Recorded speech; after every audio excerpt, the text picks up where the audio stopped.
Good morning and welcome to the New York City hybrid hearing on the Committee on Criminal Justice. Please silence all electronic devices. Madam Speaker, we're ready to begin. Good morning and welcome to today's preliminary budget hearing for the Committee on Criminal Justice.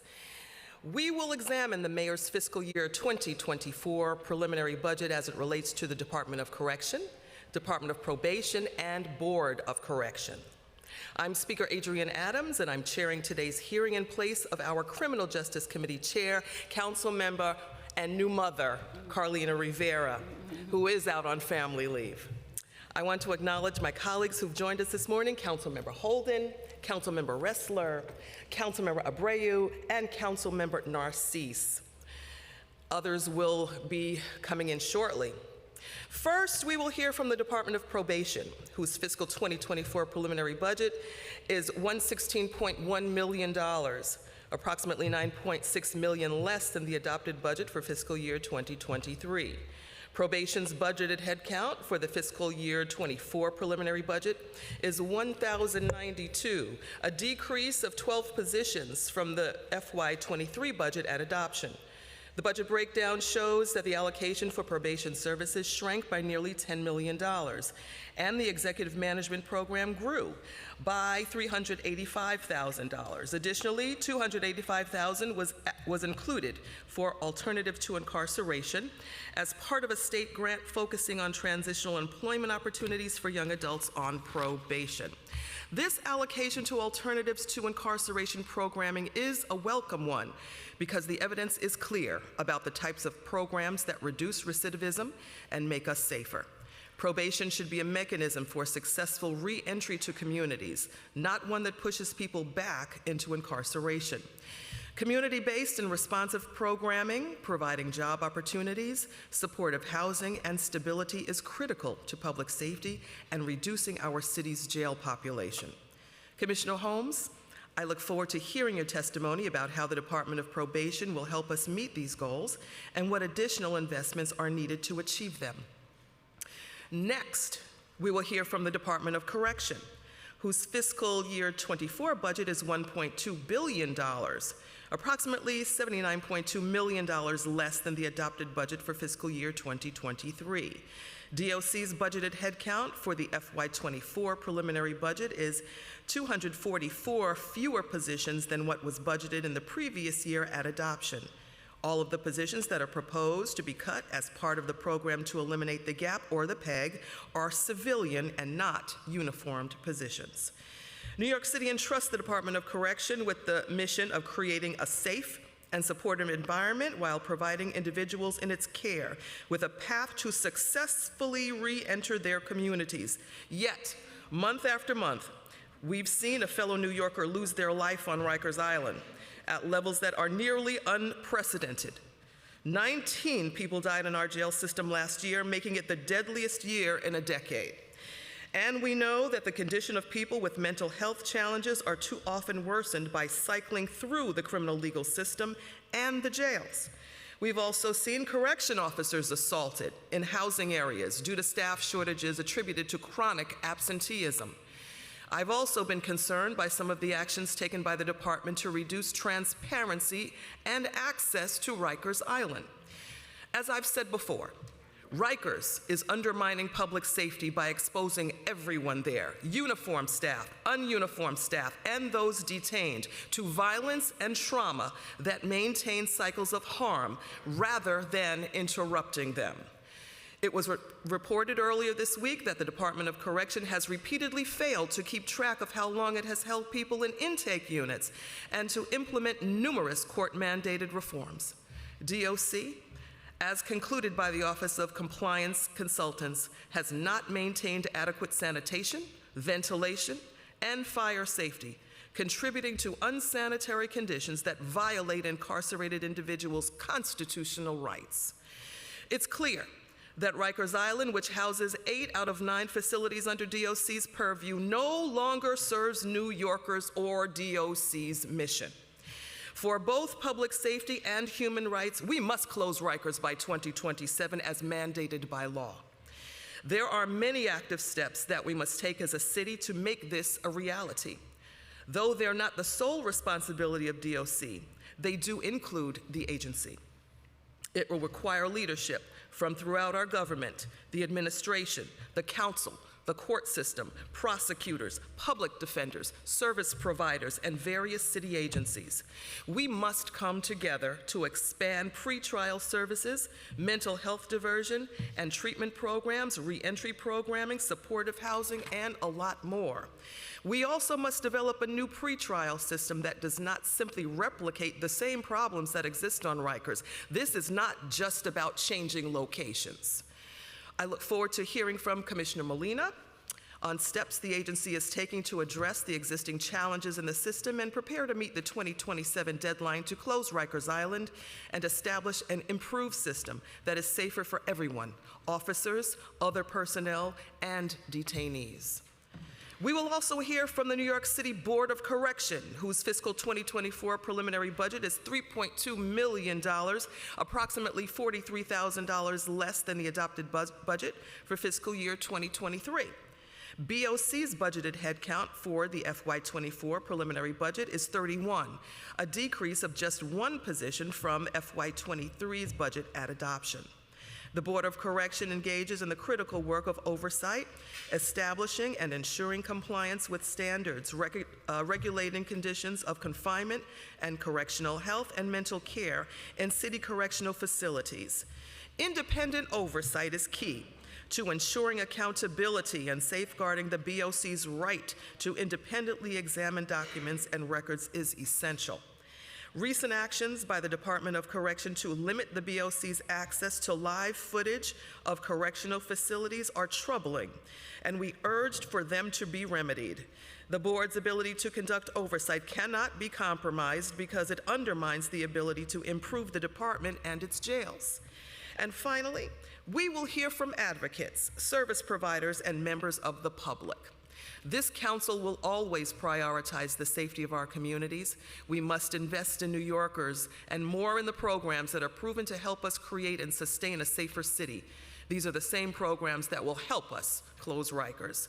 This is the plan that best serves our city and the one this council is pursuing. Thank you very much for your time. And now I turn it over to our committee council.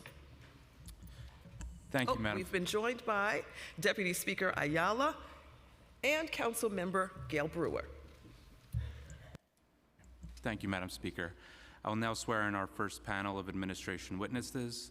With us today from the Department of Probation, we have Commissioner Juanita Holmes, Michael Forte, Deputy Commissioner of Administration, Sharon Goodwin, Deputy Commissioner of Adult Operations, Janine Gray, Deputy Commissioner of Juvenile Operations, and Wayne McKenzie, General Counsel. If you all could please raise your right hands. Do you affirm to tell the truth, the whole truth, and nothing but the truth before this committee, and respond honestly to council member questions? Yes, I do. Noting for the record that all witnesses answered affirmatively, you may begin your testimony. Good morning, Speaker Adams and members of the Criminal Justice Committee. I'm Juanita Holmes, Commissioner of New York City Department of Probation.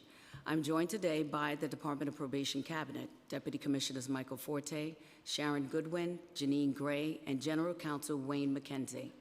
Thank you for the opportunity to testify about the important work of the Department of Probation and its preliminary fiscal year 2024 budget.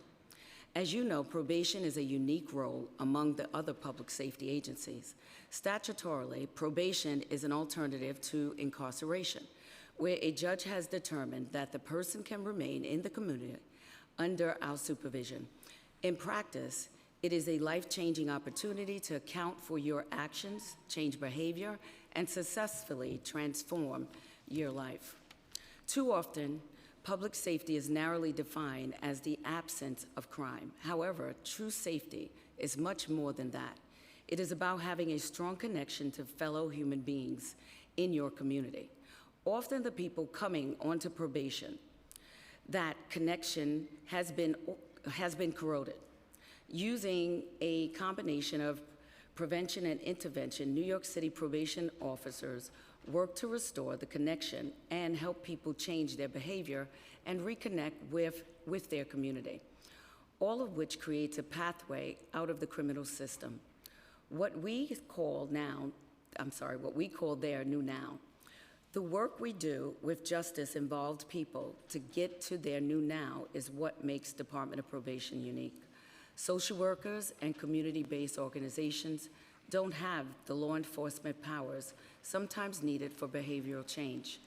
And it is not the job of the police officer to provide the social support of a community-based organization.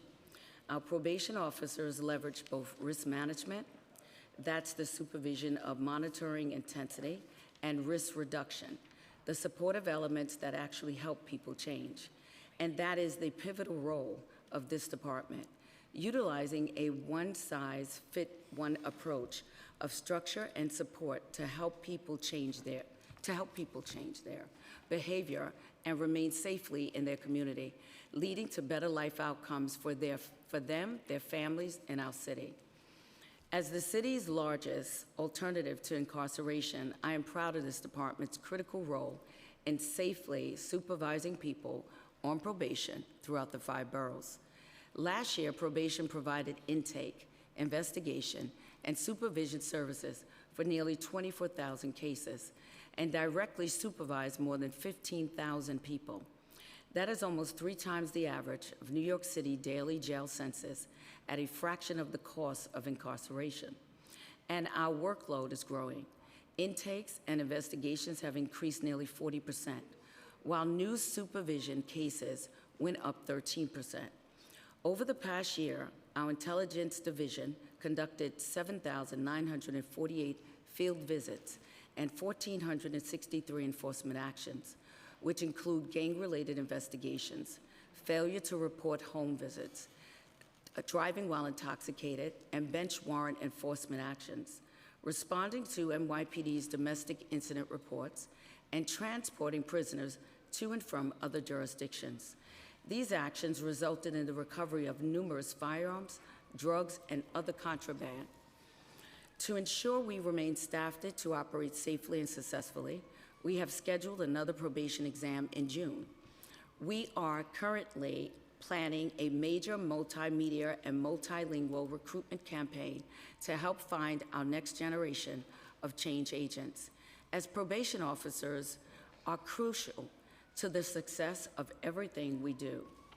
For fiscal year 2024, the Department of Probation has a preliminary budget of $116.1 million, as compared to fiscal year 2023 adopted budget of $125.7 million.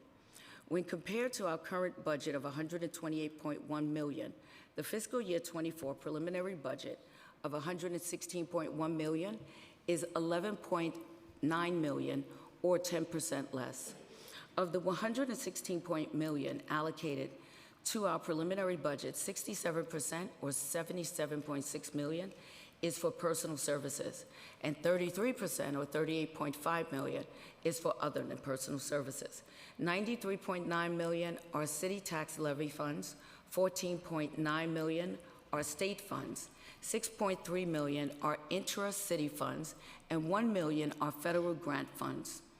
State funding, which at one time reimbursed almost half of local probation's costs, now provides 12.8% of our operating budget.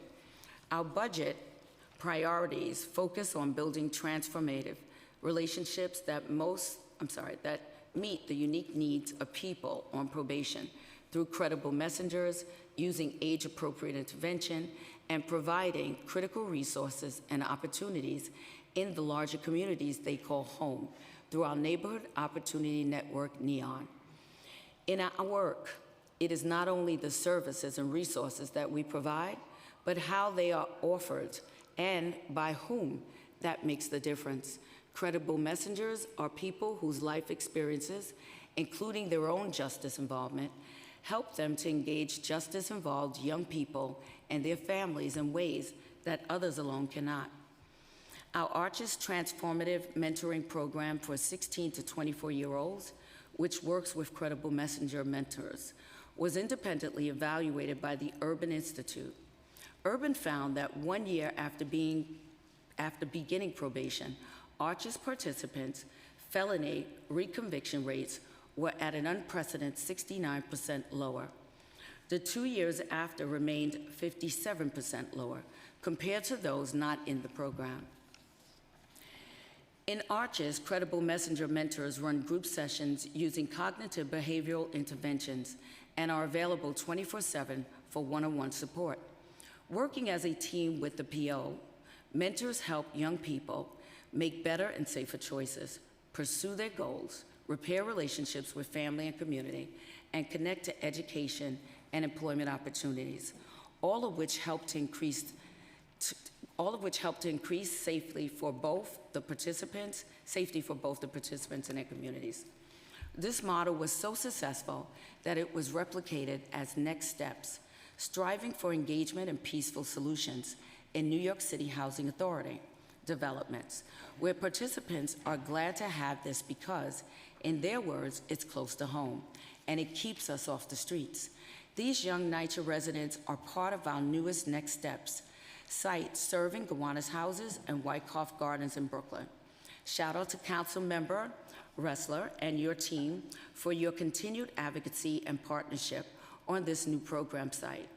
And it is not just Brooklyn. We are currently assisting the Boston Housing Authority as they work to develop a Next Steps of their own. Ongoing requests from other jurisdictions seeking to replicate these models is what inspired us to create the Credible Messenger Justice Center in partnership with Community Connections for Youth and the City University of New York. Earlier this month, we hosted program teams from Hartford, Connecticut, Philadelphia, and Dover as part of our Building Credible Messenger programs, New York City Immersion Experience.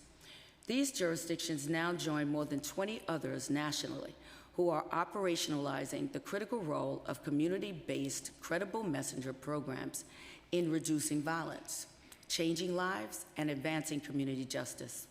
We recognize that providing training and operational assistance to the crisis management systems, Credible Messengers, and nonprofit service providers is a critical priority for the Council.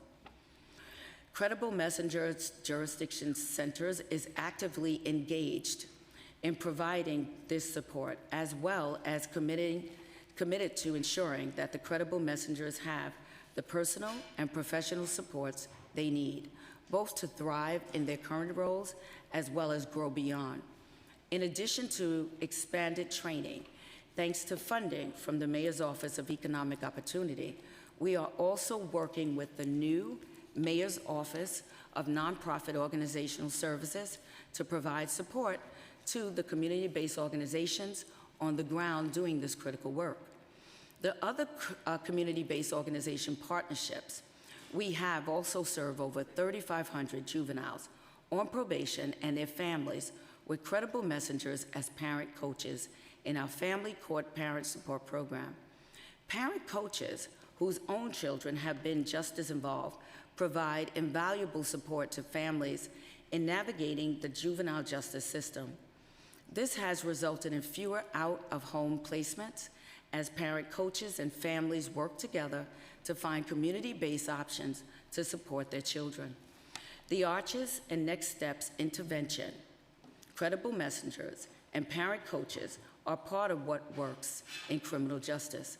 The research shows that not only do community-based approaches to engaging justice-involved young people work, but the connecting young people at high risk of justice system involvement to Credible Messengers mentors strengthens communities and helps to safely keep people out of prison and jail. Our experience has shown that the needs of young people are quite unique and require specialized training and intervention. That inspired the launch of Anyone Can Excel, the ACE program, a one-size-fits-one approach to address the specific challenges facing 16 to 24-year-olds. Prior to ACE, emerging adults made up about 1/3 of our caseload, but disproportionately represented almost half of our rearrests. Partnering with Roker, a national leader in recognizing that addressing trauma disrupts violence, We are training our frontline officers in the use of cognitive behavioral therapy curriculum developed by Massachusetts General Hospital. It is designed to build trust with the highest risk 16 to 24-year-olds who have experienced trauma and are primary drivers or victims of violence. Our goal is to teach them life-saving emotional skills so they can overcome their hurt and anger and begin to see a different kind of future. We are also building upon and expanding cross-systems city agency partnerships, including with the Department of Education and the New York City Police Department, to better deliver timely services and resources to young people at risk for harm. Our partnership with DOE, Project Pivot, ensures that young people on probation more easily access the specialized services made available at the 138 Project Pivot schools, which have higher rates of suspension, incidents involving weapons, and chronic absenteeism. These added supports have helped guide our young people toward academic and social-emotional success by eliminating barriers, often safety-related, they face in attending school and helping them feel safe, supported, and empowered in their school communities. Another important and expanded partnership, our Youth Engagement Initiative, is with NYPD Youth Coordinating Officers.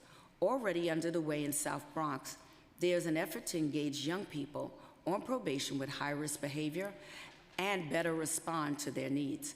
Based on this success and the YCO expansion announced last month, we are now working to expand this to targeted precincts in all 5 boroughs where youth violence is most prevalent. This partnership will further build cross-agency support, collaboration, and expertise to address challenges facing young people and facilitate critical connections to appropriate programs and services. To have the biggest impact on advancing community justice, you must focus resources on the people and communities where they are needed the most.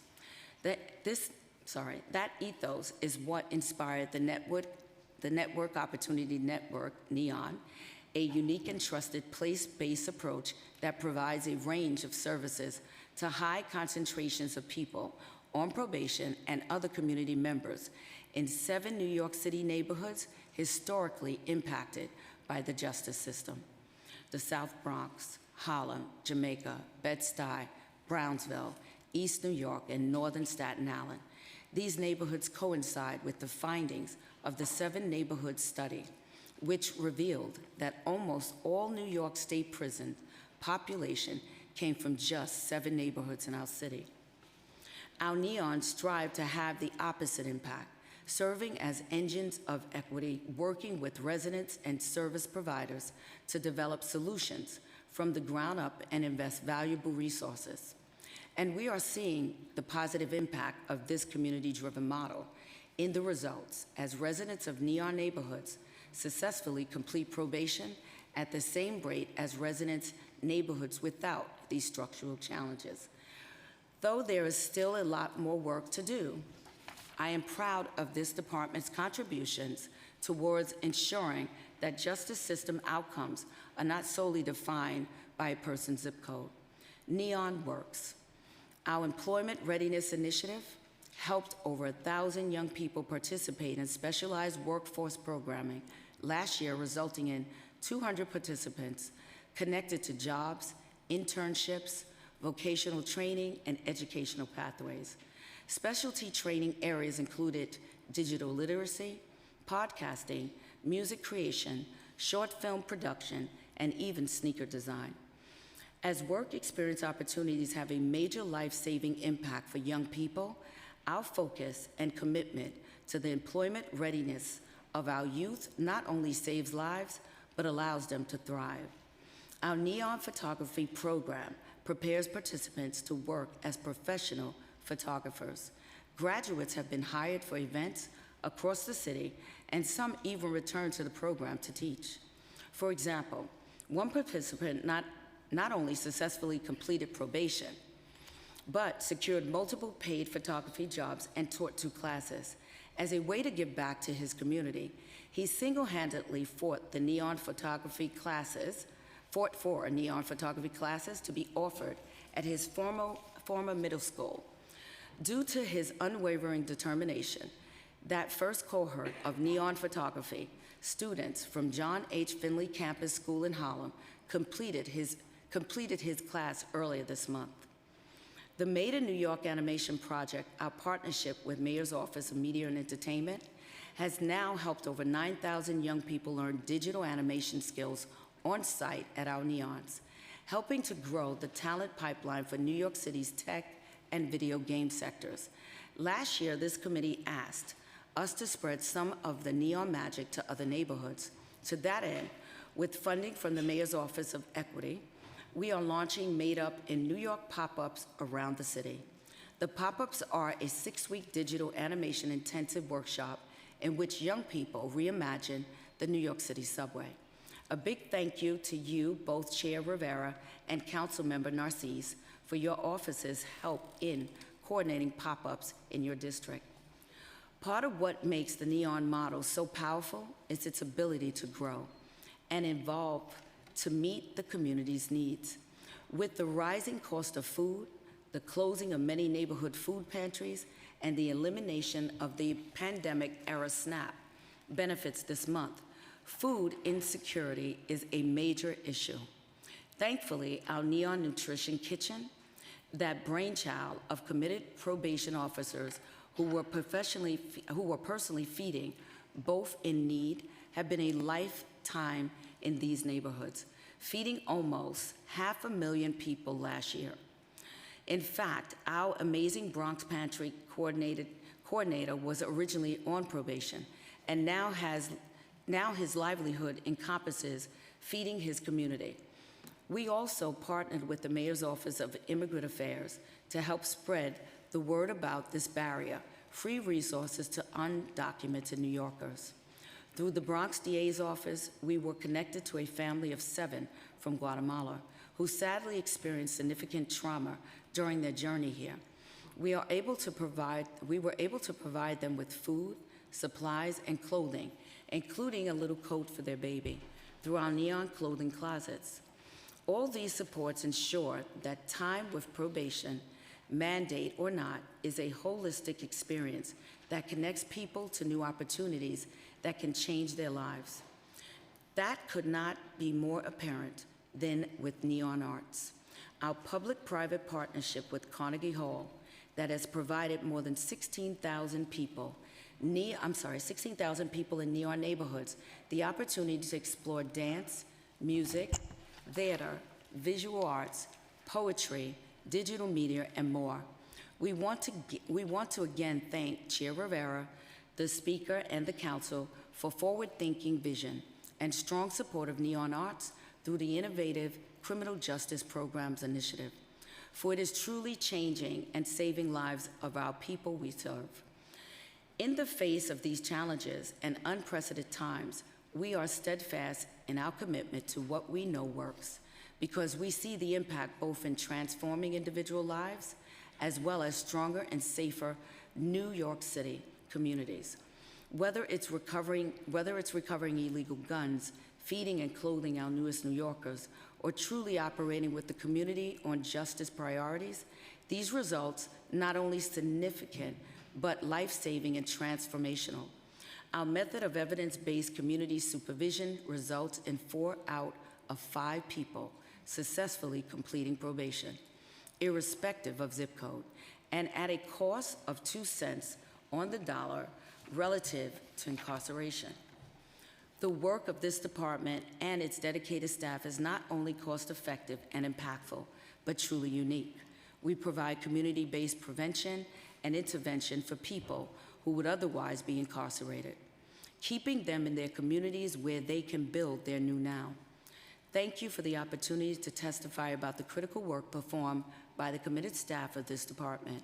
We are pleased to answer any questions that you may have. Thank you. Thank you so much, Commissioner. And again, we welcome you and your entire cabinet to the hearing this morning. I'd like to also acknowledge that we've been joined by Council Members Hanks, Vernikoff, and Carr.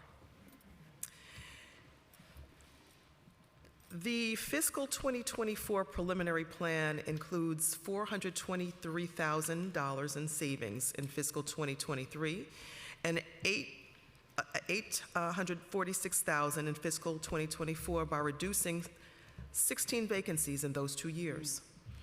How will this vacancy reduction impact the department's operations?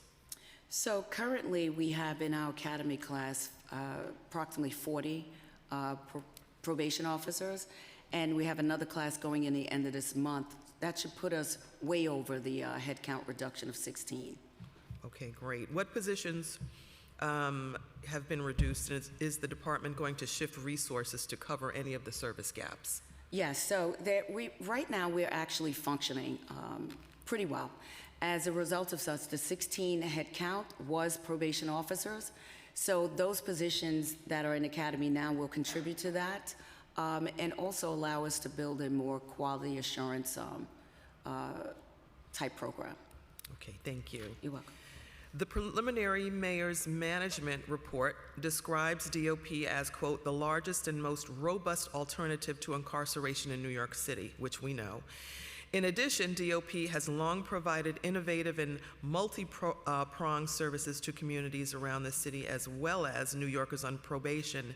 However, many of the city's alternative to incarceration, reentry, and other criminal justice programs are not found in a city agency, but are part of the miscellaneous budget and administered through the Mayor's Office of Criminal Justice. Would DOP be able to take more responsibility for managing, administering, and overseeing the city's criminal justice and public safety programs? Absolutely, absolutely. Whatever we're met with, we're able to handle. And what additional resources would you need to effectively expand your ATI programming? So I think additional resources apply to headcounts. Just being able to hire consistently and would allow us to accept any additional probationaries. Okay. All right, I'd like to touch on a few other issues, credible messengers, NEON, and DOP expansion.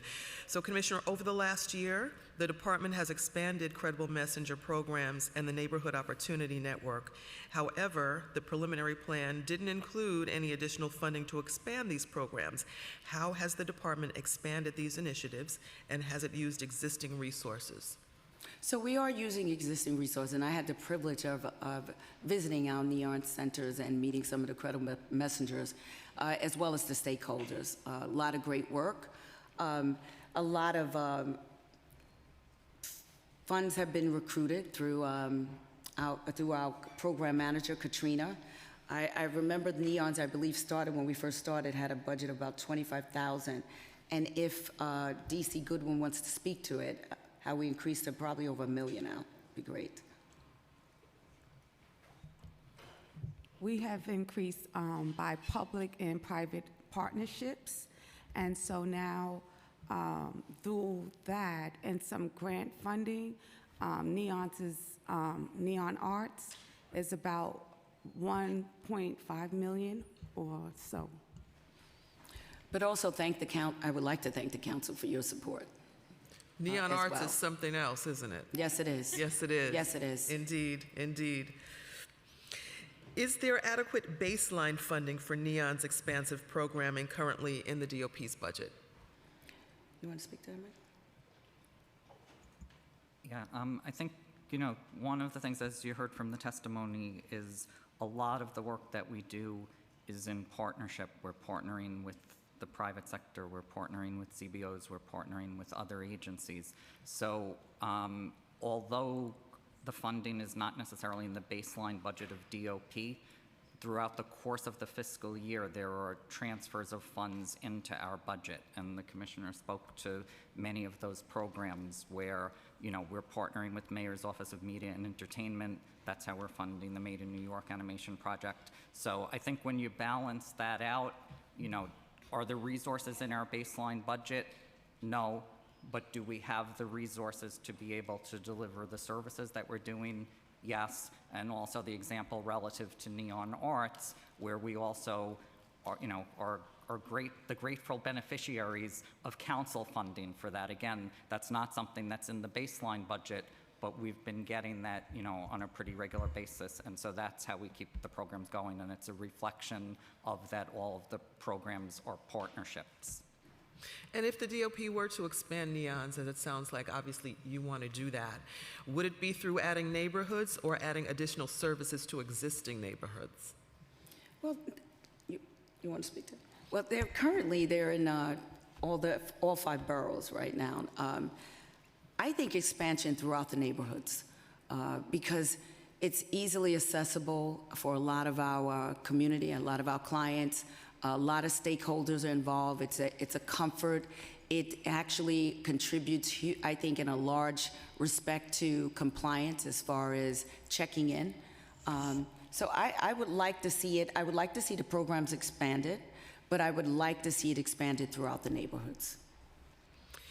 And just a couple more questions. We know that we have significant instances of gun violence right now. What is the DOP's role in addressing the city's rise in gun violence?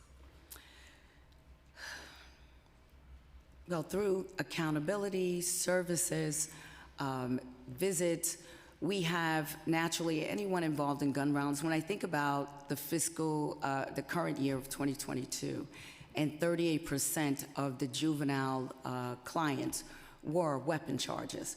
It's something dear to all of us. Prevention is definitely in our message, in the services that we provide, the credible messengers provide.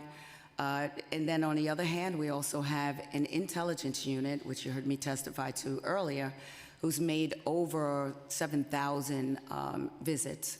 And that's referral driven through some probationary officers, through some intel received from New York City Police Department. I know in 2019, they had recovered 19 firearms, I believe. In 2022, it's 15 firearms. And currently, year to date, which is only the first quarter, sadly to report, as a result of those visits, 10 firearms have been recovered so far. So we do have a contribution, hopefully a prevention, but there is also another side where we are recovering firearms as well. And did the preliminary plan include any additional resources for addressing gun violence? I don't think so, no. Okay. All right. Thank you. I may come back around, but I'm going to get my colleagues in here. We have also been joined by Councilmember Stevens. Okay. Councilmember Holden, we've been joined by Council Members Ariola and Palladino as well. Councilmember Holden. Thank you, Madam Speaker, and congratulations, Commissioner, on your appointment. It's terrific news. We go way back in Queens Patrol Borough North. You did a great job there, and I'm sure you do a great job in this position. I just want to talk about the current status of probation officers, the uniform status that they don't have, that they should have. They do great work. They're on the front lines. They have to be everything to the individual, mother, sister, relative. They are doing terrific work, and I've spoken to them. And somehow they don't feel respected as a body because they don't have the uniform status. Why not? I mean, I know it's not your doing. Well, no, it's not my doing, but I agree that they should have it. They should have it. They should have it. Great. Absolutely. They have to abide by the law. They're making arrests. We're visiting homes. You have to do police work, right, or law enforcement, public safety work before going into a residence to ensure safety. So it's my belief that they should have it. And they're mostly women of color that are going into situations. Again, what are we doing to protect their safety at certain situations that we know could be volatile? Right. So to protect their safe, training is everything to me, and that's something else that we're looking to build out, and that's another discussion. But training, I think, it's essential, right, to their success, and ensuring that they do the checks to ensure their safety as well. Right. And I did speak to you earlier about the neon arts and the neon photography, which I consider the most successful program in the city of New York, but the least funded. I mean, you said now 1.5 million, triple that. I mean, I think that is, because I know what the arts did for me. growing up without, both parents and on the street a lot, I could have gone either way. I did decide to go to college, but it was just by luck. But I had one mentor in high school that said, you have a talent in photography, you have a talent in the arts. That changed my life. And then I met with the students, I call them students, under the Neon Arts and Photography program. I was so impressed with their work. I taught college for 44 years, and those students, they were actually better than college students and who have been in for 3 or 4 years, I would say, at that level. And many of them didn't attend college. So I think the Neon Arts, the Neon Photography, they had poetry, they produced a magazine. I think that program, and I've supported that, I funded that program since I've gotten to the council, and I'm proud of that. And I'm proud of, and I offered to even teach a class, and I would, because I kind of miss it, but I would do that because I think it can give somebody a purpose in life that they didn't have before, that somebody recognizes their talents, somebody recognizes their abilities, and somebody actually praises them. That's right. And that's probably didn't happen in their lives, but it's a critical, and I did have a show in my office of their work. That your office has framed the work. It's still up, and it's a magnificent program. So I don't want to go on and on, but just that program, 1.5 million is not the investment. We should again do a lot more there, and if you can expand it, I'd be happy to give you some ideas. I do have ideas. I have the film industry in my district. I'd love to. I know you're partnering with Moan, but I think if we can do an internship program with the film industry, and I know they'd be happy. They have the money. They could actually fund this, like we're an internship and painting scenery, even building scenery. That's an area of photography, graphic design. There's some talent there. Absolutely, that you have absolutely. And I thank you for your support with that. And I'm a big, supporter of arts. It allows anyone to be creative, right? But are we partnering with CUNY on that too, in the Neon Arts program? We did? Yeah, in fact, for Neon Photography, we're going to be doing some classes now for people who have actually graduated from the program, so advanced level classes, and that will be a partnership with CUNY. Great. All right, thank you so much and thank you, Madam Speaker. Thank you for your support. Thank you. Thank you very much. We'll hear from Councilmember Narcisse. I am so deep thinking and processing things here. So thank you, Commissioner. One of the things I realized in my self-processing things and see folks that can help our communities for our children. And I have a sense that you mean well to what you're doing, and I appreciate that. And I thank you for the opportunity to be part of the pop-ups, and I have it by Nostrand Avenue. So to tell you honestly, I'm looking for more. One of the questions that I have for you, do you believe that we have to have those programs like this in our community in the back end, or should we do preventive programs for our children? Yes, so I believe both, right? I always say you have to, prevention is, from both ends of the spectrum. So there should be preventive measures in place for that, as well as the back end. But prevention is everything. I've had mentorship groups, young men as well as women. I know we speak about Girl Talk, but I have over 3,000 young men in the city that came through a mentorship group called Blue Chips. And it's something I've always believed in my other capacity, former capacity, every command I worked in. I had a stronger youth team than some people had anti-crime teams. So I believe in prevention. It is equally important. It's cost effective, isn't it? Absolutely. Okay. What's the rate of recidivism in our cities? Is there any data you can share on your end to see the effectiveness of those programs that we're having right now? You want to speak to 17%? DC Goodwin, or? Thank you. I figured that would come up, so I had to pull up my data. Thank you. So when we started out in the Neon back in 2014, around 2014, we were at, our rearrest rate was about 53. We're down now 21% because of neon.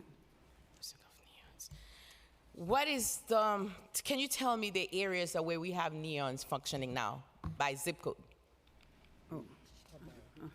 I could do borough. By zip code? Yeah, the areas and zip code. No, I can't do zip code, but I could get that to you, All right. all right. okay? Okay. So how many of the people on probations right now are working that you can say that have a full-time job?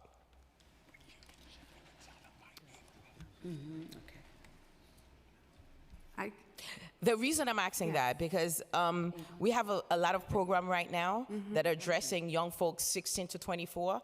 But right now, I mean, I recently have a conversation with my precinct, with the captain, and I realized I have more problem with the 30s now. So the 30s don't have no programs. So if they're not working, they're idling mind, you know what happened. They engage in things that they should not be engaged to survive. And that's the reason I'm asking that question, to see how many of them in probation that's working. you can ask. That I would have to get. No, I didn't hear the question. My apologies, council member. What was the question? How many of the probation, people who's on probation not working right now? That you have on probation? I that believe working? it's about a third. One I believe third? It's about a third. You have of the numbers? communities. I don't have numbers, but I will get back to you with that. Okay. You know, food insecurity is real in our community. So the people on probation, I see you have the program for the 16-24. And about the older folks, do they get engaged in food, you know, supports and stuff? Yes, everyone. It's not just for 16 to 24. It's everyone. That we provide food for. It's for everyone. Okay. I think, and maybe I'm mistaken, what you're asking, are they involved in the programs? Are there programs for For, anyone older than 24? Yes. So that's something that I'm looking into as well. You know, I'm just here 2 weeks, but I took notice that the largest population, when you look at the adult population, 84% was over 24 years old. So I took notice of that, and that's something we're definitely going to be exploring. I don't know if DC Goodwin can speak to what they currently have now. I know they volunteer a lot of hours with the nutrition kitchen as well as the neons, but as far as work or stronger programs. So our NEON programs also is not just for 16 to 24-year-olds. We also have the same programming for adults as well through our NEON Works program. Adults can be involved in neon arts, neon sports. We have not, even though a lot of the programming is geared towards 16 to 24, we opened it up and expanded, and it's also for adults as well. okay. Also, I know my, if I could just also say this, the program that Speaker Adams mentioned too, the state-funded grant program is also for adults, the employment program. That's a partnership with CEO. okay. I think my time is up. You have something to say? You can have. I do. I want to Okay. add to that. So when I think about that and I think about adults need money, right? And especially the male population is a large percentage of men. So as a result of such, some of the things we're going to be exploring, I have some unions that I've worked with before to get young men, Local 77 or 79, where they actually train them in construction and hire them. So I'm looking to partner with some of those entities in order to explore training and more work, more successful outcomes. So we will be exploring that. Okay. Would you agree that most of the crimes committed is in Black and brown communities is lack of opportunities? Absolutely. All right. So my time is up. I have more questions, but thank you for the work you're doing, and I'm happy and welcome to open my community, the 46th district. So any of the programs that you have, I want to explore them with you, and whatever we can do in terms of support financially. We're limited, but I will continue fighting for opportunities. Thank you. Thank you. Thank you, Councilmember. We've also been joined by Council Members Schulman and Kagan. We'll next hear from Council Members Ressler, Brewer, and Hanks. Thank you so much, Madam Speaker, and thank you for your leadership in the effort to close Rikers Island. Congratulations, Commissioner Holmes. Just a couple weeks into the role, already wrapping your brain around all of the impressive things that Department of Probation does. I just want to start with a general question. I think that over the last decade, under Commissioner Bermudez's leadership and Commissioner Schiraldi's leadership, DOP has been a place of reform and creativity, and along with your leadership cabinet, I've had the chance to work with Wayne and Michael and others, and really had a positive experience with DOP. Would you say your vision is consistent with the work that's been happening at probation? Are there new areas of focus or shifts that you think that you're planning to Consistent, but take? new areas of focus as well, for the better. Especially the area of training. It's going to be key to the roles that are currently there now, just giving them more information. Collaboration to me is essential. And my dream is to see collaboration with DOE, ACS, NYPD, as well as DYC. Why is that? A lot of times I was chief of domestic violence, and I would be in the same house that ACS was in and wouldn't know for no other reason than some legalities or confidentiality. We need to, in order to, great job being done, and I'm not negating that, great work being done. But I think to grow, I think it's essential to have that collaboration and really working. And I truly believe it'll contribute to better outcomes. Well, I appreciate that answer. One agency that was notably missing from your list was DOC. And so just wanting to ask, what do you see as the role of the Department of Probation in the plan to close Rikers and reduce incarceration in New York City? Right, so I know that maybe we're... even, could you speak to kind of specific programming and services tailored to that goal? So currently, I know that we're working towards forming a commission. I think we currently have 3 individuals that were appointed, one in the pipeline. I believe we need one other one. And that's the CRC commission? CRC. Yes, CRC. With that, we are ready to receive any and anyone that comes to us. We will get the job done. We'll make it work. If we have to move things around to get it done, I think we're in a great seat to do that. More importantly, I think with the consistency of hiring would allow us to do that. Well, hiring is good, and certainly support OMB releasing the reins and allowing agencies to fully hire the staff that they need. And Speaker Adams and this council have been strongly supportive of those efforts. But we've got to be doing more than just waiting for people to come to us. We've got to be proactive and thinking about what programs and services we can bring to our community to reduce incarceration. The trend that we are seeing in New York City of dramatically increasing the rates of incarceration under this mayor are profoundly problematic, and we need to reverse them. For 30-odd years, the city of New York has improved safety while reducing incarceration. Under this administration, we are moving in the wrong direction, and we need a more proactive role from DOP to help provide services and supports, especially to young adults, but to folks of all ages, to Councilmember Narcisse's point, so that we can improve safety in our community while reducing incarceration. And we hope that DOP will be a proactive partner, just as it has been in recent years. Absolutely. Just like I spoke earlier about bringing in some ideas that I had, but bringing in some other individual companies to help with that. I think that's going to contribute to that as well. You're welcome.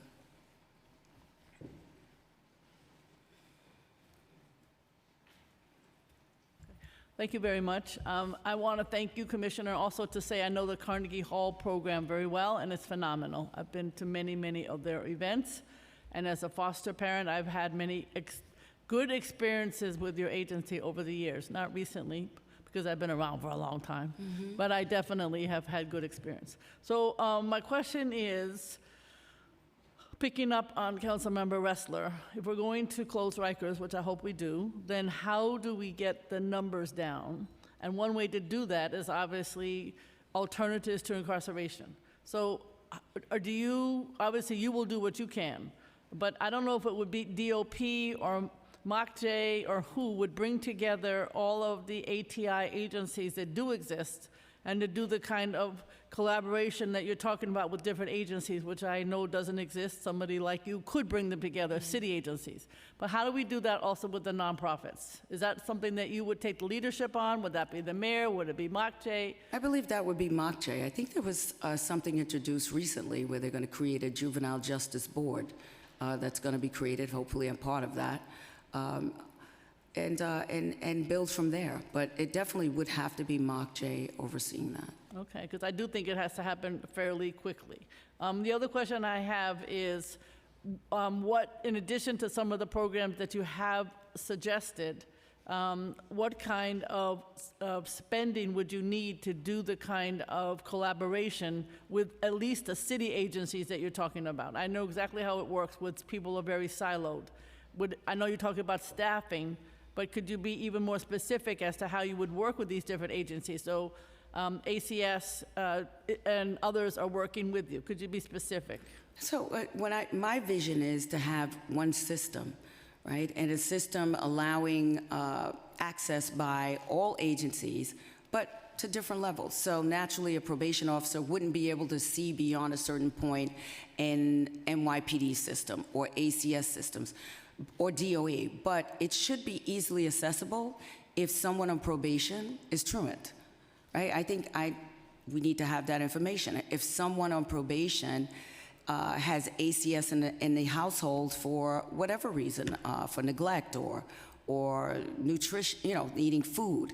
So I just think having access to certain information, streamlining the system, if at all possible, where just password generated, where we can go in and get information without wasting man hours sitting at a desk and making several phone calls only to be met with a person's not in or you need to reach a different person. What kind of technology do you have now to do that?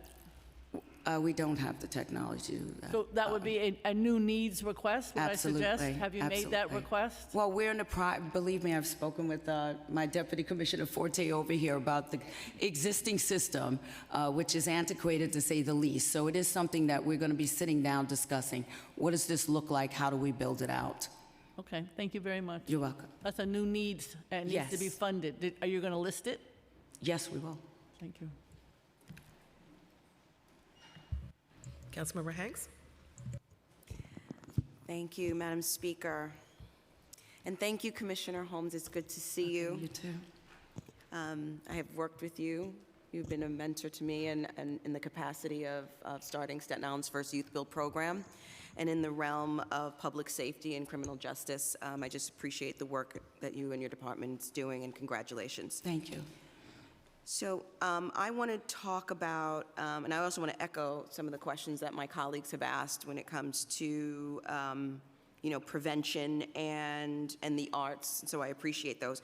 But I'd like to know, what are the programs that are being tailored for our young women? Being in this work, we know that young women are often, the anchors in their homes, and we want, and being in that work, understanding that some of these programs are just not as tailored to women as they should be, and what can you speak to when it comes to our female probationers? So I'll let D.C. Gray speak to us. I know what I would like to do and what I intend on doing, but she can speak to what's already in existence. Good morning. I would like to say this, that's one of my passions, so I'm smiling over here. So when we talked about our young girls that are on probation now, which is a very small portion, but they're very important, and their voices are not heard. So about 7 years ago, we established girls groups in every borough. We identified Pacific probation officers that also had a passion for working with our girls. We have a curriculum that we use. We do groups weekly. We also expose our girls to things that they've never known, taking them on trips. Sometimes just makeup trips, but these are the things that make our girls feel empowered. We also started 7 years ago. We have Garden of Roses. So in June, July, sometime in COVID, we had to shift it. But we recognize our girls at a very celebration event. We celebrate the milestones. We also have young girls that were on probation come back to be credible messages for them. We also had judges attend, female judges, just to let these girls know what they can be. So these are something that we really do with our girls, we continue to do, and we do have an event coming up soon in October. And hopefully, we're happy to extend it to some of you on the panel today, but thank you so much. Thank you. I would appreciate that. Do you feel that there's enough funding and resources to speak to our young ladies? And is there equity in borough to borough with all of these, with all of the programs that we discussed today? Being from Staten Island, we often kind of get the cliff notes of, Yes. of the program and not the robust components of the program. So there's two questions in one in there. Thank you. So I'm going to sum it up. I'll say this: we can always do more, and we can do better of helping our girls. And do you think that life skills and leadership skills are something that, you know, when listening to Commissioner Holmes' testimony, do you think that that's baked into some of these programs, adulting, as it were, especially with our young ladies, parental prevention, or, you know, how do you become an adult? Many of our young people do not have those kitchen table conversations, and so we have to create an urban kitchen table where we're teaching them Yes. how to be adults so they avoid the criminal justice system, which I found in that work a very big point that should be done.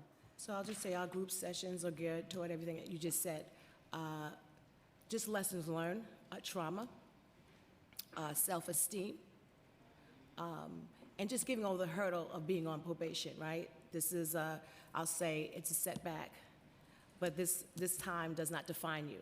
So we're really trying to empower our girls to know that they can be anything they want to be. And so that's what we do. And like what I said before is that we have dedicated, passionate probation officers that do this work, and they're committed. So we are evolving and definitely are structuring our groups based on life journeys that are happening right now with our girls. I'm happy to hear that. My final question really speaks to the prevention component. We're seeing an uptick in young people who are now 11 years old getting into the criminal justice system, but I know this is not particularly a probation, but what do you think we could be doing better in our middle schools to prevent them from even becoming on probation or being criminally justice involved? I just truly believe, when I think about schools, and I was the chief of school safety, a couple other things, but when I think about in our schools, I think it's just conversation and involving and engaging them. There are a lot of mentorship groups out there. I think sometimes when I think New York City, and this is why I speak collaboration, I think about what NYPD is doing, right? ACS has parental guidance classes. A lot of people don't even know ACS provides that. I found that out when I was young in my career as a result of seeing young people out all times of night, and I went and met with ACS, and I said, what do you have positive, right? And they explained to me the different courses that they had, and I arranged for them to come out in a community group and just speak to young parents that didn't have anyone to teach them. And the importance of education and things of that nature. So I really think communication at the youngest age possible is essential to prevention. Thank you so much. Thank you, Madam Speaker. Thank you, Councilmember. We will next hear from Deputy Speaker Ayala, then Councilmember Abreu, then Councilmember Kagan. I'm really interested in finding out what the average number of parolees that are remanded back to city jails is on an annual basis. Do you have? As far as the violations? Yes. What percent? Less than 3%. That's a very small percentage. And then you mentioned in your testimony that there is a level of training, obviously, for officers. Does any of that training include sensitivity training from the perspective of the parolee? I was watching, it's a funny story, but I was binge watching, and I was telling the speaker, what is it called? Oh my God, Unprisoned this weekend, which is a really good show, and if you haven't seen it, it's on Hulu. It's really good. And but in the show, you know, you follow an individual who has been in and out of, you know, incarceration his entire life, who's now maybe in his 60s, 70s, and it shows the impact, right, of what it feels like to be able to come back into your community, right, and having to struggle with family members who have lost confidence in you, and having to deal with the stresses of being able to find employment and the discrimination that comes with that, right, the way that people look at you differently and just assume the worst of you. So I'm really making those connections, I think, is really important, because even when we talk about young people, you know, we can give them all of the tools that we, you know, that we can outside of their home environment, but they still have to walk through the same buildings, and they still have to live next door to the same person. And in many cases, we're talking about individuals that don't have the privilege of moving, you know, elsewhere. And so, you know, the work experience, part of that, right, out of probation is a little bit kind of, it's different, right, because we look at probation as more of, I've always seen it as more punitive, right? As it feels more like enforcement. So I'm really excited to hear about the NEON program, which I wasn't aware of. But I really, you know, want to express just how important it is that individuals that are dealing with parolees understand the challenges that those parolees will possibly face upon release, and that we have the tools to try to maybe, you know, reduce some of those experiences. I think that's really is a vital resource that we don't always look at from, you know, a criminal justice lens. So I know with probation, that's definitely a key component, empathy, sensitivity, because when you're dealing with probationary youth, the juveniles, maybe we have them for 12 months, and we all know kids, you know, they can tell if you're, you know, trying to just move them along, but for the most part, they're touching this child's life for 12 months, hopefully, right? Some attrition, it's less. But these children are really looking at them as far as like that parental figure that they lost in a lot of ways. And they are assuring them whatever resources they need, they're going to attempt to provide them with that. There is a thorough, robust assessment, and I had the privilege of reading one. I didn't even know it got as granular as were your parents married. So it's a lot that goes into the assessment for the individual, and empathy and sympathy is it. Training, to be quite honest, I have not ventured into. I have a meeting tomorrow with the leadership of training, but I am more than confident after speaking with the deputy commissioners here that that's a huge part of it, a huge part of it. I think what comes after that is when you've been working that position so long, ensuring that the probationary officer is okay, right? We don't want it to become mundane and redundant, and now I've been here for so long, so it's just another case. That's the last thing we need. So I think just checking on them, are they okay, is going to be a key component as well. That's right. How many cases per caseworker? About 25, I think they said, caseload. 25? 25. That's a lot. That's a lot. That's a lot. A lot. What would be the ideal number? I think the ideal number for me would probably be half of that. Half of that is doable for me. Yeah, I mean, because if you're dealing with people with really heavy-duty life experiences and they need a specific level of attention. Now, my last question regarding I recently heard from Chancellor Banks that of the, I don't know how many number of young people that were arrested in city schools because they brought in a gun, right? That they found that most of the kids that were bringing in the gun were bringing in the gun not because they intended to use it, but they brought it in as a means of protecting themselves, you know. Of the arrests, you know, those cases where parolees have been found to have, you know, to be in a possession of a gun, is that the same? Do you find that that's the case? It's only been, I'm sorry? It's only been one case where someone in the school. I want to make sure that we're answering the right question. I know my deputy commissioner here is saying it's only been one case on probation where a gun was found in school.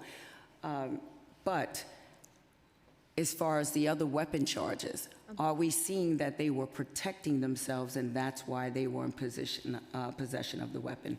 Are we finding that more so than? Okay, just talking to the young people, that is the case, and I think what we can do, and the probation officers do a very good job at that, is trying to just change that behavior, what else you can do. Just because you don't feel safe, what else can you do besides carry a firearm? And it's challenging, but I have to just give a shout out to the probation officers. They are working on that. Also that we use our credible messengers a lot, right? Our credible messengers of people who transform their own lives. So if we can get them infused to every kid that's placed on probation, that they get a credible messenger, and the credible messenger can let them know and understand that picking up the gun is not the answer, I think that would also help our young people. But as Commissioner Holmes had said, it takes time. They're with us for 12 months. But changing behavior is one of the things that we do and we continue to do. Yeah. And in addition to that, right, just communicating with them and finding out what is the problem, right? If you're protecting yourself, what's the problem? And ensuring that we communicate that to the right agency or right person that can address that particular issue, I think it's helpful as well. So if it's something where they're being bullied in school, then we need to communicate that to DOE. And if someone in the household, maybe we need to communicate that to NYPD or ACS. So I think that's important, not just garnering why they're doing it, but making sure that we're communicating to the proper agency that hopefully can offset that. I appreciate that. Thank you. Okay.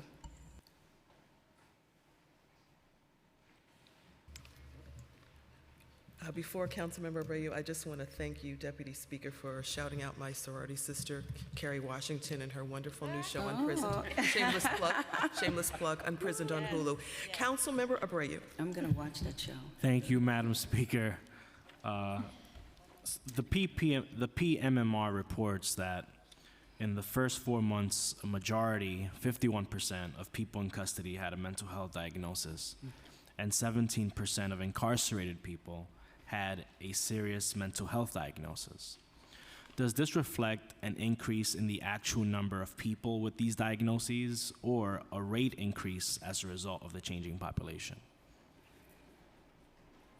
That's the DOC So- PMMR. I understand. So we did have a discussion about this yesterday because I was curious about our population that we're receiving that may have some mental health crisis challenges. And I was told that we had, is it 5 people? Maybe 5 specialists that, say again, sorry? Behavioral health specialists. We have a total of 5 to address that, but they can't, can you speak to that, please? Because I know that they're not allowed to make diagnoses or anything like that. So. Right. So I think the data that you're talking about, the data that was cited, I think is DOC data for people that are incarcerated. So on the probation side, we do have people that present with mental and behavioral health situations, and in order to service them, first line is the probation officers, where they know the places to make referrals to and make connections. But as the commissioner was saying, we also have a behavioral health unit, and they are licensed social workers that are available to the probation officers. So if you have a case that you're dealing with and someone has a behavioral health issue and you need an extra layer of support to help you navigate that case, to help you make a referral or a connection to a community-based treatment service for that person, that staff is available to you. One of the challenges that we're facing is even though these people are licensed, they're licensed social workers, and because of that license, they can actually perform clinical services. There's a quirk in the state law that says once you have more than one of these people practicing within the same organization, they cannot perform clinical services. So at this moment, we have to use them just to assess cases and make referrals. What we would like to be able to do is have them actually start the treatment with people, because probation is in a unique position to be able to engage with people, because they have to come to us, and we've positioned ourselves in the community so that they're comfortable. So if we can get that treatment started and then pass it off to a provider, we'd be a lot better off. So that's something that we're trying to work out. Right now, it's a quirk. It's in education law, it's called the corporate practice requirement. And what it really is meant for is if you were opening up a business and you were hiring a whole bunch of licensed social workers, there's a whole bunch of regulations that apply to you. And there's a waiver process, but we're not eligible for a waiver. Thank you. I just want to ask my other question before my time runs out. In response to these increases, does the preliminary plan increase the resources or budget for programming or services for incarcerated people with mental health diagnoses? If so, how? If not, why? There's not an increase. There's not also a decrease, because again, as I pointed out to an earlier question, part of so if it's stable, is there it's still stable, if there's still an intention to increase resources in mental health, which is needed, whether it's depleted or increased? Yeah, I mean, I think we would probably need an increase if we could get our people to start to perform the clinical services. Then we would need more people, for sure. Thank you. Councilmember Kagan, then Councilmember Schulman. Thank you, Madam Speaker. Thank you for hosting these important hearings.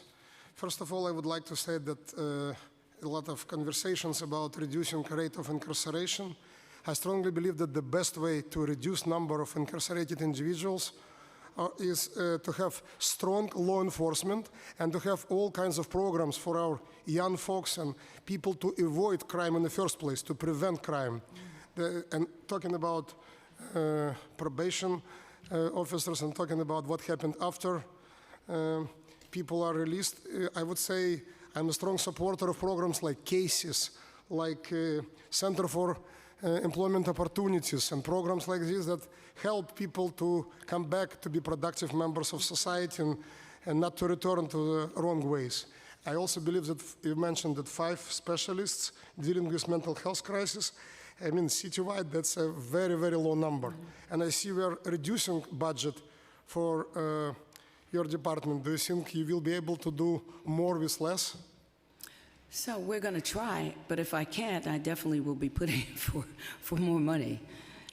So I believe, like, definitely you need strong support, because what you're doing, you're trying to make sure that, like, people are not coming back to being incarcerated. You're absolutely right, Councilmember. And the cabinet members here know that's a discussion I had, right? That's success to me, for them not to be reincarcerated. Success for me is for them to complete probation and not be rearrested, to leave there with education, a GED, or some sort of employment.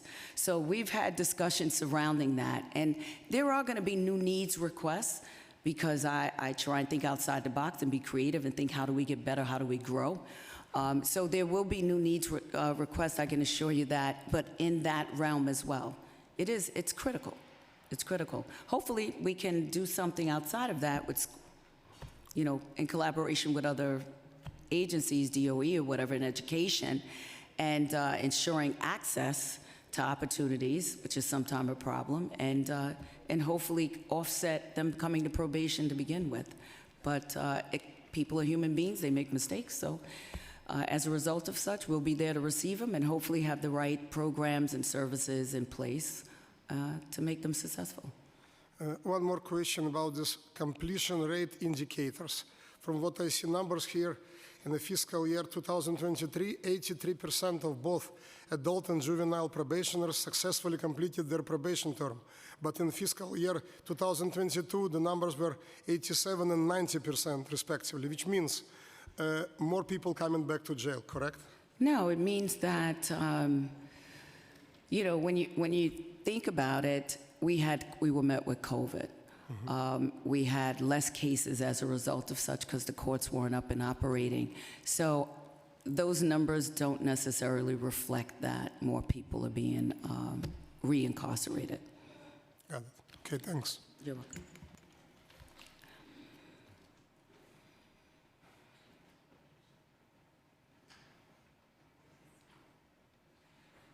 Councilmember Schulman? Thank you, Madam Speaker. And Commissioner, I wanted to congratulate you on your appointment. Thank you. I wanted to ask you, I'm sorry if this may have been asked earlier, but I want to know, can you describe your collaboration with organizations such as the Fortune Society? Oh, I would give that to Deputy Commissioner Goodwin. So we collaborate with Fortune Society. Actually, at one of their sites, we have POs that also work from out of Fortune. We work with them in terms of employment. So we have collaborated with an employment project with them. So we've had a long relationship with Fortune, and they're an excellent organization. And we've always worked very closely with them. Now, that's good to know. Just, can you describe some of the things that you do with them? Well, we on their site, we participate in their services, especially employment. We have a contract with them for employment. So we have been referring our clients to them for employment services. So that's the main thing that we get from them. So the number of parolees seem to be, some of them are older adults, like they're over the age of 50. So do you have special kinds of services for those that are older and may need some other kinds of intervention? So for our older adults, we work with so many programs like Fortune, Osborne, CCI. We refer out a lot. CEO, we refer a lot of the services out for adults. In terms of having stuff in-house, we do men groups for the adults, and we have school, of course. But other than that, a lot of our programming is referred out to other organizations. So, Commissioner, I think this is a question for you. So, the government seems to operate in silos a lot of times, and that's just the way government is. But how do you, because I think some of those that need help, that need intervention, they need wraparound services. So how do you work with Department of Correction, all the different agencies and everything else to help an individual? Before you answer that, I just want to tell you, when I visited Rikers Island and I met two gentlemen who talked to me, I spoke to them directly, who wanted to change their lives around. And so, but sometimes what happens is when they leave, they go back into the communities where there are issues for them. So I want to know how you propose to change that dynamic. Well, what I'm looking to do is exactly what you said, collaboration with different groups, private groups as well as public, but other city agencies. But I think it's important to ensure that they have what they need when they leave, right? That's successful completion to me. It's not that, okay, you didn't reoffend, you participated in programs. It's about, well, what are you going to do now that you've completed it? Right? What's out there for you? How can you take care of yourself? Do you have the right services? So I think that, I believe in exit assessments as well, right? And I think that's equally as important as when you're coming into this as a probationer into the departments. But 2 weeks I've been here. I've taken in a lot, I really have, and I have a tremendous responsive group here of people that have been quite helpful. But I do think outside the box, and that's what I think about. It's not about sending you out there. What does reentry look like, right? What does it really look like? It looks like me ensuring that you know the urgent care in your area will take Medicaid, and you go and make sure you get your checkups, or the dentist. It's a bigger picture than just I completed the program. And now how are you going to survive? How are you going to eat, right? So it's a lot to think about, but I can assure you we're going to do it. You know, I just want to touch on something you said. So it sounds like, I mean, when you go to a hospital, you get discharge papers when you leave. We should have a discharge program right. for folks coming out. That's right, an exit Okay, assessment. folks coming home. Absolutely. And I just want to mention my late partner worked at Fortune, Yes. and the commissioner knew her. Wow. And when you were chief of Queens North, you worked with her on a lot of the folks that she had case management of. And so I want to thank you for that. And I also if I can just say one other thing, Madam Speaker. As chair of the Health Committee, I also want to work with you because I know a lot of folks need medical care and they're not getting it. So if we can work on that because if they're not feeling well, they're not going to go through the rest of the programs they need to come back and, and work and do everything that they need to do to become part of our communities. Absolutely. Okay, thank you. Thank you, Councilmember Schulman. And finally, Councilmember Palladino.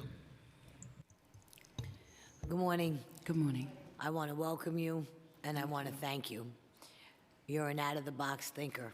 That's how I think as well. I also want to commend you on what you're doing. I think the best gift that we could give anybody is hope. And there's always another tomorrow. And putting that back into our children's heads, no matter if they're 16, 11, or 35. That's right. They need help. And there's a road and there's a path that's definitely there for them. And to supply that and at least give them that leg up that they need going forward is an absolute must.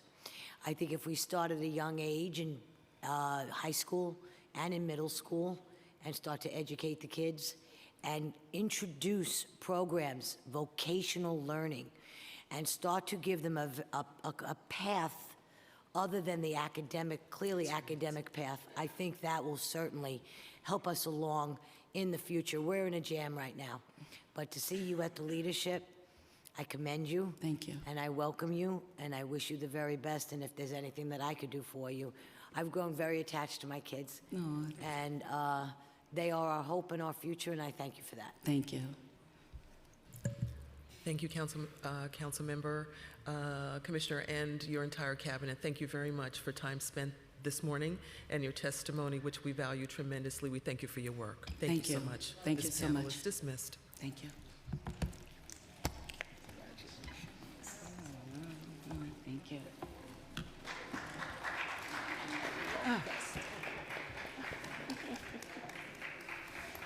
Okay, we're going to refrain from applause in the chambers. Let's just get the rules straight before the next panel begins, because it is disruptive. So the way that we acknowledge, particularly for the non-hearing sector of our community, we can do this, okay? That way everybody acknowledges that something is going on without the disruption of the noise. Thank you.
Your budget.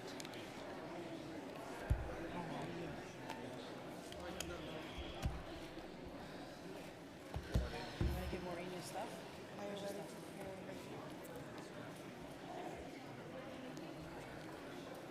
Ma'am, I have cards that I can pass if you need anything.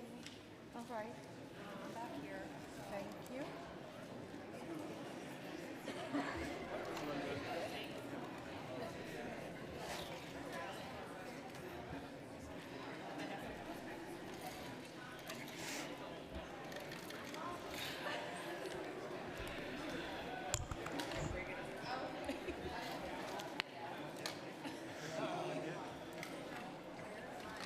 Oh, you have water.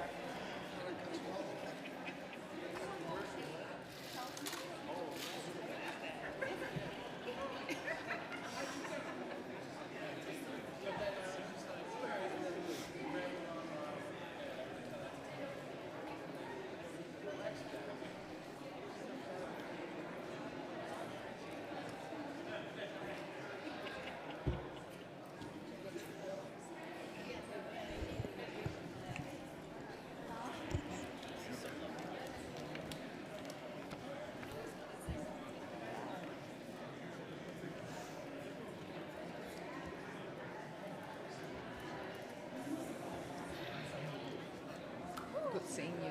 Yeah. Morning. How you doing? Where is your stuff?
Can everyone please have a seat? Quiet, please. Quiet, please. Crowd on the floor. Thank you. Madam Speaker. If my council members will come to order, we can start the next chapter of this hearing. We welcome the Department of Correction. Commissioner, welcome to you and your team. Thank you for being here, which should have been this morning, but it's now this afternoon, so we welcome you.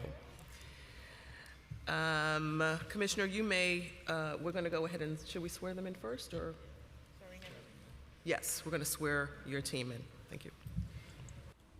I'll now swear in our next panel from the administration. With us today from the Department of Correction is Commissioner Louis Molina, Paul Schechtman, General Counsel, Patricia Lyons, Deputy Commissioner of Financial Facilities and Fleet Administration, and Francis Torres, Deputy Commissioner of the Division of Programs and Community Partnerships. If you could all please raise your right hands. Do you affirm to tell the truth, the whole truth, and nothing but the truth before this committee and respond honestly to council members' questions? I do. Seeing all witnesses answer in the affirmative, you may begin your testimony. Good morning, Speaker Adams and members of the Committee on Criminal Justice.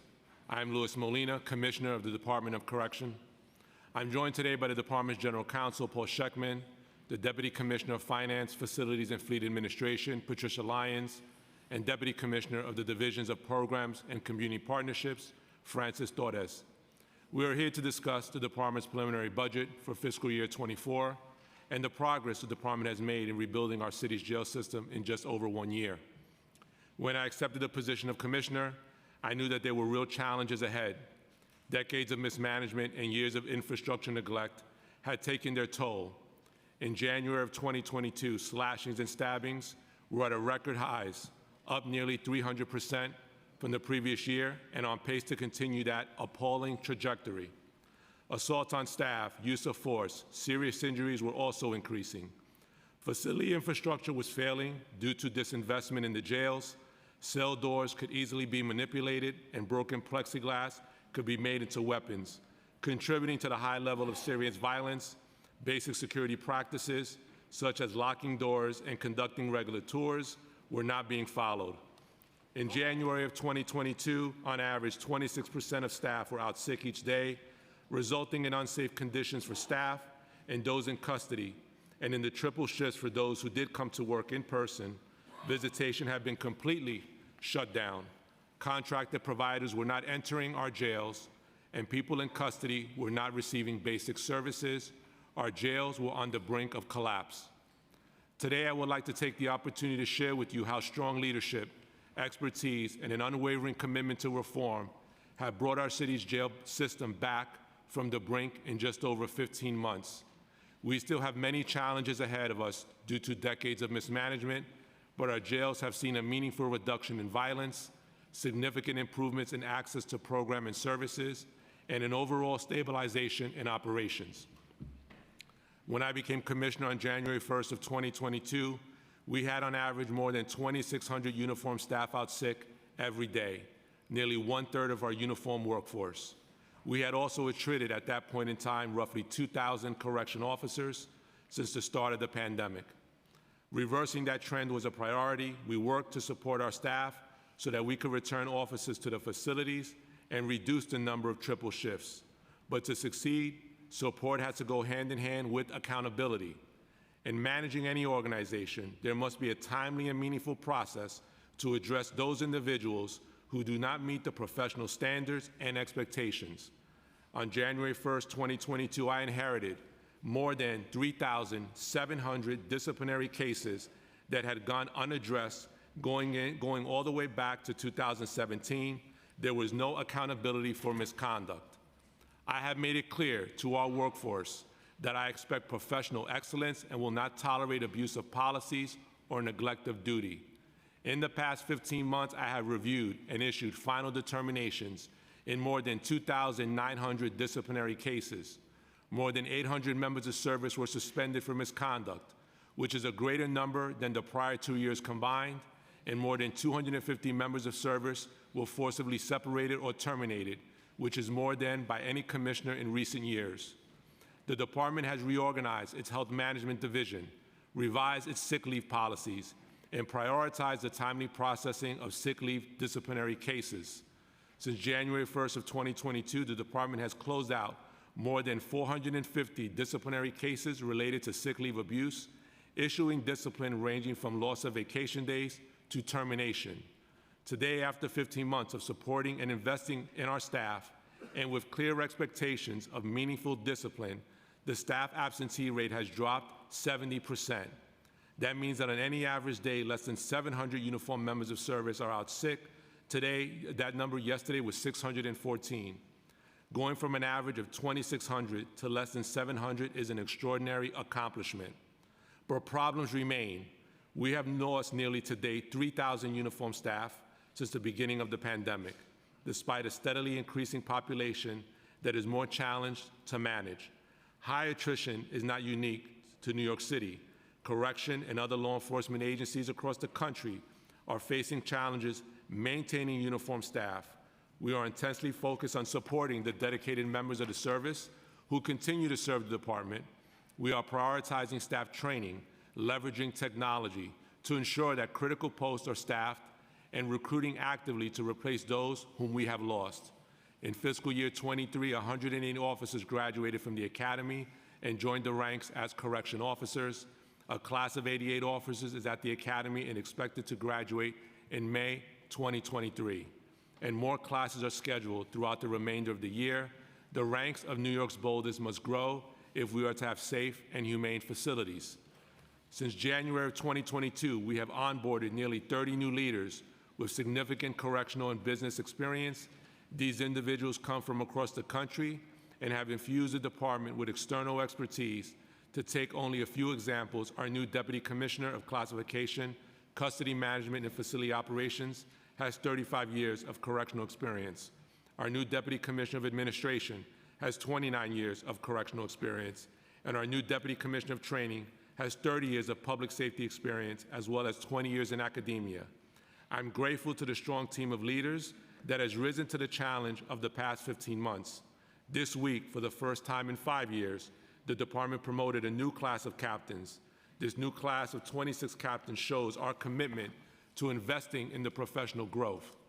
Next month, we plan to hire external candidates for warden positions to lead some of our facilities. They include individuals who have led facilities elsewhere and who will bring fresh perspective to a daunting job. I say to lead some of our facilities because I would be remiss if I did not recognize that our existing facility wardens include individuals who have the talent and commitment to support reform and rebuild this agency, and they deserve to continue in that position. We have made long overdue improvements in how we manage and operate our facilities. For one, we have greatly improved intake processing. When I became commissioner, conditions in our intake units were poor and lengths of stay in the intake were often excessive. The department has now implemented new protocols for tracking and processing new admissions. The intake areas are now clean and orderly, and virtually all new admissions are being housed within 24 hours as required. We have also resumed tactical search operations to remove dangerous weapons and narcotic contraband from the jails. In 2022, the department conducted nearly 90 tactical search operations, resulting in the recovery of more than 1,600 weapons and 200 narcotics contraband items to include narcotic paraphernalia. Search of all kinds led to the recovery of more than 5,500 weapons and 1,400 narcotics contraband in calendar year 2022. Significantly, fiscal year to date, slashings and stabbings have decreased nearly 18% department-wide. In calendar year to date, 38% is the decrease that we are experiencing now with slashings and stabbings. Incidents of use of force saw a 14% decrease in 2022, despite the rise in the jail system's average daily population and concentration of violence-prone individuals as a result of bail reform. The department has never experienced a situation where the population has increased and use of force rates had decreased. This decrease in the use of force in the face of a more challenging population is a product of using a holistic approach to fixing our jails. In the first quarter of 2022, the Robert N. Daverin Center, also known as RNDC, was the most violent facility on Rikers Island. it housed our youngest individuals. To address the highest levels of violence, we developed a multi-pronged violence reduction strategy. We increased programs and services. We ended the misguided practice of housing by gang affiliation. We went back to the basics of security practices. We partnered with faith leaders, credible messengers, and violence interrupters to provide guidance and address the root causes of justice involvement. And we replaced cell doors so they could not be easily manipulated, and plexiglass windows so that they could not be fashioned into weapons. Fiscal year to date, RNDC has seen an over 60% reduction in slashings and stabbings. Recently, we have replicated these components across the jail system. I'm confident that what has worked in RNDC will work elsewhere. We have also been focused on increasing accountability for those who commit violent acts while detained. The simple truth is that if there are no consequences to violent acts, violence will persist. We recently finalized a new restrictive housing policy, one designed in consultation with the nationally renowned expert and approved by the Federal Monitor. The goal of the program is rehabilitation to change behavior so that violence is not a favored course of action. Importantly, our new policy is not solitary confinement. It allows individuals to be out of cell 7 hours a day, 1 hour of which is for outdoor recreation. As I have told this body in the past, solitary confinement is cruel and unusual punishment and has no place in a civilized society. As you know, last year, 19 individuals who were in our custody died. My condolences go out to their families and loved ones. 6 of those deaths were from fentanyl, which is now one of the most leading causes of death in this country for adults aged 18 to 45.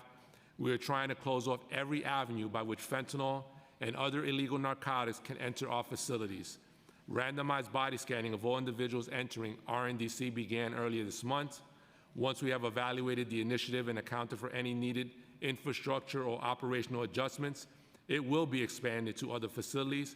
We have expanded our canine unit and partnered with other law enforcement agencies to train 8 of our canines to detect fentanyl, and more canines are being imprinted with the common compound found in fentanyl.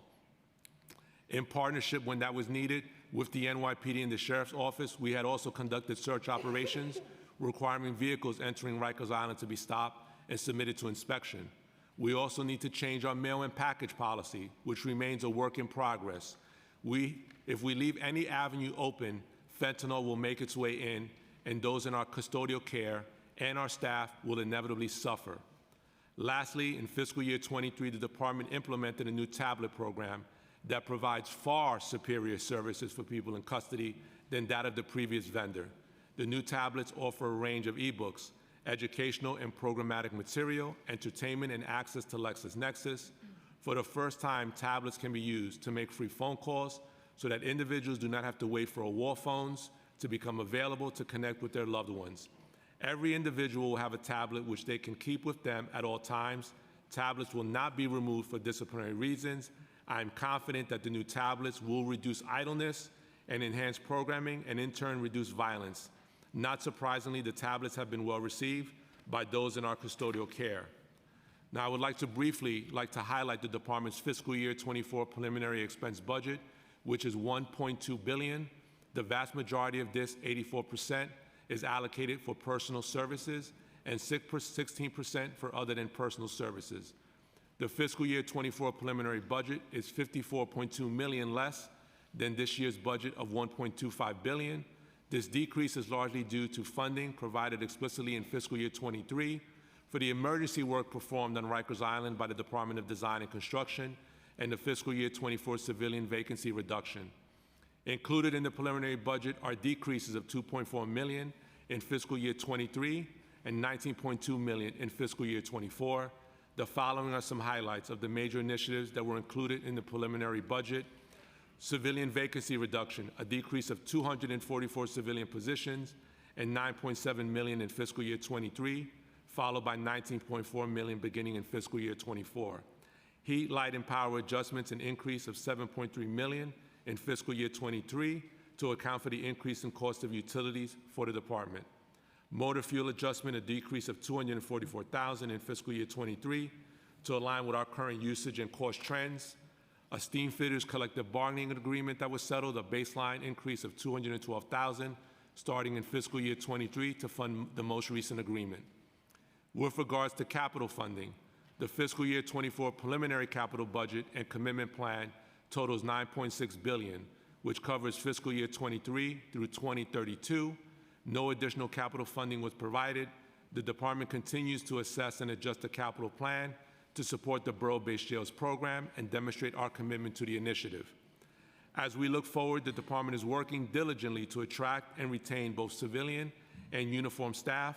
The following is a summary of the changes to the department's civilian and uniform authorized staffing levels included in the preliminary budget. The civilian authorized full-time headcount is 1,731 in fiscal year 23 and 1,730 in fiscal year 24. This represents a decrease of 236 positions when compared to the end of fiscal year 22's budget. The uniform authorized headcount is 7,060 in fiscal year 23 and fiscal year 24. This represents a decrease of 400 positions when compared to fiscal year 22, which included a one-time allocation of uniform headcount to address short-term and immediate staffing needs.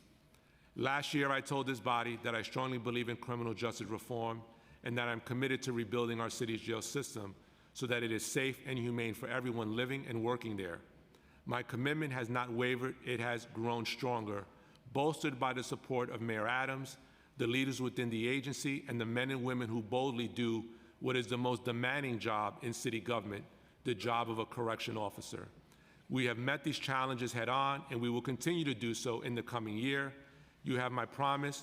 The progress that we have delivered in just 15 months shows what can be achieved with strong leadership and experts at the helm. Thank you for the opportunity to speak this morning. My colleagues and I are available to take your questions.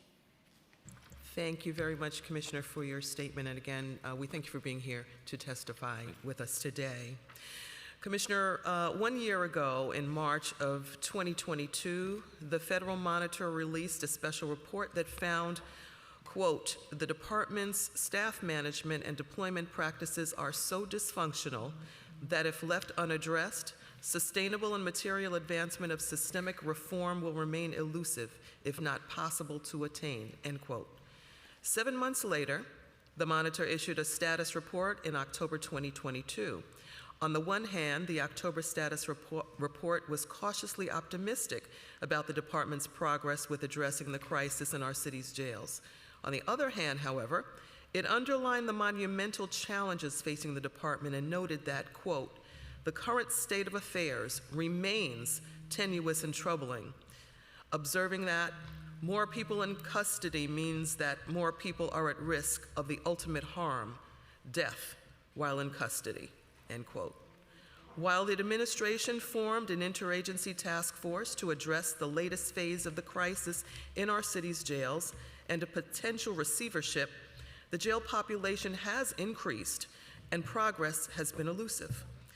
When the Monitor releases its next report, will we find that the administration has made real progress to address the crisis at DOC?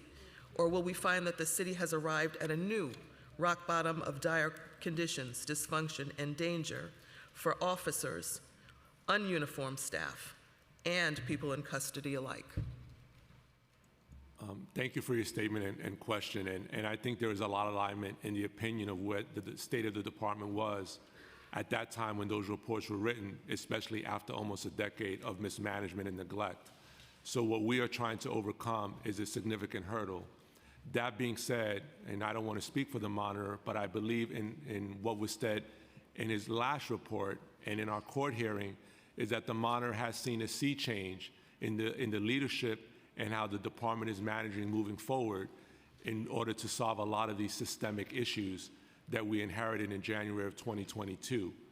Now, that sea change allows, I believe, from the perspective of the Monitor, I would give the opinion of hope that this city can take on the responsibility of reforming and making those reforms sustainable for the Department of Corrections.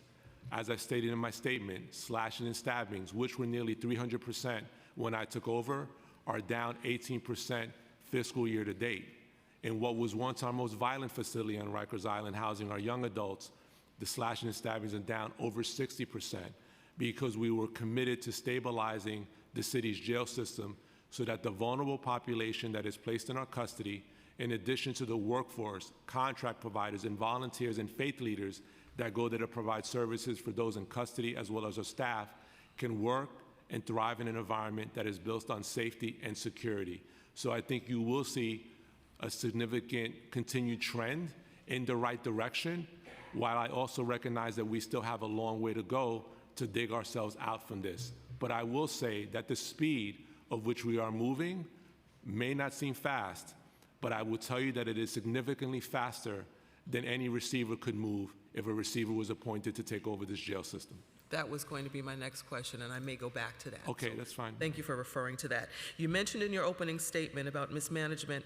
The department's large workforce is so mismanaged that it appears as if the city's jails are understaffed. While there has been progress in addressing staff absenteeism, as you noted in your opening statement, the preliminary mayor's management report still shows a total of uniformed absence rate of 17.4% in fiscal 2023, and this is almost double the rate for the city's uniformed agencies and 4 times the rate for the city's workforce. How can the department expect to meet the challenges of the action plan with so many staff absences still?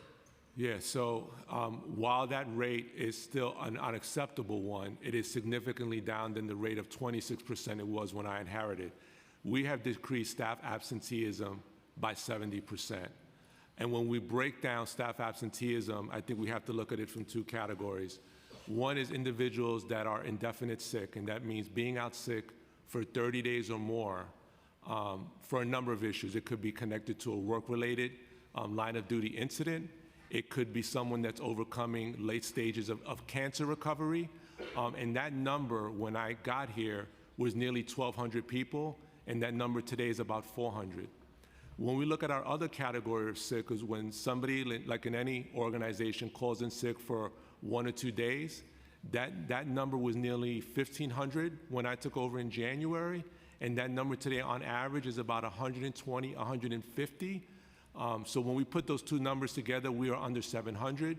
But I think when we look at what the drivers were at that time, we have seen significant amount of staff come back to work. And what that has allowed us to do is not only staff our housing units properly, we are also better deploying our staff in these housing units.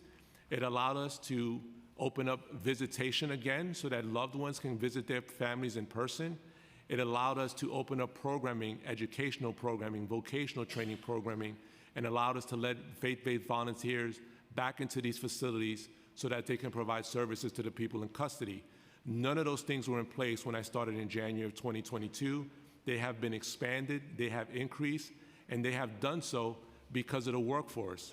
And I will say for the workforce that did stick it out, which is the majority, during the most unusual and deadliest global pandemic that existed, it is truly the mantra when we say heroes work here. Those uniform and non-uniform staff members, while everybody else was working remote, staying home for whatever reason, they came in and they held it together. And in many cases, former correctional officers that maybe used to work in the Department of Education as teachers took it upon themselves to work with our Division of Programs and teach a vocational course or teach some other class to many of the people that are placed in our custody.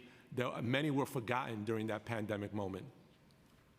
Commissioner, can you update the council on the new sick leave and absence control policies under development and what else you have going forward as far as your planning with that? Sure. So what we discovered early on, that there were a lot of our operational policies and procedures that just were very archaic and really needed to be updated, and the sick leave policy was one of them. So it used to be, and I don't remember the number, but you had to knock on somebody's door like a significant number of times to give them an opportunity to open it. We significantly lowered that number. We lowered the threshold. You're bringing back memories. I'm sorry. Go ahead. Yeah. We lowered that threshold significantly to say, listen, are you home sick and actually at home when you're supposed to be sick? And if you were not home when you were supposed to be, then we took quick action. So there's issues like that. We enforced parts of the policy which, quite frankly, were ignored. So we have these standards where if a person is out sick for 40 days or more in a 12-month calendar year, or have called out sick on 15 different occasions or more in a 12-month period, then we can institute medical incompetency against that person, which is a disciplinary process to to separate the person from the department. We have done, I believe the number is well over 400 medical incompetency cases ranging to that sick leave abuse. And again, I want to say for the record that that was in existence when this crisis was happening and was not utilized in order to keep staff accountable in order to come to work. But at the same time, what the prior administration did was also not have any organizational health strategy to support the workforce. So workforce, whether you work in the private sector or in any public sector agency, needs an organizational health strategy because those workers are not immune from the ills and challenges of life, especially during a global pandemic, and they need support. So we came up with an organizational health strategy through our health management division to make that we're supporting individuals to come back to work whole as soon as possible so that they can do the core job of their responsibility. And for those that we felt were not meeting that standard or did not have the physical capacity to do the job, we either pursued medical incompetency or medical separation to separate them from the department. When my mother was a CO, the worst thing in the world that she could do was get sick because she dreaded the doctor coming to our house. So it was very, very personal. It was a very one-on-one thing. So she always knew that, if she was ill, that there would be a physician coming to the door, knocking on the door to check up to make sure that she was indeed sick, et cetera, et cetera. Who goes to the door these days? How is that handled one-on-one with the officers? Yeah, so I didn't work in the department at the time your mom worked there. It's a long time. Yeah, so I don't know. We don't have actual physicians that do home checks. The individuals that do home checks are investigators assigned to our health management division. Our investigation division supplements that at times to do home checks, to check on individuals that call in sick, especially those that have a designation of being chronic sick.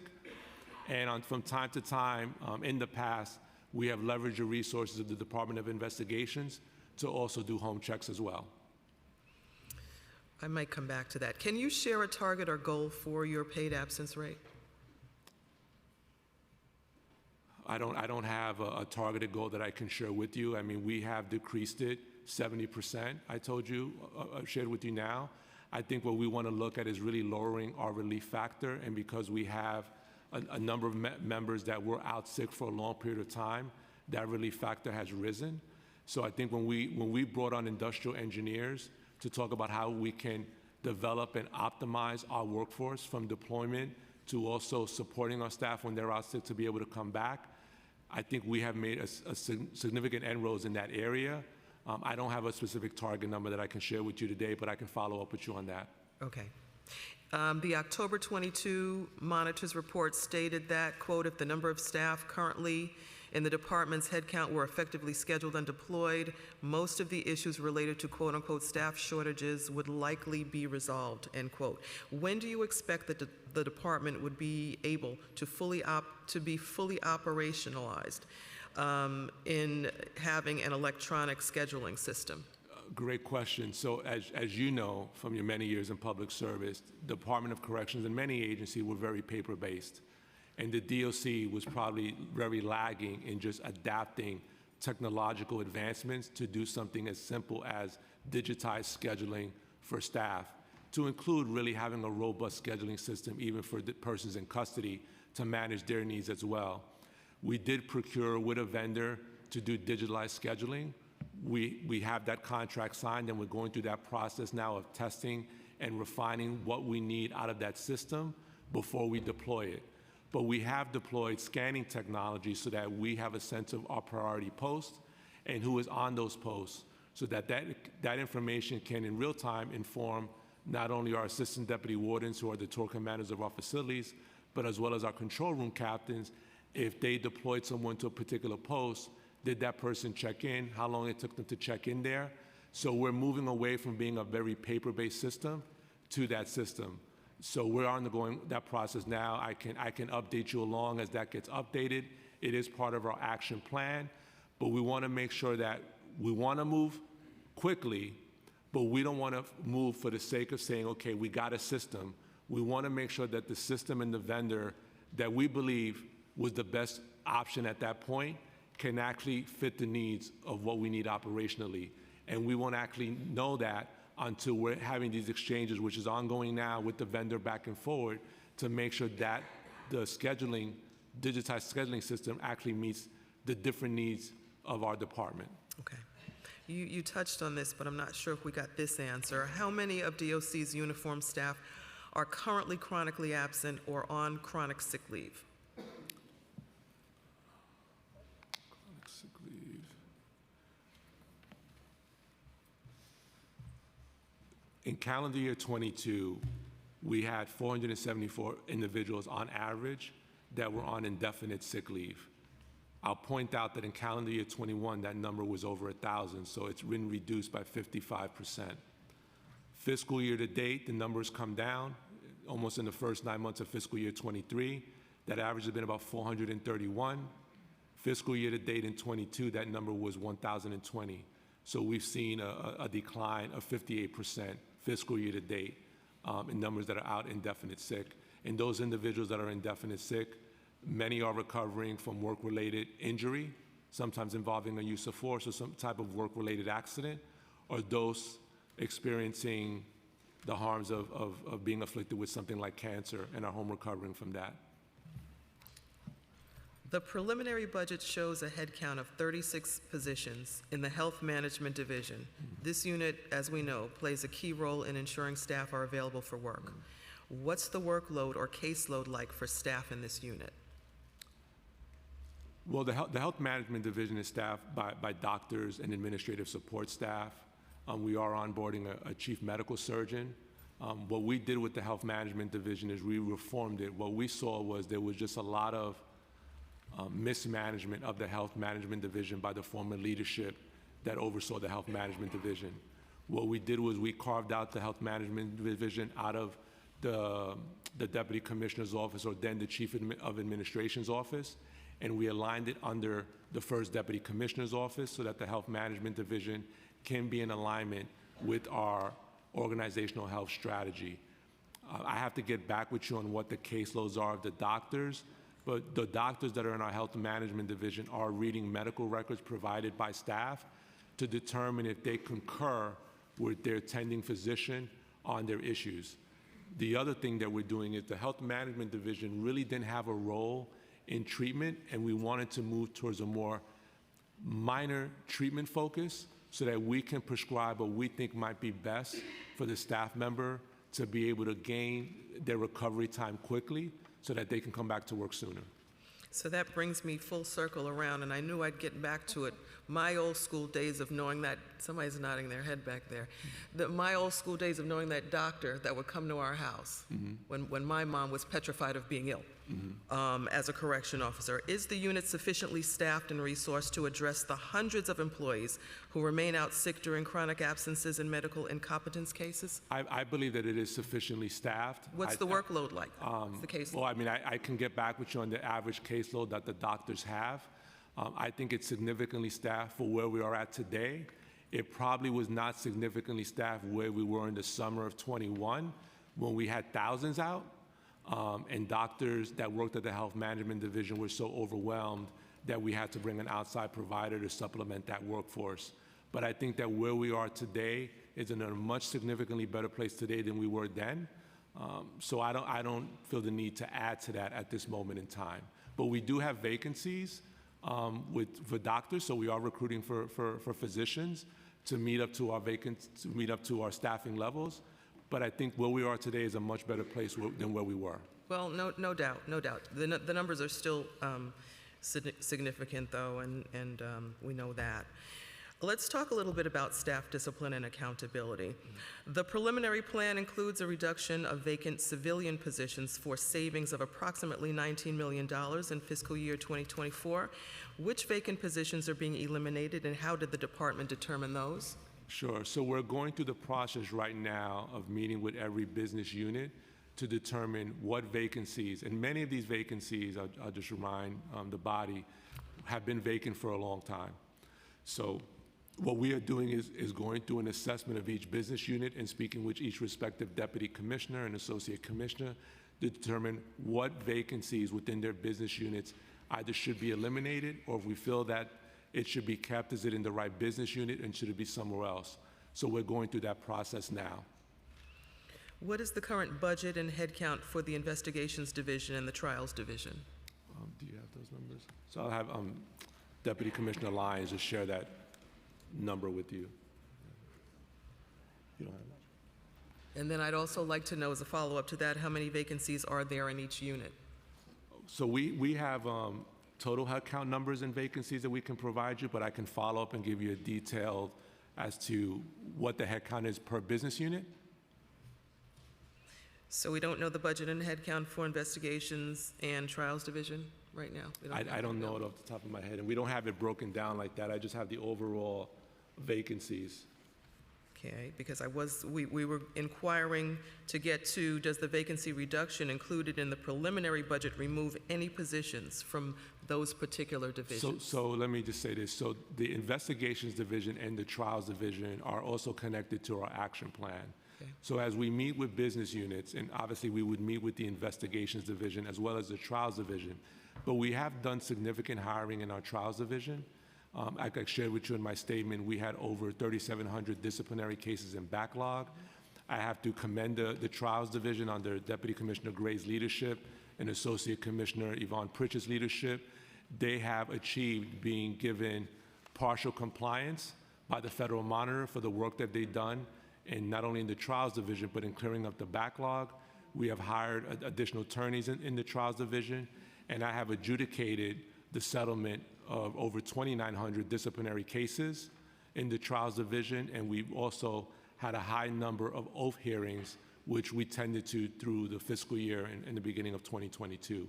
So I don't see at this point them being affected in that way with that, and we will keep that under consideration because they're priority units for us. Does the preliminary budget baseline any funding increases for the investigation or trial divisions? No, it does not. Does not? Okay. Considering that last year's preliminary budget included temporary additions for departmental attorneys, do you believe that there are sufficient baseline resources in the budget to support the expansive role of the units? The expansive role of those units? I don't see currently today those units' roles expanding. I think that where we are at today, given the significant number of thousands of backlog cases which we have cleared, that the units are well-staffed to meet with the needs of today. And we have to ensure that moving forward, we don't find ourselves in a situation where we cannot have timely and meaningful discipline at close to the time of any sort of misconduct or other disciplinary violations that we're waiting years to attend to.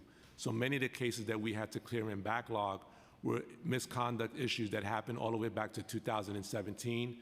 Those situations should have been addressed many years ago. Okay. Do you know how many attorneys are currently on loan from other agencies? Yeah, I believe it's about 3, but I can follow up to confirm that number. It may have been a little bit higher at the height of when we were trying to deal with the backlog issues. Some of those attorneys on loan ended up joining our department, which we appreciate, and we also have recruited into the Trials Division. Okay, thank you. Let's talk a little bit about supervisors and deployment, et cetera. How many staff do you believe are needed to operate the jails overall? So our current funded headcount is for correctional officers alone is 6,194. Our total uniform headcount is 7,060. I think where we are at today is the right number of staff. Now, we do have vacancies in our CO's ranks that are funded, and we have academy scheduled, a recruitment plan in place in order to recruit for those positions. We do have big classes of retirements that are coming in the latter part of 2024, so our recruitment and retention efforts are important for us. Where we are at today, I think, is where we need to be to sort of manage what's in front of us. I think my greater concern is as we look at attrition and retention, as the population continues to creep in an upward trajectory, we may need more resources in order to manage the population as it increases within the city's jail system. You spoke a little bit about in your opening statement the new classes, and as of the preliminary plan, though, there were approximately 162 vacancies in the department's supervisory ranks from captains to wardens. Most of these vacancies, though, are captains and assistant department wardens. Do you have a breakdown of the number of captains, the number of wardens and assistant wardens? So we'll provide that breakdown. I just want to first say we did just, after 5 years, because for 5 years, no captains and first-line supervisors were promoted within the department. We just had our first class in 5 years, went through a renewed intensive training for first-line supervisors under our new Deputy Commissioner of Training and Professional Development, and we promoted 26. And we have another cohort of 25 that we are going to be promoting in the near future. But to your question of captains, we are authorized 703. Our actual number today is 574. As you know, our first-line supervisor, our captains, are the backbone of this department, and they will spearhead us forward in our reform efforts. We also had 2 cohorts of classes for assistant deputy wardens, which is another critical uniform rank. Those assistant deputy wardens, in the majority of cases, manage our facilities as tour commanders and also had other smaller, unique business units. Our authorized head count for the assistant deputy warden is 117. And our actual number today is 92. Okay. What's the optimal ratio of supervisors to correction officers? That's a really great question. So optimally, when we talk about uniformed forces, whether we're talking about correction officers, police officers, or the fire department, I think a ratio of 1 supervisor to 6 officers is optimal. Okay. Now, each of us have different sort of unique responsibilities in our uniform efforts. What we have seen, because of this failure to have a consistent, steady flow of promotion within the department, which negatively impacts morale, is that we were placing a number of rank-and-file officers under the supervision of first-line supervisors so that their ratio was significantly higher than their counterparts in the police and fire services. I don't remember what that ratio is. We did some work on this, but I can follow up with you what that ratio is. But optimally, I would say 1 to 6, 1 captain to 6 or 8 officers would be optimal because they would be managing they would be the area supervisors of the different housing units within the facility, amongst other unique responsibilities that they may have as first-line supervisors. Okay. Commissioner, how do you track whether staff are at their assigned posts, and how often do supervisors check to make sure staff are where they should be? Sure. So like I said before, accountability is very, very important. So one of the things that we did starting out is we deployed scanning technology at priority posts so that staff would be scanning in, and in real time, tour commanders and control room captains would know who was actually on post and when did the person get to post. This is new to the workforce, so we are getting them used to a pattern of practice, of best practices of how to do this. So in addition to scanning, we also have our first-line supervisors, which are our captains, which are regularly patrolling, visiting the housing units where they're assigned to. In addition to that, they're assigning logbooks. And what we're doing is we have torque wand systems that are deployed to our self-housing areas, a system that was not used for a long time before we got there. We reactivated that system. Now, that system primarily is for use for the housing B officer to make sure that they're doing their 30 minutes rounding in our general population units or 15-minute rounding in our special population units in the housing units. What we are doing is adapting that technology, and we are working with the vendors so that our captains, when they tour in the areas, they are also using that touring wand in addition to the logbook, leveraging technology to ensure that they also are not only conducting their required area housing tours, but also engaging with staff and supporting staff. And we are going to expand that technology to our assistant deputy wardens.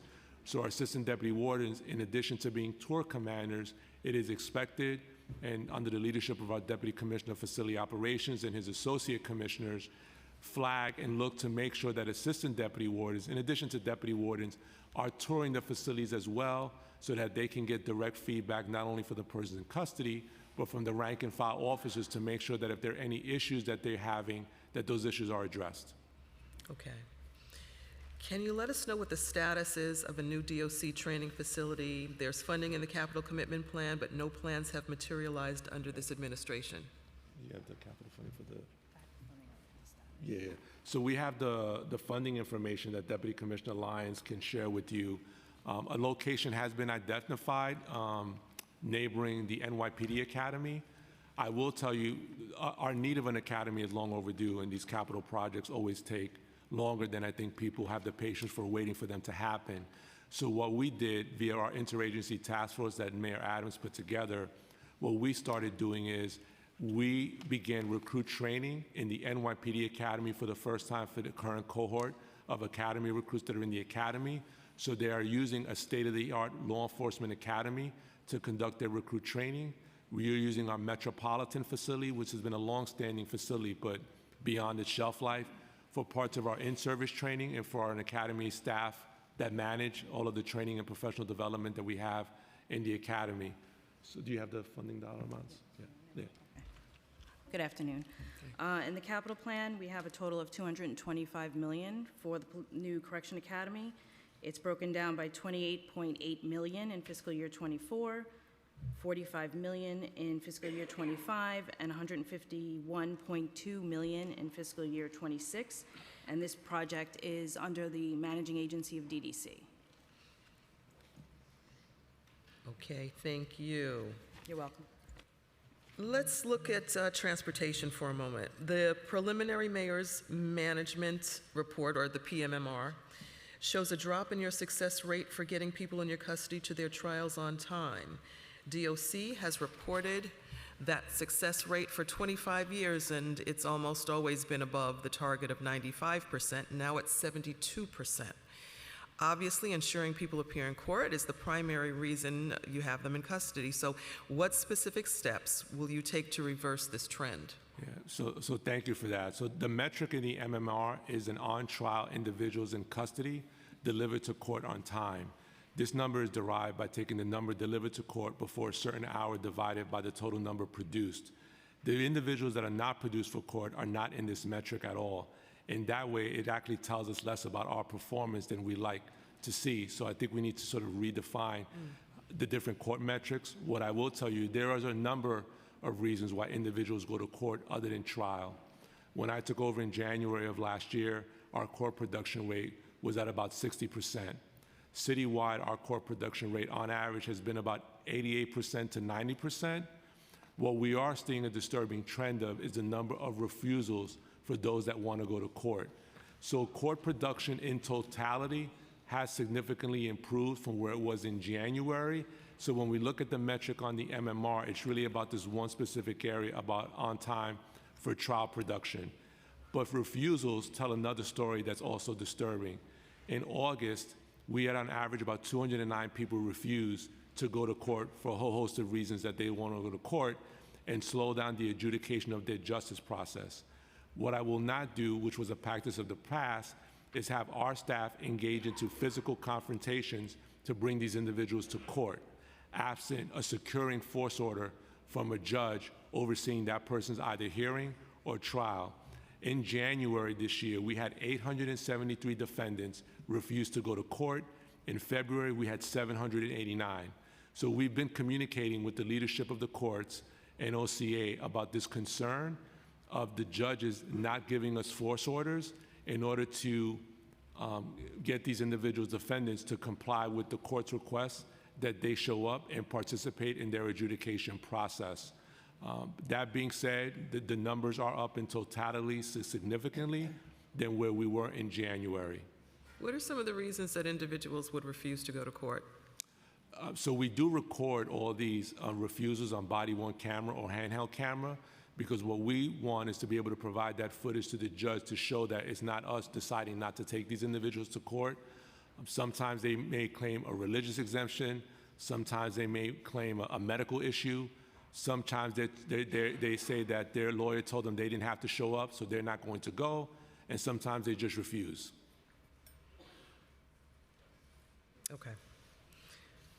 I think my colleagues might take that up as well.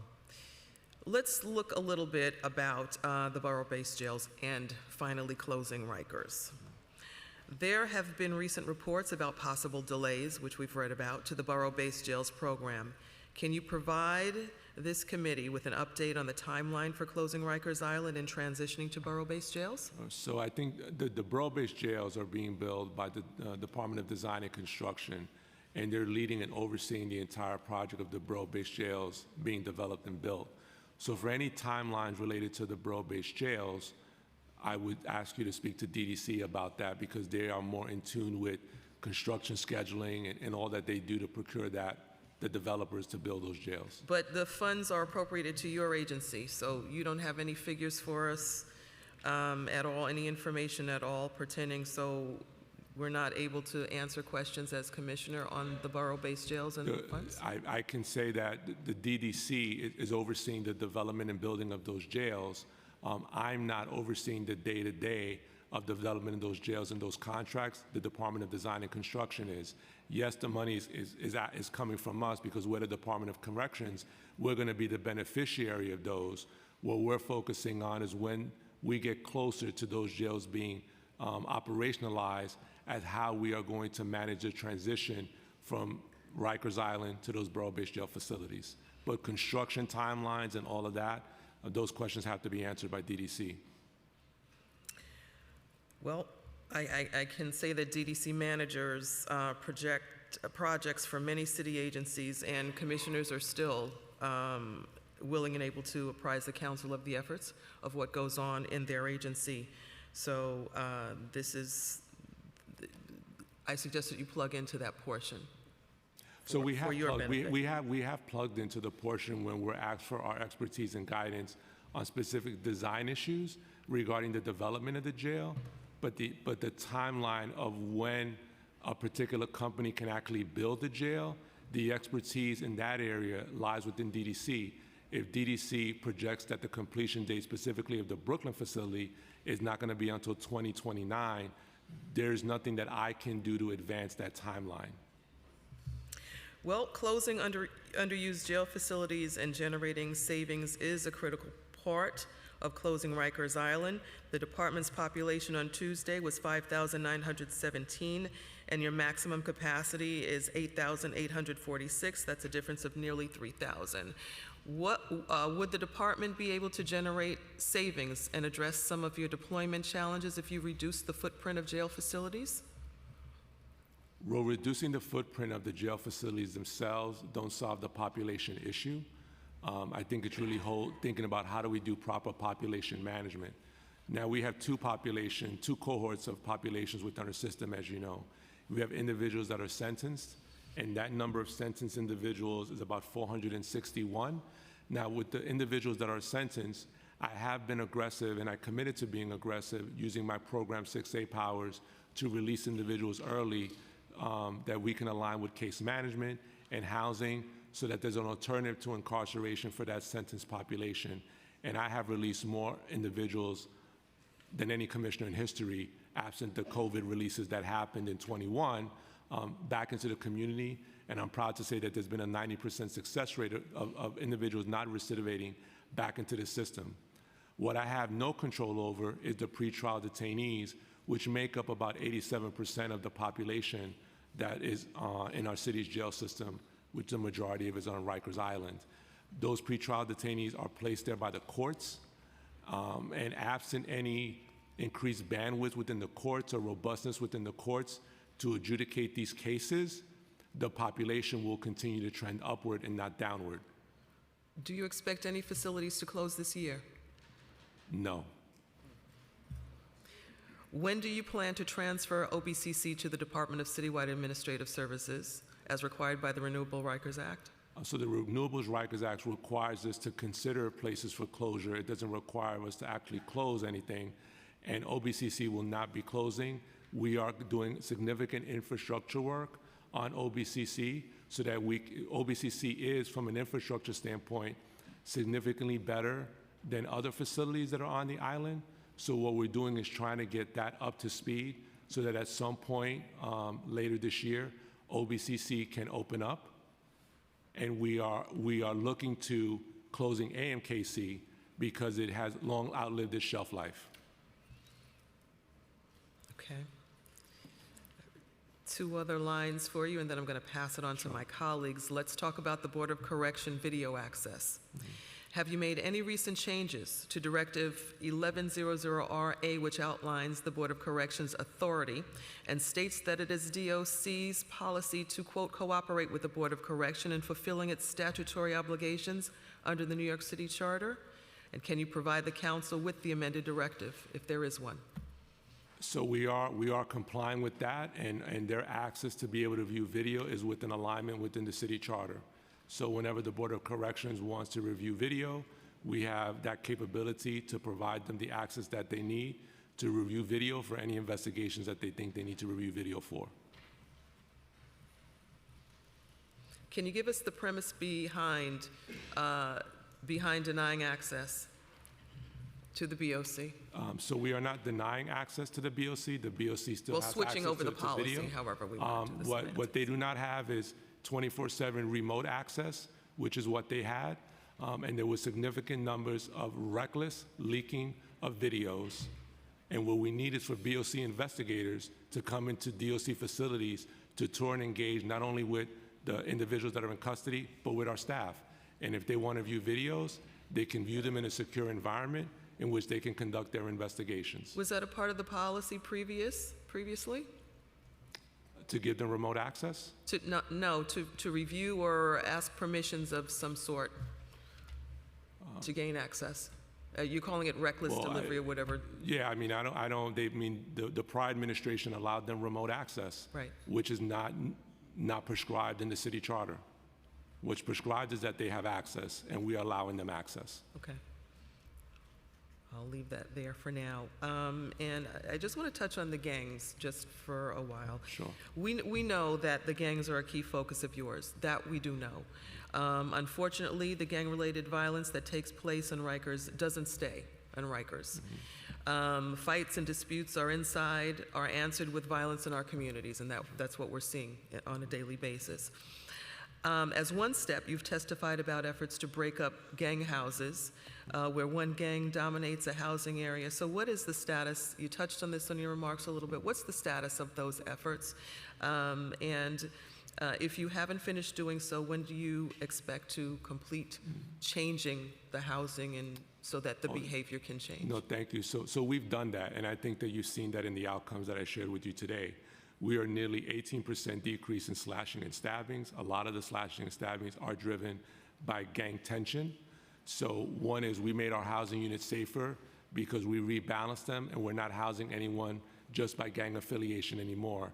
That puts our officers in significant danger, and when 1 out of those 20 individuals of a gang association decides to have a difference of opinion with the other 19, it puts them in grave danger as well.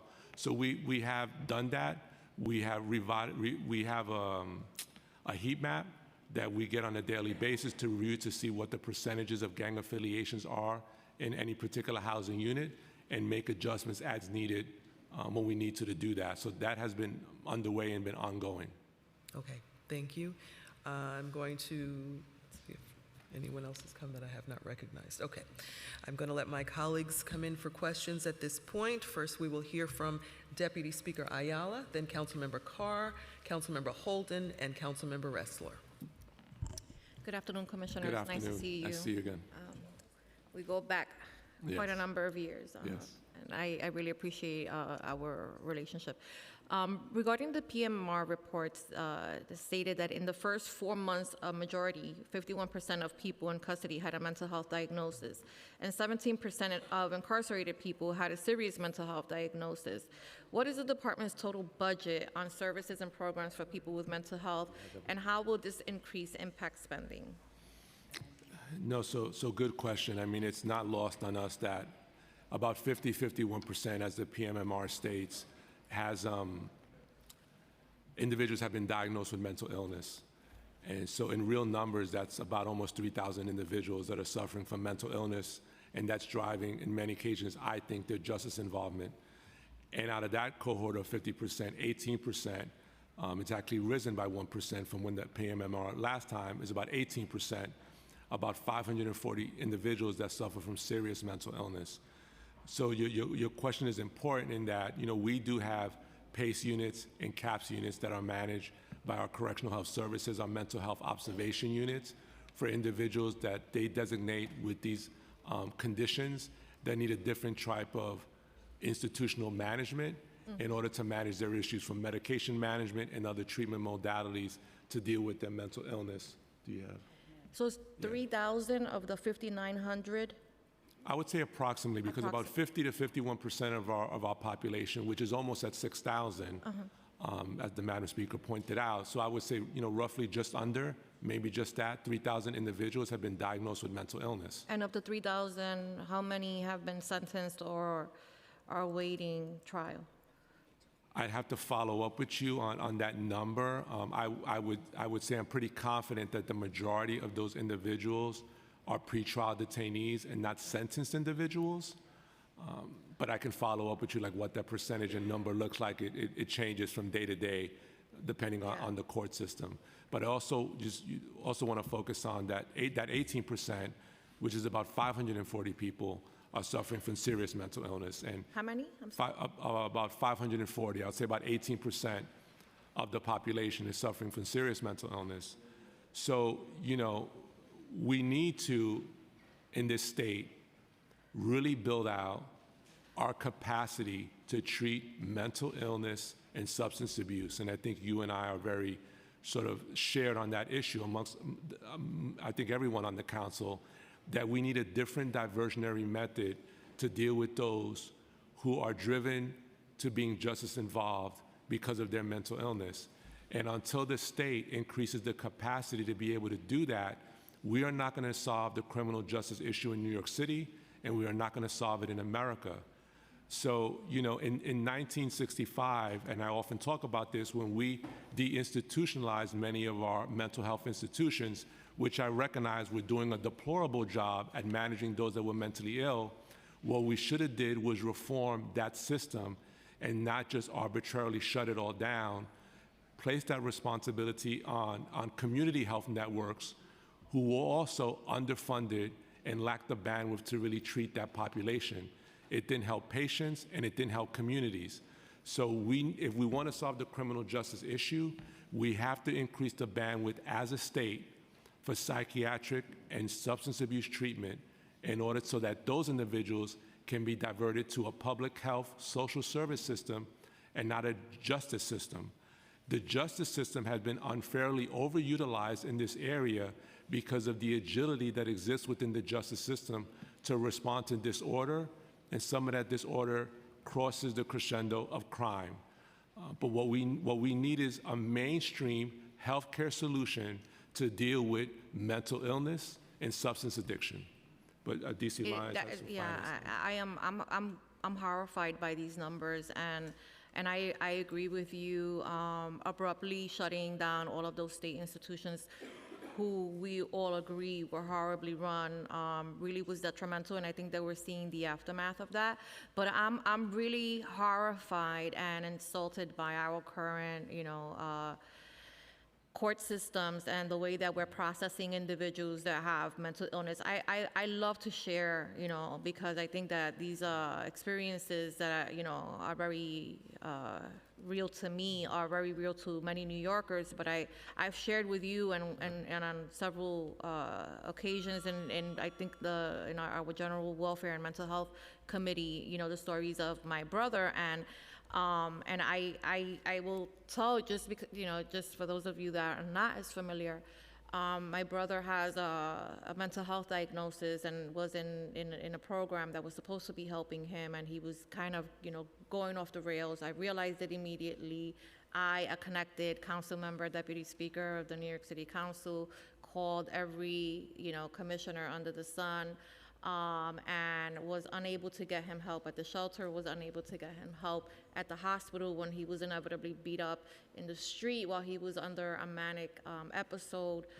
He was beat up by a bunch of guys with a pipe, and then was hospitalized, and when we asked for a psych hold, were refused, and he was discharged the next morning, and took himself to Bellevue, where he went AWOL 3 times, and on the 3rd time, when he was brought back in, punched a doctor in the face and was inevitably arrested under a psychotic episode.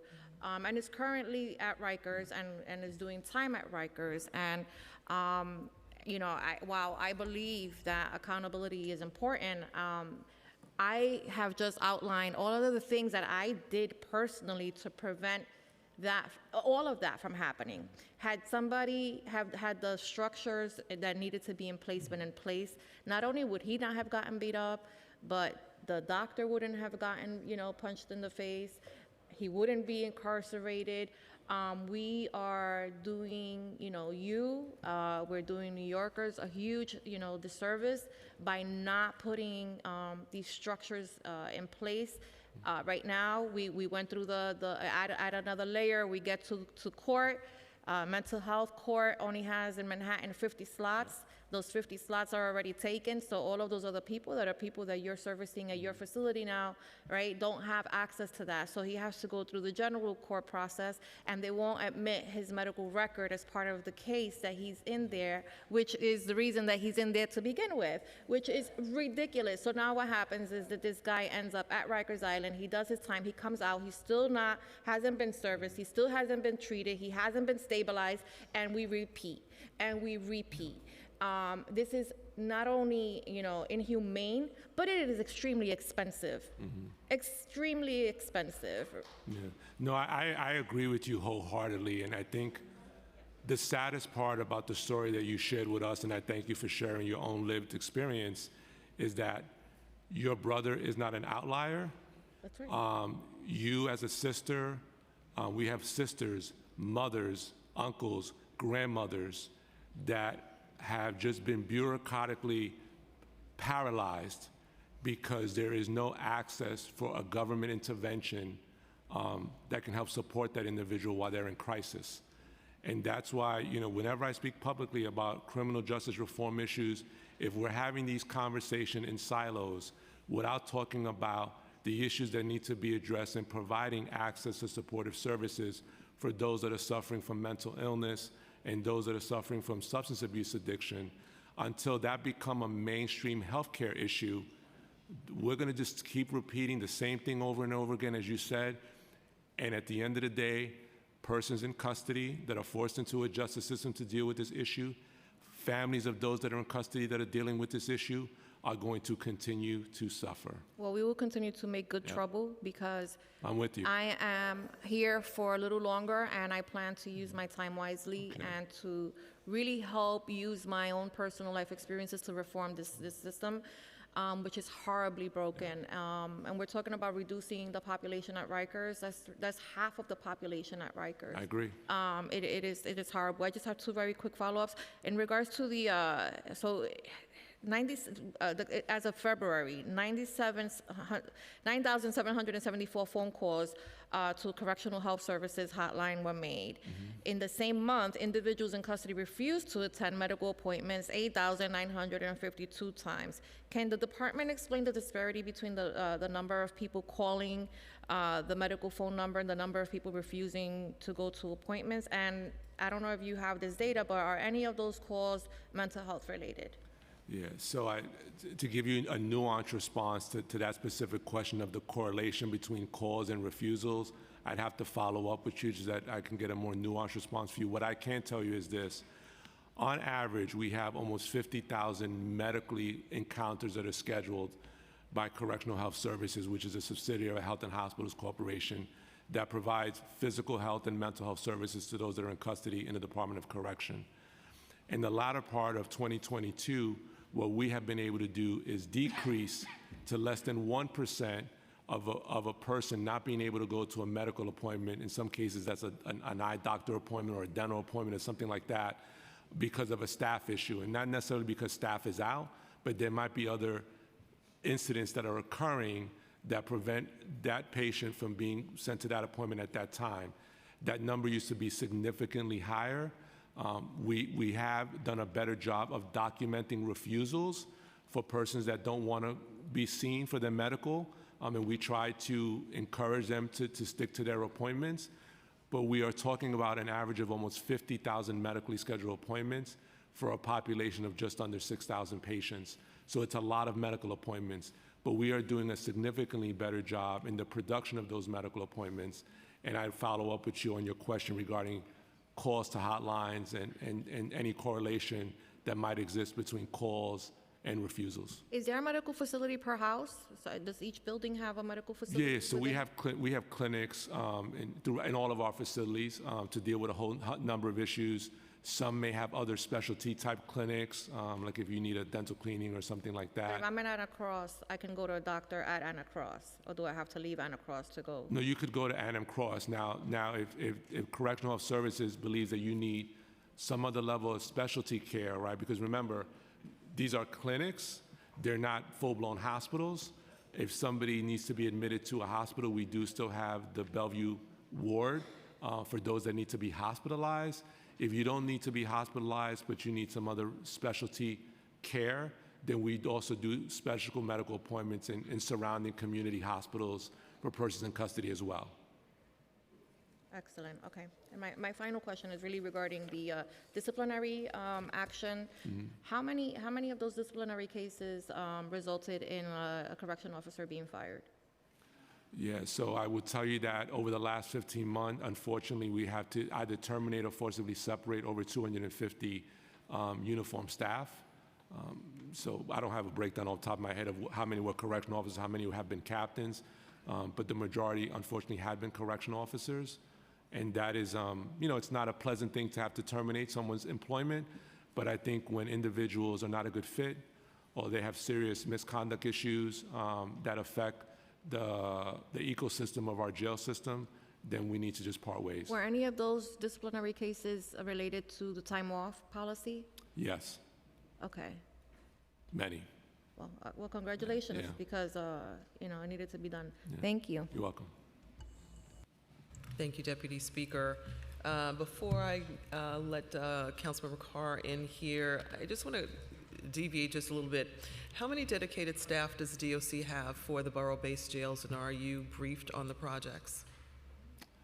Dedicated staff. So we do have a team that's under. So we created a unit called the Office of Management Analysis and Planning.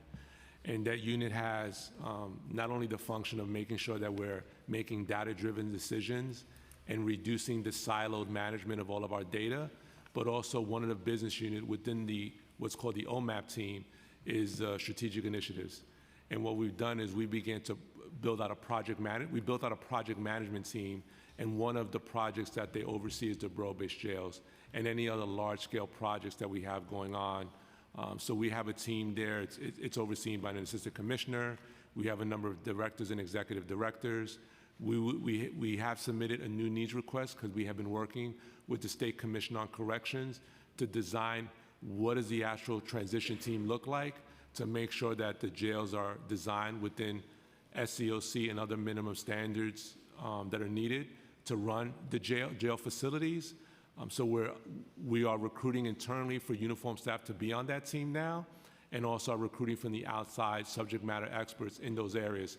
But we routinely and regularly meet with the DDC team to get updates on, what stages of the borough-based jail plan is going on. If we need to move, so in our Queens facility, we had to realign our operations in Queens courts because of portions of that building where the construction was going to begin. We had to move so that we could still process individuals for court. So you're working with DDC. And you just said that you're bringing in other folks to start another. What's the timeline for that? When do you hope to have that? So we're engaged with OMB. There's a recruitment process. We have to interview people and recruit for those positions. I can't give you a timeline right now of when a person would individually start. A lot of that is connected through our OMB process. What's your goal? Is it summer, your goal, summer? I would hope to have that team by late summer, optimally, if possible, or the beginning of the fiscal year 24 timeframe. Okay, thank you. Councilmember Carr, then Councilmember Holden, followed by Councilmember Ressler. Thank you, Speaker. Commissioner, great to see you as always. I want to thank you and your leadership team for the improvements you've made at the agency since your tenure began. But I remain concerned about retention and recruitment, even within the fiscal constraints of your budgeted headcounts. Sure. Specifically, the State Comptroller released an analysis from looking at June of 2020 to August of 22, And the municipal workforce, the second largest drop in occupational group was corrections officers, almost 26%. And the agency with the largest drop in workforce for the city was DOC, 23.6% in that same period. So when you add that to the folks who are on indefinite medical leave that we discussed earlier in your testimony, the folks who are just out on a more day-to-day basis because of things that come up in their lives or they just get temporary illnesses, I'm concerned about you maintaining the staffing level that you need to have a safe, secure, and humane facility at Rikers. So what, in your view, is the appropriate staffing to incarcerated individual ratio at Rikers? I hear sometimes it's 30-to-1, depending on the block. And then I'll just rattle off my other questions here. How many have retired or resigned from DOC, whether it's uniform staff or overall agency staff, since January? How many have come online in that time? And then can you give us a little more detail about the sort of outreach campaign you're going to be doing to folks to do recruitment? And are you considering incentives like bonuses that some other law enforcement agencies have been doing elsewhere in the country? No, so great questions. So to your question on resignations, retirements, since January of 2022, we've lost about 1,000 uniform staff, the majority of that being correctional officers that have resigned or retired, given the trauma that they survived over the time of the pandemic and doing a very, very tough job. That being said, we are doing a lot of recruitment. We've hired 108, which is really a very small percentage given the number of people that we've lost over that year. And when you look back all the way to December of 2019, that attrition is about 3,000. So what are we doing today? One is we've relocated recruit training to the NYPD State-of-the-Art Police Academy, so we think that's a welcoming thing for new recruits coming in. We're doing a better job of shepherding someone through the hiring process and journey that it takes to get hired to be a correctional officer and linking them with our applicant processing division staff members to make sure that we keep them engaged in that process. We have done GIS mapping of where our correctional officers live, where our applicants are coming from, and where our retirees live. And we're working with our recruitment team to really think about what's the mentorship model that we can get to engage those that want to be correctional officers in this process, given that there's so much negative press that's out there regarding the department in general. We want to sort of help guide people through that this can be a very, very rewarding career and a very strategic and important part of our criminal justice system, because our correctional officers spend the most time versus when you look at police officers or even our DA's offices with someone that is accused of a crime, and we could help try to deal with the root driver of that issue. Like I've said earlier, we have an organizational health strategy now where we're better supporting staff so that we can deal with retention, which is a different strategy than recruitment, but we don't want to hire individuals and then lose them right away. So we are focused on retention. We have been thinking about things that you talked about, like a bonus strategy, what other incentives we can give to those that are working in a very, very tough job. There's ongoing, that's in the Office of Labor Relations wheelhouse. So what I have done is really been more engaged with Office of Labor Relations, and I thank Commissioner Campion, who oversees OLR, in her and her teams engaging with us on what are the nuanced needs that we need for this particular workforce, and what can we do to incentivize optimization even through a CBA. So there's a whole host of things that we're doing to try to stem retention losses and try to increase those who wanted interest in coming in law enforcement to steer them to becoming a correctional officer. Thank you, Commissioner. Thank you, Madam Speaker. And thank you, Commissioner, for your unbelievable job. Because I visited Rikers a few times before in the previous administration. Let's talk about some of that. And the visit that I experienced, flooding throughout the complex in Rikers, doors not locking, just chaos. But the lack of correction officers on duty that we saw, we had many times one correction officer for dozens of detainees. Triple tours, attacks on correction officers at an all-time high with a smaller population. And the worst one was, which we argued, and I argued at several hearings, because I was on criminal justice in the last council, was the gang members housed in the same unit.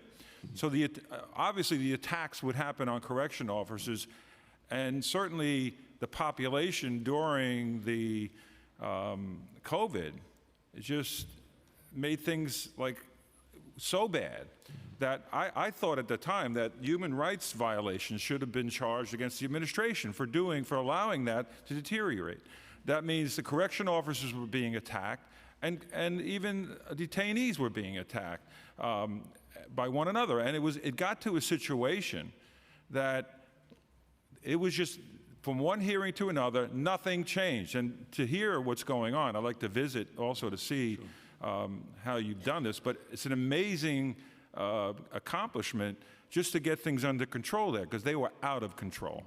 So I even spoke to some of the wardens who said, what you had mentioned is that some of these individuals don't belong here. They have serious mental illness. They don't belong in jail. They belong in a hospital. And so some of the programs, what you've accomplished is amazing in just over a year. But when you find somebody, like you mentioned, there's 540 serious mental illness cases within Rikers. Are they transferred to a hospital, or do you try to do that, or Yes. So what's the process? Yeah. So the process, we do have mental observation housing units, right?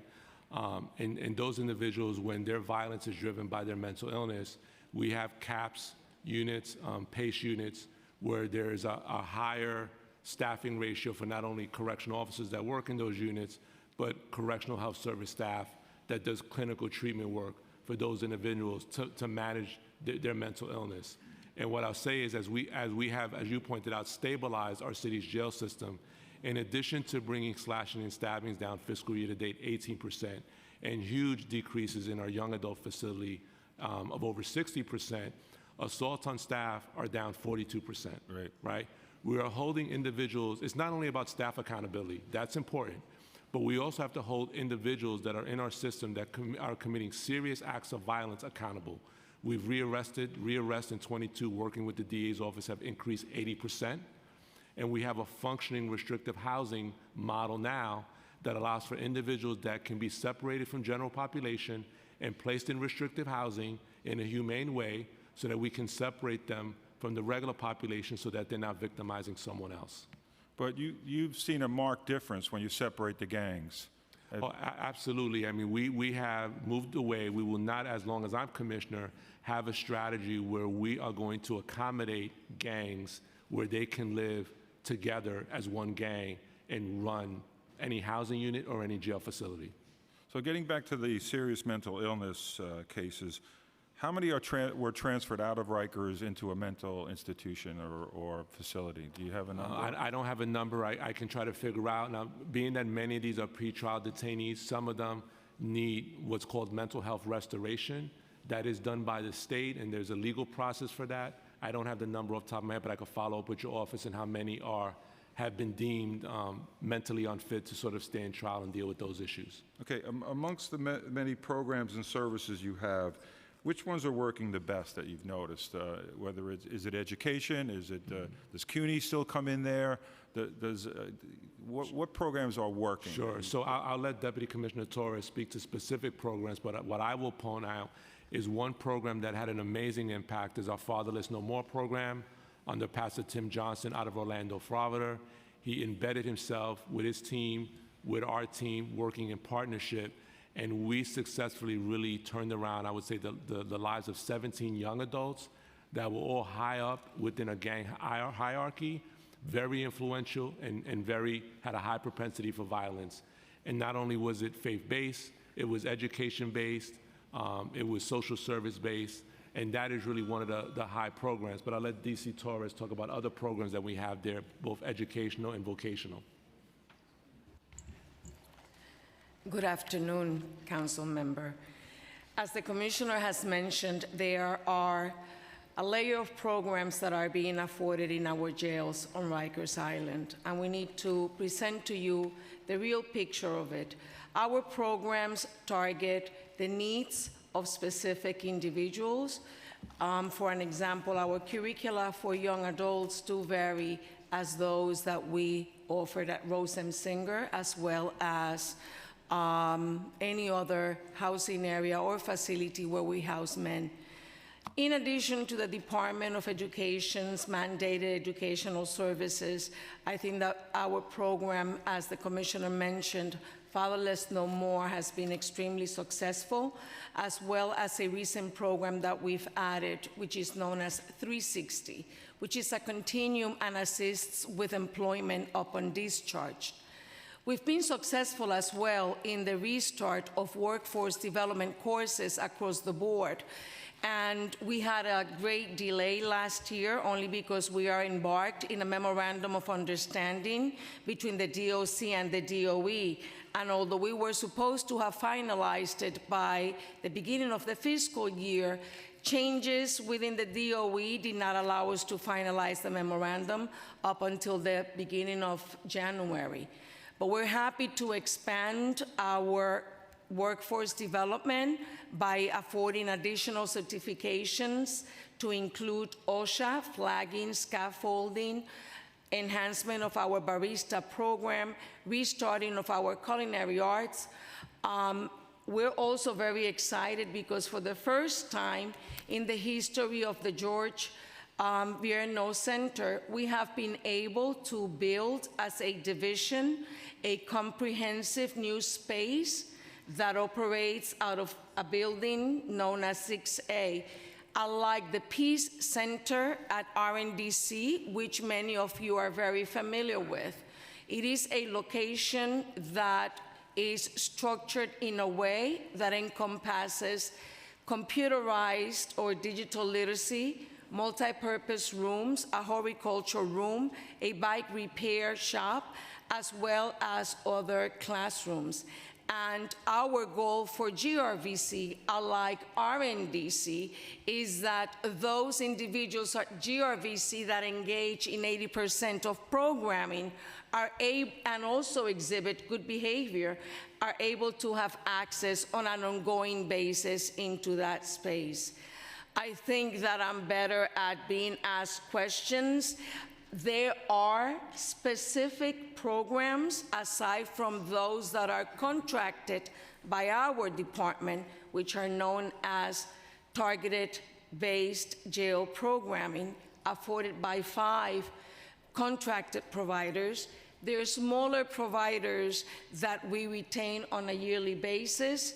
Something that we did last year that we should make you aware of is that we invested time in conducting focus groups with our persons in custody, both emerging adults, and significantly our staff. The reality is that it's not about having a large number of programs. It is having and retaining programs that afford quantitative programming. And based on that feedback provided to us by the population and staff, those who are impacted the most, we have reduced the number of programs that we used to give 20K to 26. And what we've done is expand on the amount of funding that we allocate on a fiscal basis. On things that work, but That's thank correct. you so much. Very descriptive. Thank you, Commissioner. Thank you, Speaker. Thank you, Speaker. And good to see you, Commissioner Molina. See you too. Known you a long time and always enjoyed working together. And we all know Rikers has been a travesty long before you arrived, and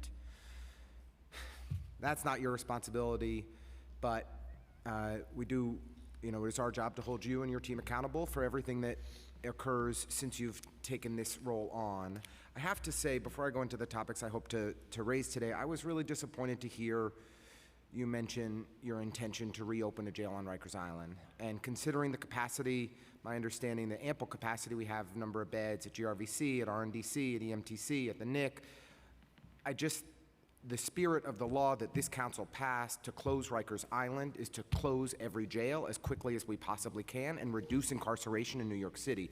And to be excuse me, no clapping, sorry, the speaker's gonna get angry with you. You don't want the speaker to get angry with you. But in all seriousness, I am very disappointed to hear that. I want to move on to a topic that you raised the last time you were here, which was you said that you anticipate the population at Rikers or in DOC custody continuing to grow to 7,000 people. Horrible reality that we have the jail population moving in the wrong direction after 30 years of consistent declines. There are many factors that you've cited for why we have delays in our justice system, but one of the critical factors is the failure of the Department of Correction, which just a few years ago was producing people to court on time 97% of the time.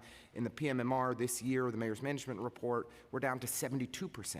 So I just want to start by asking for brevity, but in saying, what are you and your team doing to get those numbers back up to 97% and other efforts you're making to reduce the population in your custody? Sure, and I had explained this earlier with Madam Speaker, that specific metric within the MMR, while important, it really only speaks to on-time trial production and not all of the court production that is done to bring defendants to deal with their adjudication process.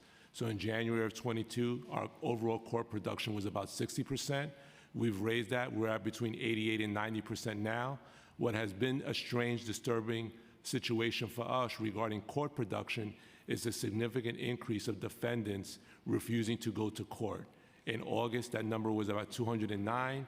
In January of this year, it was 873. And in February, it was 789. What we've done is we've added the extra layer of on body-worn camera recording these refusals so that we can provide them to the courts, so that the courts can issue securing orders so that we can use force, if necessary, to bring these individuals to court for their adjudication process.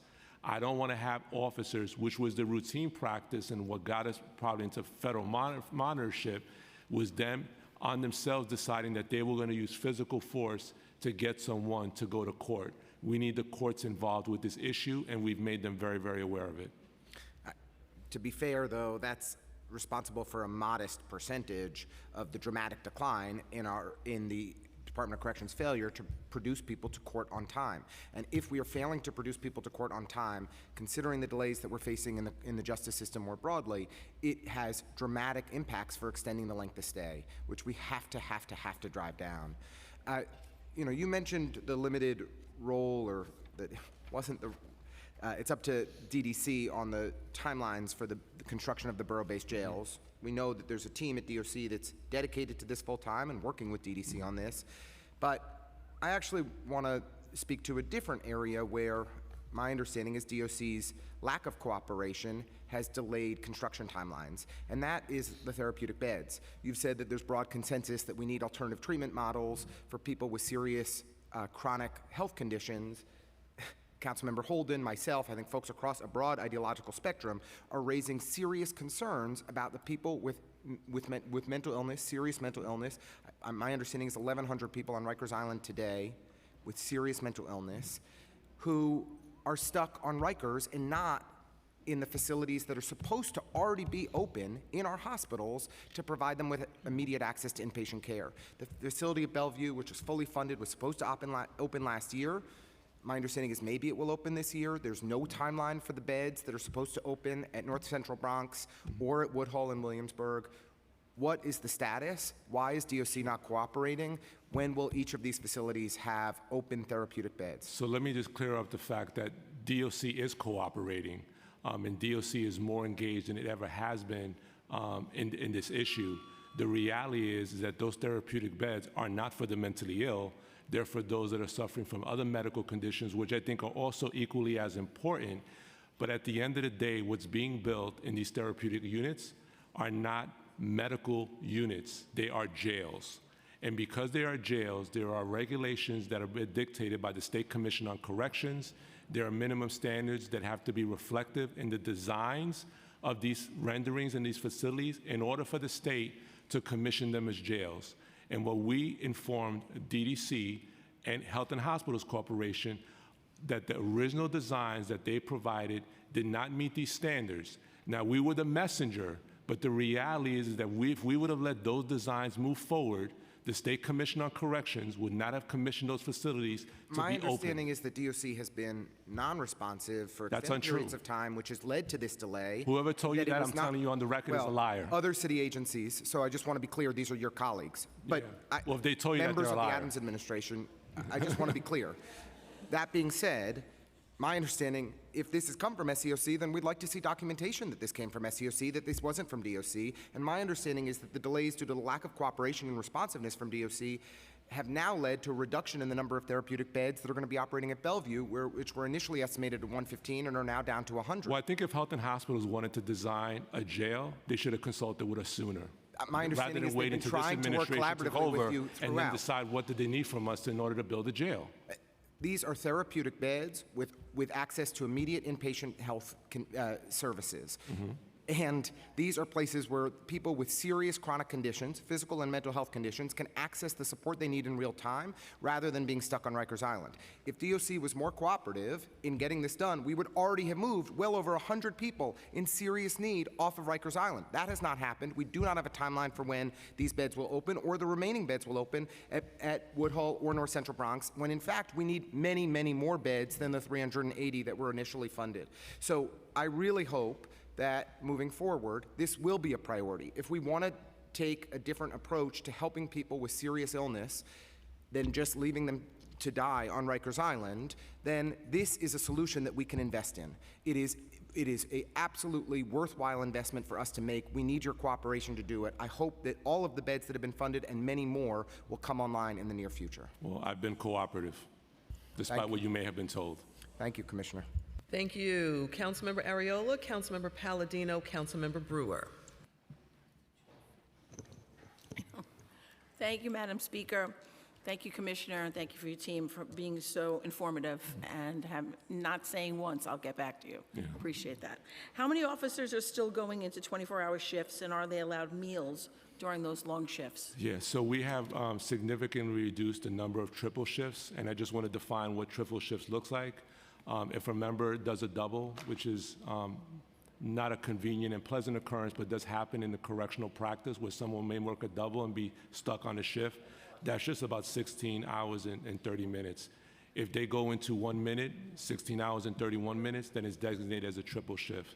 So we have significantly reduced triple shifts. I made it clear to the facility leaders that people should not be stuck on triple shifts. And what we have done is we have continued to redeploy staff to make sure that those members of service are relieved so that they are not going into triple shifts.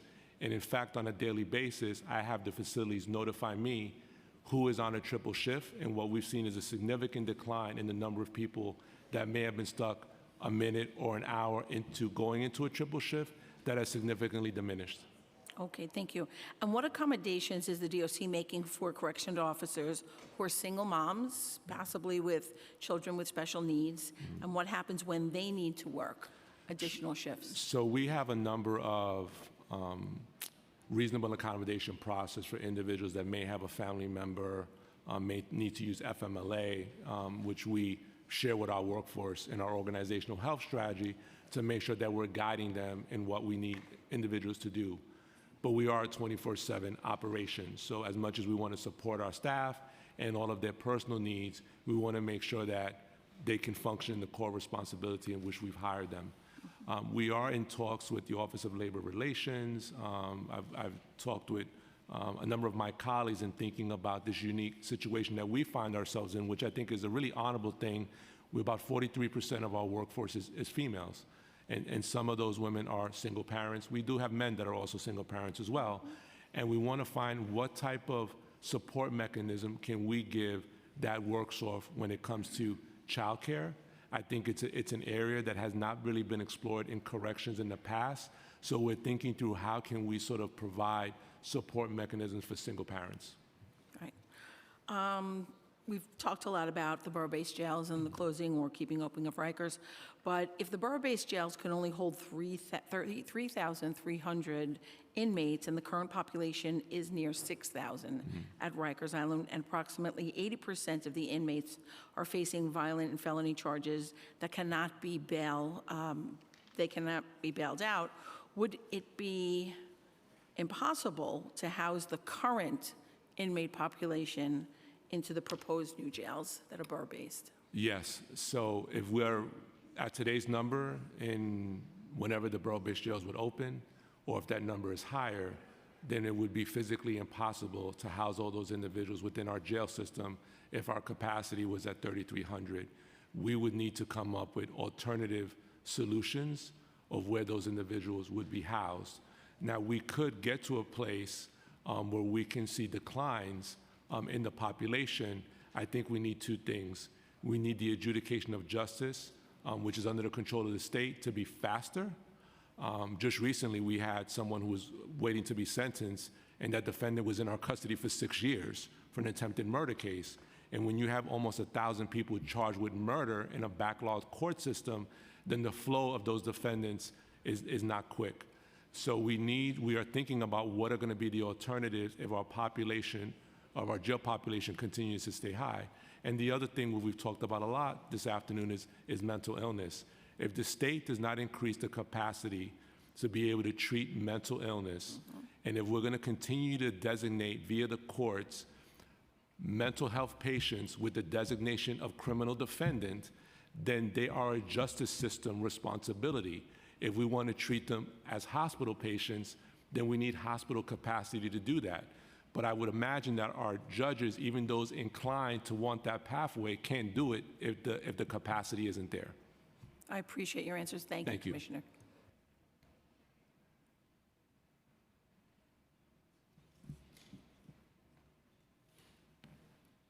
Good afternoon, and Good thank you afternoon. very, very much. The justice system right now is a travesty. I, for one, believe Rikers Island should remain open, and I do believe in everything that you're trying to do Thank is you. difficult at this time. We must hold the state responsible for a great deal of what our shortcomings are down here in New York City. We're not doing that. We need money, we need support from upstate. We talk all the time about the separation of crime, mental illness, and drug addiction. This is a must. This is not your problem at this time. The problem lies within the state. Am I right or am I wrong? You're correct. I mean, the state has a responsibility in ensuring that its courts and, to some degree, our district attorneys are funded properly to fund the mandates that they've placed with their reform efforts.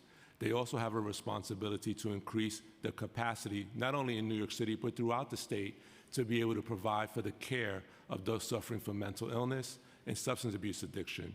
And when we, as a nation, deinstitutionalized efforts to decentralize that and just wholly shut down psychiatric facilities, it was a detriment. Generations later, we're still paying the price for that. Well, like you said, it was back in 1965 when they came along and just shut down every possible facility.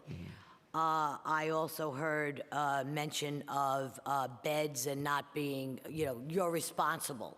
You're not responsible for DDC and their lack of doing what they're supposed to do, are you? Well, I think that the challenge with the building of these facilities is we had a pandemic, right? That can't be discounted. That presented significant supply chain issues. After a pandemic, we have a war in Eastern Europe that impacted supply chain issues. There is global unrest that it's impacting our domestic ability, since we have a globalized, interconnected system, to deal with supply chain issues, because quite frankly, we just don't build anything in this country anymore. We are so dependent on outside resources to do a lot of this development, construction, supply chain, that is what has contributed significantly to the delays of the borough-based jail project. So I don't put that blame on DDC. We are in an environment that is significantly different than 10 years ago. Absolutely.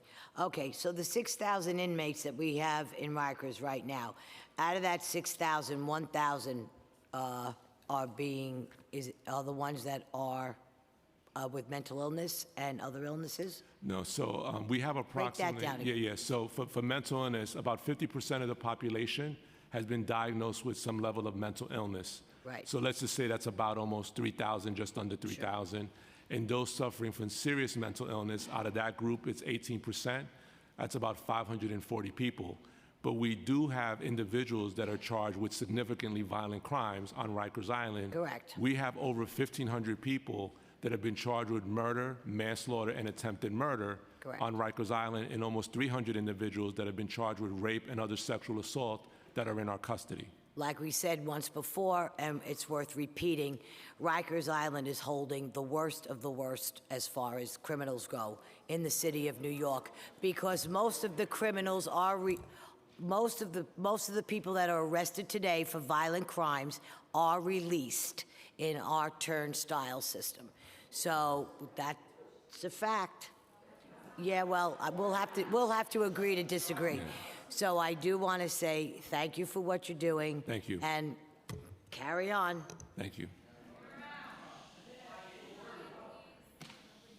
I would take exception with my colleague's expression, worst of the worst. Councilmember Brewer. Thank you very much, and thank you, Commissioner. I know that I've been to Rikers, meeting with you and meetings, and I appreciate them, and I appreciate Kat Thompson for everything that she does. Yes, Kat's great. My questions are communication. I had a lot of foster care kids. Communication with them at Rikers is incredibly important. So while detainee mail scannings is off the table, my understanding is that you are moving forward with a new contract with Securus for other services. So I wanted to know what will be included in the contract, what are the new services, and will you provide the council with contract information without redactions. Got it. So I'll let DC Lyons go over the particulars of the Securus contract for Yep. you. Okay. And so I'll let her take it from there. Good afternoon. Thank you for the question. So at present, we're exercising our fourth renewal for the Securus contract for the telephone system on Rikers Island, and included in that is going to be an amendment that was previously filed with the comptroller for tablets for persons in custody. I defer to DC Torres on the rollout of the tablet program that's being rolled out as part of this contract, but it's already underway. So the Securus contract had 5 one-year renewal options after its 5-year term concluded, so we're not exercising renewal 4 at this time. So only change in that renewal will be the addition of the tablets. Okay, and how much is that contract for?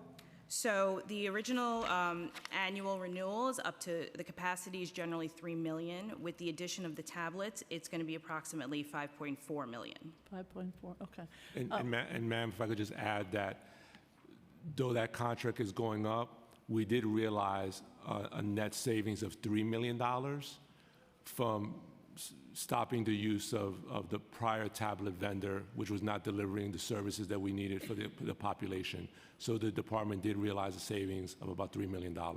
Okay. Local Law 144 of 2018 requires that phone calls are provided free of charge to people in custody. Please explain how this works in practice and whether tablet-based audio calls and tablet-based video calls are or will be provided free of charge to people in custody. And I have a follow-up call to that. Sure. So as you know, based on the local law, the persons in custody get 21 minutes of free call time to call their loved ones every 3 hours during the time of when individuals are out of cell, from around 5 a.m. till about 9 p.m. in the evening. And the telephones were on the walls in the congregate setting areas of the housing units, as you know, because you have visited there many, many times. What's happening with the tablets is really an extraordinary expansion of the capability for detainees to be able to make calls. Because all of the calls that can be made on the tablet, if someone is residing in a living unit where there's cells, then they can have those calls in the privacy of their cell with their loved ones. There's no fee for that. So the same 21 minutes of free call time every 3 hours is available on the tablet to call, so that people don't have to use or wait in line for a wall phone. So that hasn't impacted any ability or added any cost to loved ones to be able to make those calls. We do have video visitation, which is not happening on the tablet. That is separate from the tablet. We are exploring how we can leverage the tablet to possibly do video visitation.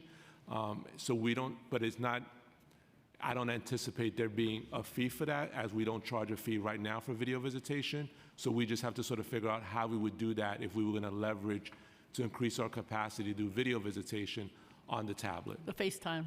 Sort of like a FaceTime. Okay. The question I have is, I met with correctional health, because as you know, I was concerned why it wasn't working as properly as we all think it should. And apparently they cannot, however, call the detainee to say, you have an appointment with the doctor now. Is that correct? In other words, were there concerns about calling in to the tablet and to the person? No, 'Cause so, go ahead. so the way calls work, whether it's a tablet or not, is the detainee calls whomever they want to call. Correct. Sometimes that's 311, sometimes it's grandma. No, I understand that. There's never been a situation where people can call to speak to someone that's in custody. I understand that. So I don't, I'm trying to think of how we could get people on a more regular basis to the doctor, to the court, to the places that would be limited. I'm not going to say grandmother or foster mom is going to call. But would there be some way that limited numbers could be sent? It's something to think about. yeah. I mean, I'll happily think about it and engage with correctional Again, health services. limiting to the see if- numbers, you have certain numbers that could accept calls from, not grandma, not Sure. me. Let me think that through. They because would like to do there's- that at correctional health. Well, they've never told me that. I know they told me, but, though. But I appreciate them letting you know so that you could tell me at a Exactly. public hearing. Exactly. So I'll follow up with correctional health services, who I see every day, and you think they would tell me that that's something. You that and they I have wanna had do. correctional health discussions before, so I'd be glad to express their concerns. Thank you for to being the bridge of communication between us. Now, just finally, I know that you said that maybe 10% folks are not able, for whatever reason, to get to court, or some percentage like that. 88 to 90% are, according to you. That 10% is still quite a few people and is Oh, yes. making a challenge. What are your ideas about how to address it? I know some of it is refusable, something else. What are some ideas that you could think of to address that 10%? Sure. So we have built out a dashboard with OCA. I do regularly work with judges if they say, listen, we have a multi-defendant case. These defendants have to be here, and they have to be here at this time because we have a jury impaneled. And we make sure that those individuals are on a priority. If individuals refuse, we're recording those refusals. We're in communication with the courts so that the judge can make their own independent decision if they want to issue a securing or a force order. We have still asked the state to sign executive orders to allow still for certain court processes to be videoed, to make sure that somebody can still go through their process. And we also have been having our workforce engaged, supervisors engaged with individuals that are refusing to try to gain their compliance to go to court. The only other suggestion I would make would be the Fathers Program, Reverend Johnson, 360. I would say that maybe those programs could also be helpful. Oh, they have been. I know, but getting the refuseniks to attend, or whatever the issue is, as opposed to the more punitive, something to suggest. Well, those providers, Pastor Tim Johnson and those that are involved in those initiatives, predominantly young men, are not the ones that are refusing to go to court, right? Could we increase their bandwidth to engage with others that are refusing? I'm happy to explore All right, that. in other words, somebody who has a trust relationship that can hopefully get the So person. you'll be happy with this, council member. Legal Aid has been on Rikers Island for decades. Correct. And I regularly meet monthly with the director of Legal Aid, so I can say, listen, I know her, yes. it's a gentleman, Okay, Diego. It's a woman that calls. It's a woman that calls me to tell you things, so something Yeah, different. so that might be somebody else. But Yes. either way, Diego, who I meet with on a monthly basis, we started this, and this came out of the Mayor's Criminal Justice Summit, and we said, listen, let's work together so that if there are operational barriers that you have, how do we work those out? And one of the things that he presented to me was, sometimes I have a paralegal in one facility where there's not really much going on. I have a backlog of other issues I need addressed in another facility, but I can't redeploy that paralegal there. And I said, well, why not? He said, because we don't have departmental ID. Now, we give departmental ID to providers that have contracts. I said, I was shocked. So I said, well, I'll give you ID. We've given legal aid that work on Rikers Island departmental ID. We give them Gate 1 passes that they can drive. They can go to other facilities. And this has had a huge impact. We're staffing legal aid resources within our intake so that a person coming in, and those individuals also are engaged with informing the defendants that it's in their best interest to cooperate with their court process. Okay, thank you very much. You're welcome. Thank you, Madam Speaker. Thank you, Councilmember Brewer. We'll now go to Councilmembers Shulman, Vernikoff, and Narcisse. Thank you, Madam Speaker, and good afternoon, Good Commissioner. afternoon, ma'am. So what I want to ask you is related somewhat to what the Speaker alluded to earlier when she was talking about the Federal Monitor and the absenteeism and all of that. So my question is, you know, I've been a council member for about a year and a half now. I've been on the committee for about a year and a half. And whenever we have these hearings, you talk about the progress that you're making in this. And granted that the numbers are better and all of that, but what I want to know is when we're going to see results, because we still have people dying on Rikers Island. We still have corrections officers that find themselves in situations because there's not enough other correction officers around for them. So when are we going to see results that have to do with the people on the island? So I think you've seen results. Okay. We have slashing and stabbings have decreased 18% fiscal year to date. Assaults on staff have decreased 42%. We have more persons in custody engaging in programming services which were non-existent for too long in the facility. So there has been impact on not only the persons in custody, but impact on the staff that work on Rikers Island. And as you all know, because you've raised it, the issue of in-custody deaths is one that demands our immediate attention and action. While even one death in custody is unacceptable, I stand before you today to share some promising news about strides that the New York City Department of Correction has made in addressing the critical issue. Over the past year, we have implemented significant reform efforts and recruited correctional experts from around the country to help tackle the challenge head-on. And despite the high number of deaths in custody that we experienced in '22, I'm proud to say that these reform efforts have taken shape, and the department is now on a positive trajectory for 2023. When we compare our jail system to other jails of our population and size, we have achieved significant reduction in in-custody deaths per 1,000 detainees. In fact, our rate is 65% below the cohort average, and we are experiencing nearly 3 times fewer in-custody deaths per 1,000 persons in custody than our peers. While we acknowledge that even one death is too many, this statistic is a testament to the effectiveness of our reform efforts and the dedication of our staff to ensuring the safety and well-being of our people in custody. But let me be clear, our work is far from over. We know that there is always room for improvement, and we are committed to continuing to implement evidence-based strategies that will further reduce the number of in-custody deaths in our facilities. Well, what I'm going to say is I look forward to not picking up the newspaper every so often and seeing about a death on Rikers Island or a correction officer that's been hurt because there aren't enough staff. I want to ask you, what's the average length of stay now on Rikers? The average length of stay is approximately 115 days. Is that the highest in the country? So the Department of Corrections, unfortunately, has always had the highest lengths of stay in the country. Before COVID, it was about 80-something days. During the height of COVID, it was about 140 days. We have brought that down to 115 days. So yes, it is the highest in the country. And until the bandwidth of the adjudication of justice is widened, that length of stay is only going to increase because the persons leaving the system are not leaving fast enough, whether that's to be returned back to their communities or to go serve their sentences upstate.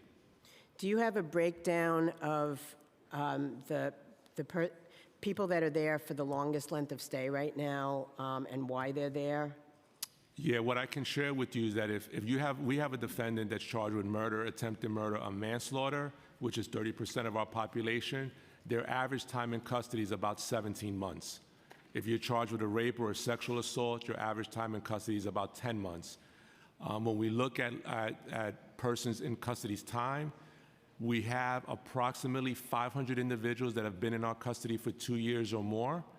We have about 800 individuals that have been in our custody from 1 to 2 years, and the balance of that is anywhere from 6 months to a year, is in the thousands.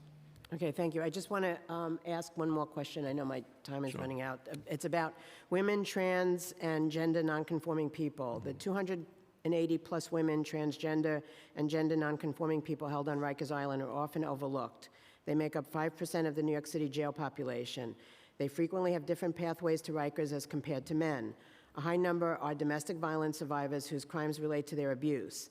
79% have some form of mental illness versus 48% of men.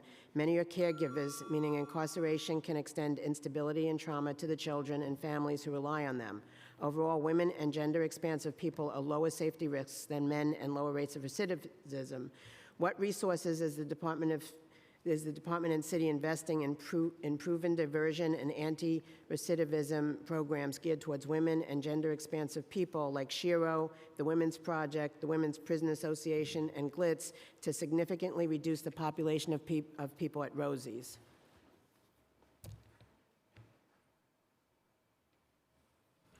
Yeah, so we have, specifically to Rosie's, which has a predominantly of our cisgender women that are housed in custody there, and we do have a number of trans women that are housed in Rosie's as well.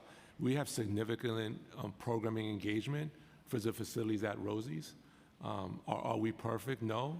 We are always looking to expand those capabilities, and we work with a number of nonprofits, new nonprofits that might be able to provide services not only to women but other unique and vulnerable populations, persons in the trans community. We're always open to doing that as well. So we have a number of programming initiatives that address a whole host of different vulnerable populations that are in our custody. My time has run out, and I know my colleagues have questions, but if you can send us a list of the programs and the interventions that you do for women at we can do that. Rosie's, I would, no we would problem. appreciate that. You got Thank it. You. I'd like to acknowledge we've been joined by Councilmember Aviles. I didn't see you down there. Councilmember Vernikoff. Thank you. Commissioner, do you believe closing Rikers will make our neighborhoods safer? I think that if we do not have a jail system in our city, whether it's Rikers or not, that can manage the capacity of those that are charged with, if we have more people that are charged with violent crime that we cannot house, it would make our public safety strategy tougher. So I think as a large American city, I think we can be proud in that we have the lowest per capita incarceration rate of a large American city. And having a population today at 6,000 with a population of this city at 9 million is something to be proud of. But can we do better? I think that we have to focus on not so much the place. I think our jail system's challenges and problems are not a place-based problem. They become a place-based problem when we don't support the infrastructure that's needed in order to make the system functional. And it's really a system problem. And what we have been focused on over the last 15 months is really addressing the systemic failures that exist in the justice system, particularly within how we manage those that are in custody. Thank you. And given how expensive the border-based jails are, will closing Rikers save the city any money? I mean, the cost of incarceration in America and in this city is very high. When we look at the cost of incarceration for jails and prisons in America, we spend upwards of over $85 billion to do so. So I think it remains to be seen. I think not so much, obviously there are infrastructure costs to building jails, and because of those security parameters, those are very, very expensive. But looking at the per capita cost of people that are incarcerated, which is high, it would be better if our state increased its mental illness capacity to treat individuals suffering from mental illness and substance abuse. That would be a more cost-effective strategy in order to lowering the cost of our current justice system the way it is now. Thank you. And what do you think would be necessary to contribute to the safety of both inmates and correction workers? Yeah, so I think we have to have a jail system that's built on a foundation of security and safety, with the moral compass of humane management and justice. And you can have all of those things in a jail system. I think you have to hold staff accountable in order to create safety, but you also have to hold the detainees accountable as well. We have that now with our new recently released restrictive housing plan, which does allow us to remove those actors that commit serious acts of violence against in the majority of cases, other persons in custody or staff, so that we can deal with helping them unlearn the behavior of responding to incidents of conflict with violence. So that's one part of a strategy, and I've talked about a number of other strategies that we've done to stabilize our system and make it safer. What kinds of recruitment outreach do you do in communities where English is the second language? So we Which have is not their first language. Sure. So we have a number of staff that are bilingual and speak a number of languages, whether that's Spanish, Tagalog if they're Filipino. So we do have that. We have East Asian language speakers as well. We do have the language line. Our tablets does have features for changing of language to other languages if somebody could not read English. So we do have capabilities to deal with non-English speakers. Thank you. And the New York City Correction Officer title has the second highest vacancy rate in New York City after Executive Assistant title. The DOC is the agency with the largest vacancy rate, and that includes all ranks. What explains this alarming level of attrition, and what specific plans do you have to backfill the thousands of officers who have resigned over the past 3 years? So I think there's a number of issues that have driven our rotation rates to all-time, our attrition rates to all-time highs. One is, people have to feel safe at work. And for a long time, for many years, going back to 2019 as the earliest, people just did not feel safe as far as employees. There was no organizational health strategy, and staff were just, quite frankly, just not supported for whatever reason. That was a decision that was made by the prior administration. So when you have an organization and that's the environment that individuals work in, whether you work at the Department of Correction or you work in any other private sector agency, you're going to have high rates of attrition and have challenges with retention. We have, as I shared earlier, have an organizational health strategy now to support staff. We are doing a lot of recruitment efforts to help better support individuals through their candidate process to be hired. And we have a number of initiatives in place to help ensure that people retain and do what we find to be not only the toughest job in law enforcement, but a very, very honorable profession in helping the most vulnerable. The majority of our workforce comes from the same zip codes as the persons that are in custody. They too are on the front lines of fight of reform, and they want reform as much as everybody else wants reform in our system. Thank you. Thank you. Thank you. And before we move on to Councilmember Narcisse, the Deputy Speaker has a comment. Yes, ma'am. Commissioner, you have oversight over the Manhattan Detention Center and the Brooklyn Detention Center, right? I would if it was open, but it's currently But closed. you have, but Yeah. the corrections. Yeah. I mean, I know you've only been here a short year, but have you heard of any incident where there would be any impression that these facilities are harmful or creating a nuisance in those communities? Because I have never heard of a single incident where, and I think this also comes from people not knowing people that are in jail. Sure. Because when you know somebody that's been incarcerated, you know that when they come out of the facility, the last place they want to hang out is in front of the facility. They run for the hills, wherever it is that they're going to. So I just want to make that point because I think that there's like this narrative going around. And I just need to remind folks that the borough-based jail conversation was a conversation that we had extensively in this body for a number of years before we made a determination, and that the existing borough-based facilities are and have been part of our community for many, many years without incident.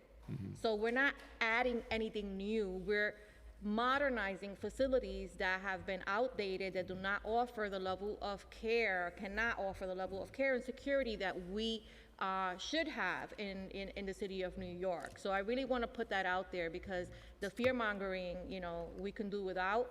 And I think that if we're going to have a conversation about closing or not closing, whatever your position is, it should be based on the facts and only the facts. No, I agree with you. So as you rightly pointed out, our Brooklyn, Queens, and Manhattan facilities have always existed, right? So they're not a new phenomenon. They're not new. And I haven't heard of any, as you pointed out, external community incidences that may have happened because of the impacts of the jails in those areas, those specific three. I will also say that, we're using the title borough-based jails, but those facilities are an important part of the logistical ecosystem in order to bring people to court. They, when built, will become a critical part of our intake processes for new admissions, for people coming into the system. So, you know, I've never, I think, have been public about stating that the borough-based jails were a harm in any way to the communities in where they're located from. And for Brooklyn, Queens, and Manhattan, they are co-located to the courts, which makes their locations, I think, uniquely strategic in ensuring that we can increase our logistical capacity to ensure that people are making it to court, people are prepared to be at court. If someone's going through a trial, they would be at that borough-based facility to manage however the length of that trial may be. It provides for, I think, an easier pathway to increase the access to justice for the defense bar attorneys to be able to engage with their clients and strategize, what you will, to deal with their cases. So they play a vital role. And for families to engage with their children. That too, because and visitation as well. Exactly, visitation is a vital part of, you know, of this process. But I also wanted to address the worst of the worst, you know, comment, because, you know, my brother's in there for, you know, minor, you know, an offense that occurred while he was really, you know, not in the right state of mind. But the truth is that most of the people that are at Rikers Island are there for a short, supposed to be there for a very short amount of time. These are people that have been sentenced to, you know, a few months. Criminals, right? People that are killing people, that are shooting people, that are raping people. Those folks are out. They're sentenced out of New York City. They're not in New York City-based jails, right? Those folks are upstate somewhere. So I just really, I don't, you know, I want to clarify all of that because I don't, you know, particularly. Yeah, so I think you and I have a shared lived experience, even though I grew up in the Bronx and you're from East Harlem.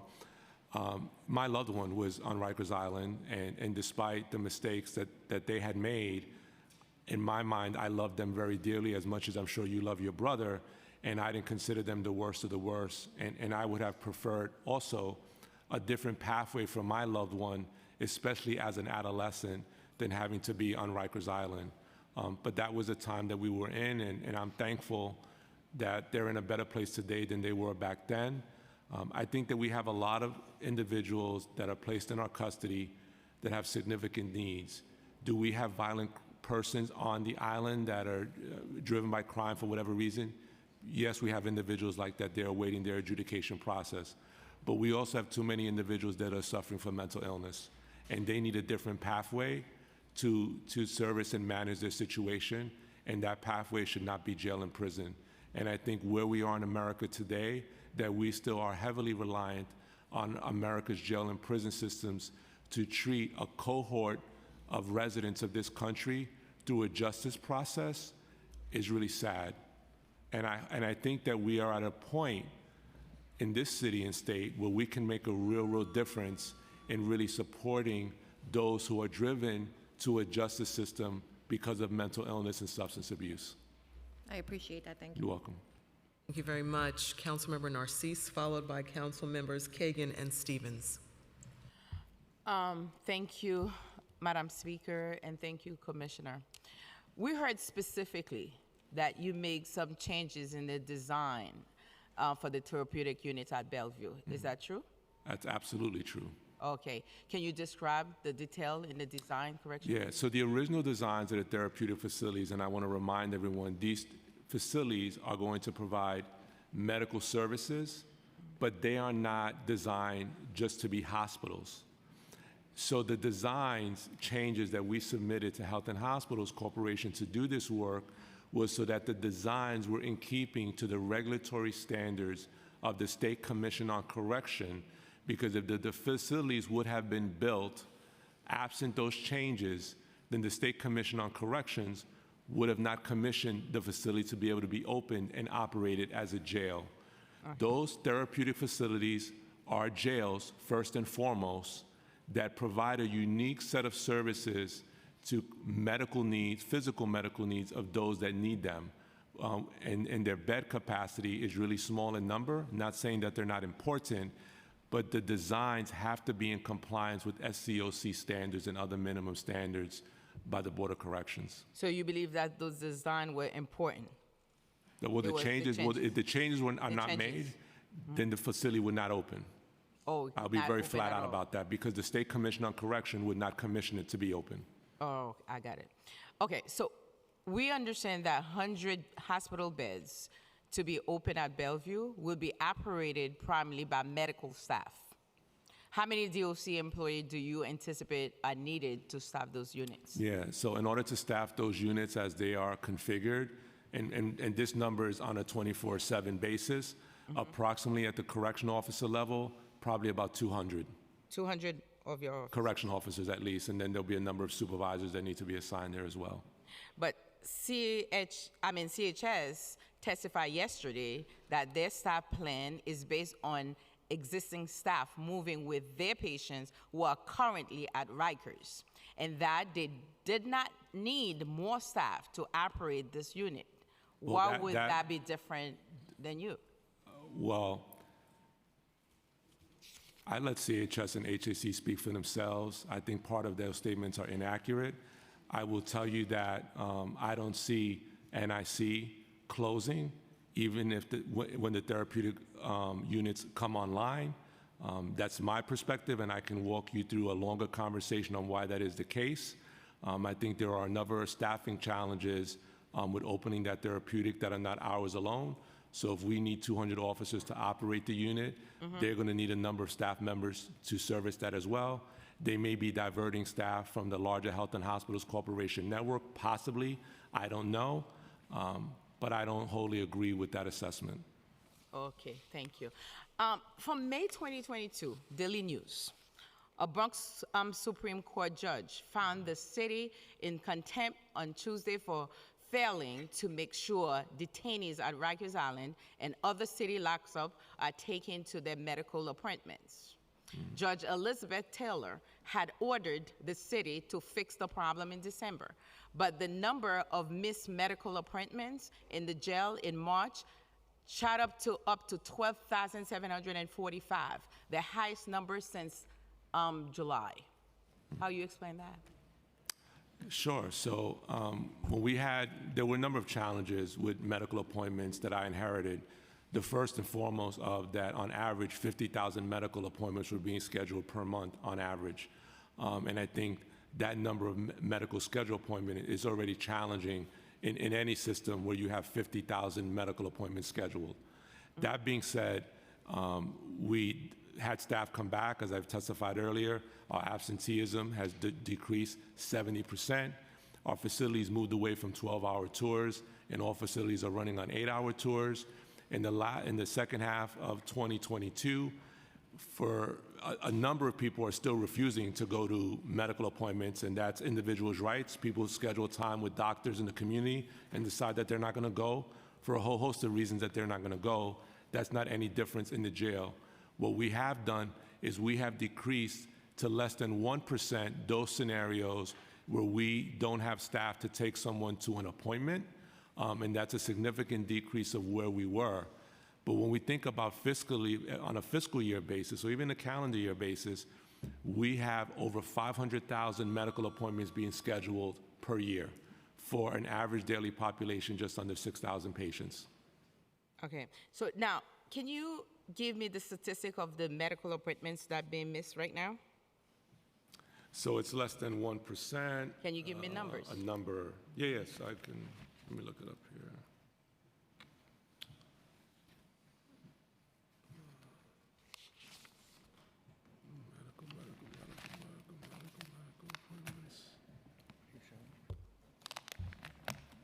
Do we have them? It's on this housing census.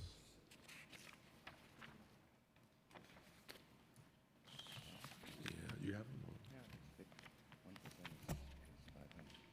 Yeah, so I would just say on an average, if we have 50,000 medical appointments scheduled in a month. How many? 50,000 medical appointments, 50,000 are scheduled. Scheduled. Those missed because the staff can't bring the person, you want that number? So That's I about want to know how many 500. missed their appointment that actually did not make their appointment. About 500 per month, 500 per month? yes. Okay. Out of 50,000. Out of 50, okay. Would you say that you staff enough to function and with safety in mind and everything else? Would you say? Yeah, Rikers- I think today we have just the right amount of staff to be able to manage our jail system, and because of that staff, we have been able to decrease slashes and stabbings by 18%. We have decreased assaults on staff by 42%. We have increased engagement with our program services, education and vocational services. That has increased, but we do have about 300 or so vacancies in the correctional officer bank that we are looking to backfill and fill with academy classes. Okay. We have anticipated retirements coming in 2024 that we need to recruit and manage for. And if, like I said earlier, if there's not a change in the population trend, then we may need more staff to manage the increases of the population within our city's jail system. I would say for what you've been doing, I thank you for that. But when you said you're functional, but yesterday I had NYSNA, NYSNA. They say the staffing, the nurses are saying they're not feeling safe over there, providing services over there. And at times, they don't even have the support of the uniform officer to staff the inmate with them to come to see them to provide the services that they want to provide. So I mean, we have our clinical officer posts, our medical officer posts staffed. We do have a number of staff that have to be escorted to their medical appointment. We have recently allowed for certain detainees on their own, depending on their security level, to take themselves to their own medical appointments so they don't have to be escorted, so that we increase the likelihood of that happening. I think jails and prisons across the country are volatile places because you're managing a very volatile population that's also vulnerable. And like we said, we talked about a good portion of that population is suffering from mental illness. And we do everything in our power to mitigate against those types of situations happening. Assaults on staff are down 42%. So I think, we are not perfect, but we have significantly increased the safety and security as a foundational element within our city's jail system. We have made significant strides in that area over the last 15 months. In the 540 detainees that's there that seriously have mental illness, Yes. seriously, I'm almost to my end. How many of them have been in solitary confinement? None. In the past? None. Because we don't have solitary confinement. Oh, or confined to whatever behavior? We do not have solitary Removed. confinement for anyone. We have mental observation units that are housed with cells, but as you know, we have 14 hours of out-of-cell time when someone's in general population. That out-of-cell time is also afforded 14 hours to our mental observation units as well. So we don't have solitary confinement for anyone. Okay. And we do not put those suffering from serious mental illness in a solitary confinement scenario. Okay. We are provided the names of persons that are suffering from serious mental illness and other issues that are not eligible even to be put in restrictive housing, which even in restrictive housing has 7 hours of out-of-cell time. CHS gives us that list, and we curate that list every day to ensure that if we have an episode with someone with that medical designation, they are not even put in restrictive housing. I appreciate that. You're welcome. The answer. Councilmember, For please wrap up. I'm almost done. Last one. please. Last one.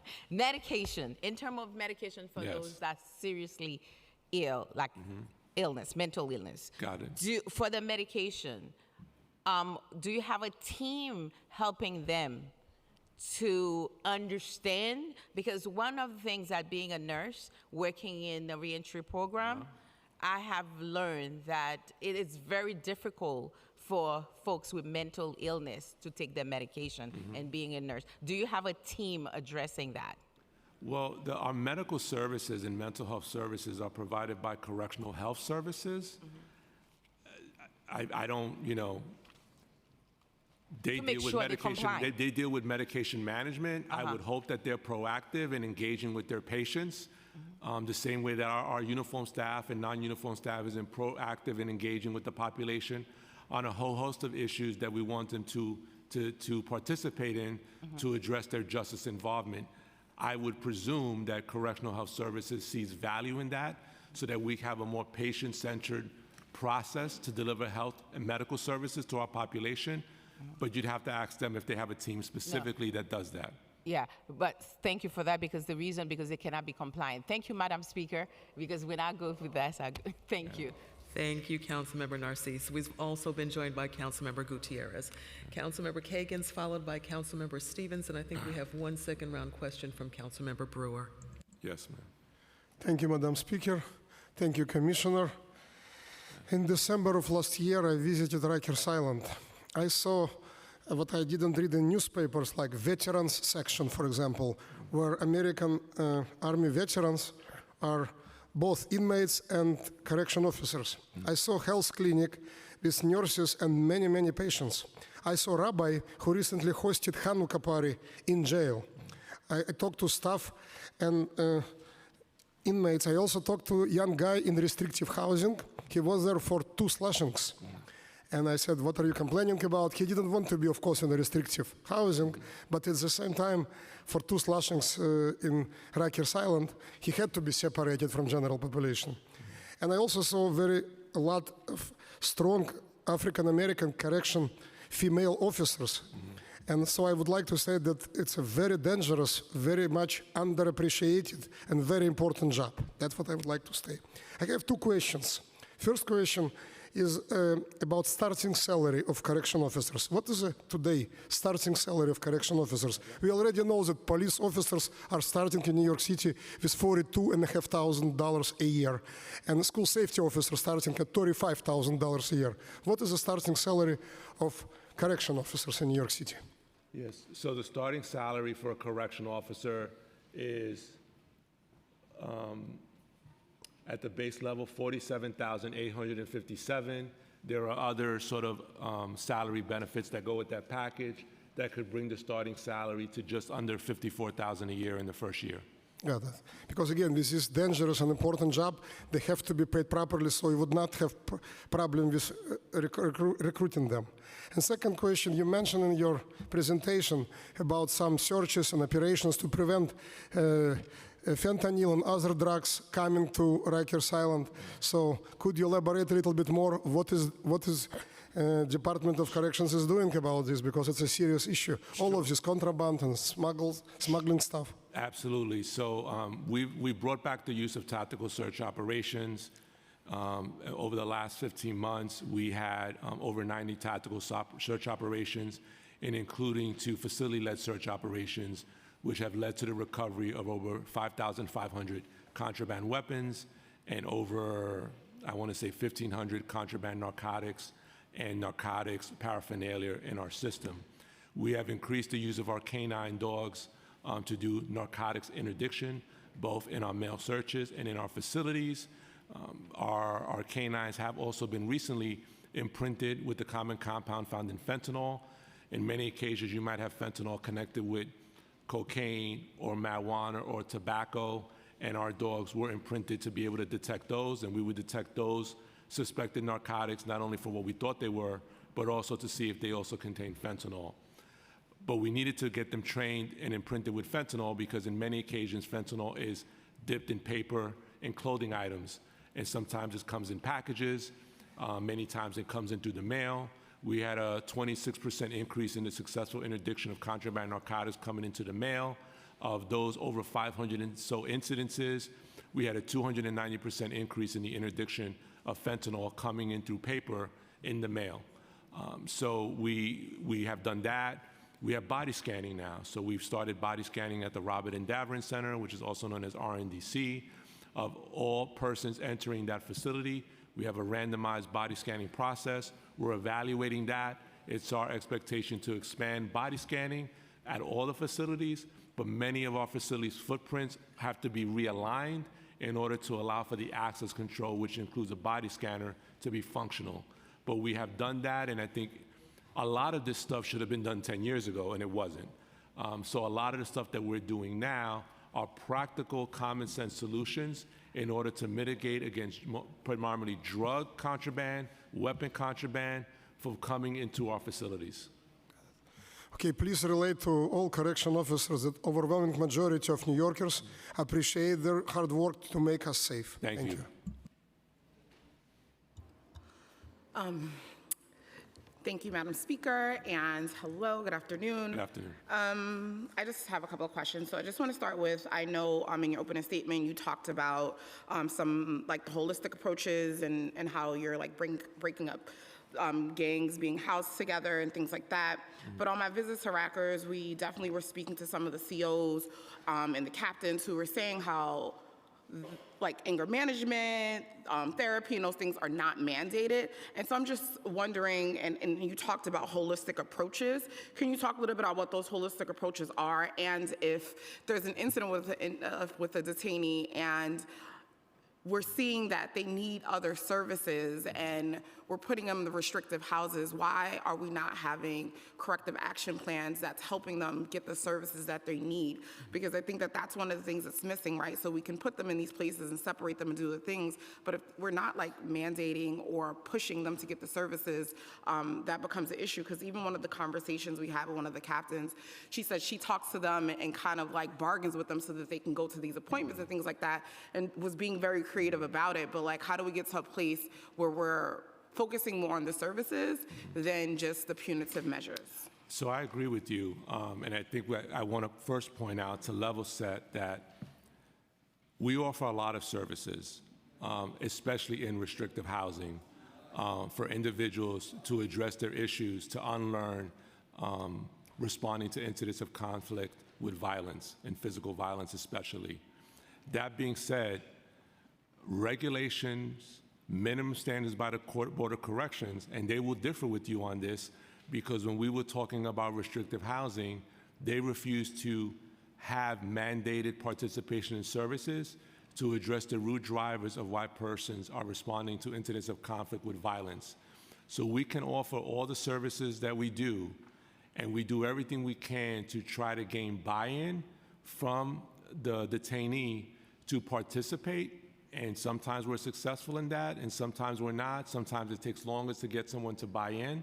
But we also have to consider, what do we do with the individual in the meantime to make sure that somebody else or themselves is not being placed in danger. So I agree with you. Mandated participation in program services, I think, is needed, but regulations do not allow me to mandate those things. Yeah, that's really unfortunate. I mean, and I think that because if you don't know you need the service, then why would you go? Because like, I don't need it. It's no Yeah. different than street homelessness, right? Sometimes you need 25 engagements before you get someone to come from the street into a center to deal with their housing insecurity situation. A lot of that is driven by mental illness. The strategy is no different. We cannot control the quality of the person or the condition of the person that comes into our system.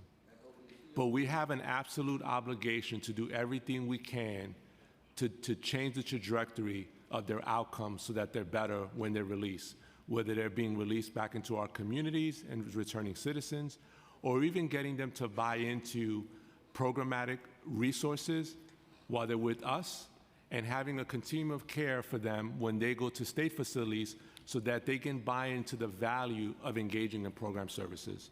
So for us, that's paramount, and we do that every day.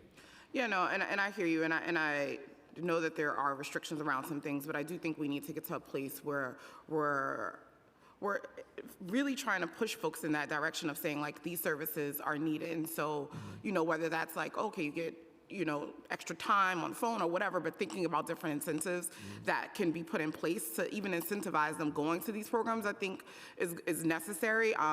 You know, I worked, you know, as everyone knows, I worked with young people for many years, and sometimes you have to incentivize things like, you know, whether it's like, okay, you can have, we'll get you a lunch or whatever. I think it's like, how do we try to get people interested in them, other just than saying like, oh, you should go because it's useful. Yeah, so we do those things, and I think there is a bill in the state legislature that talks about how do we have enhanced credit for those types of participation programs for those that are in custody to get out earlier, and that's something that I support, but the majority of our population is pretrial detainees. Yeah. But I would support a mechanism where if we provided a transcript of sorts of a person's participation in those things, that if that bill passes for the enhancement of more time credit, to incarceration, that's something I would support. Yeah, so definitely would love to work with you on that as well and figure those things out.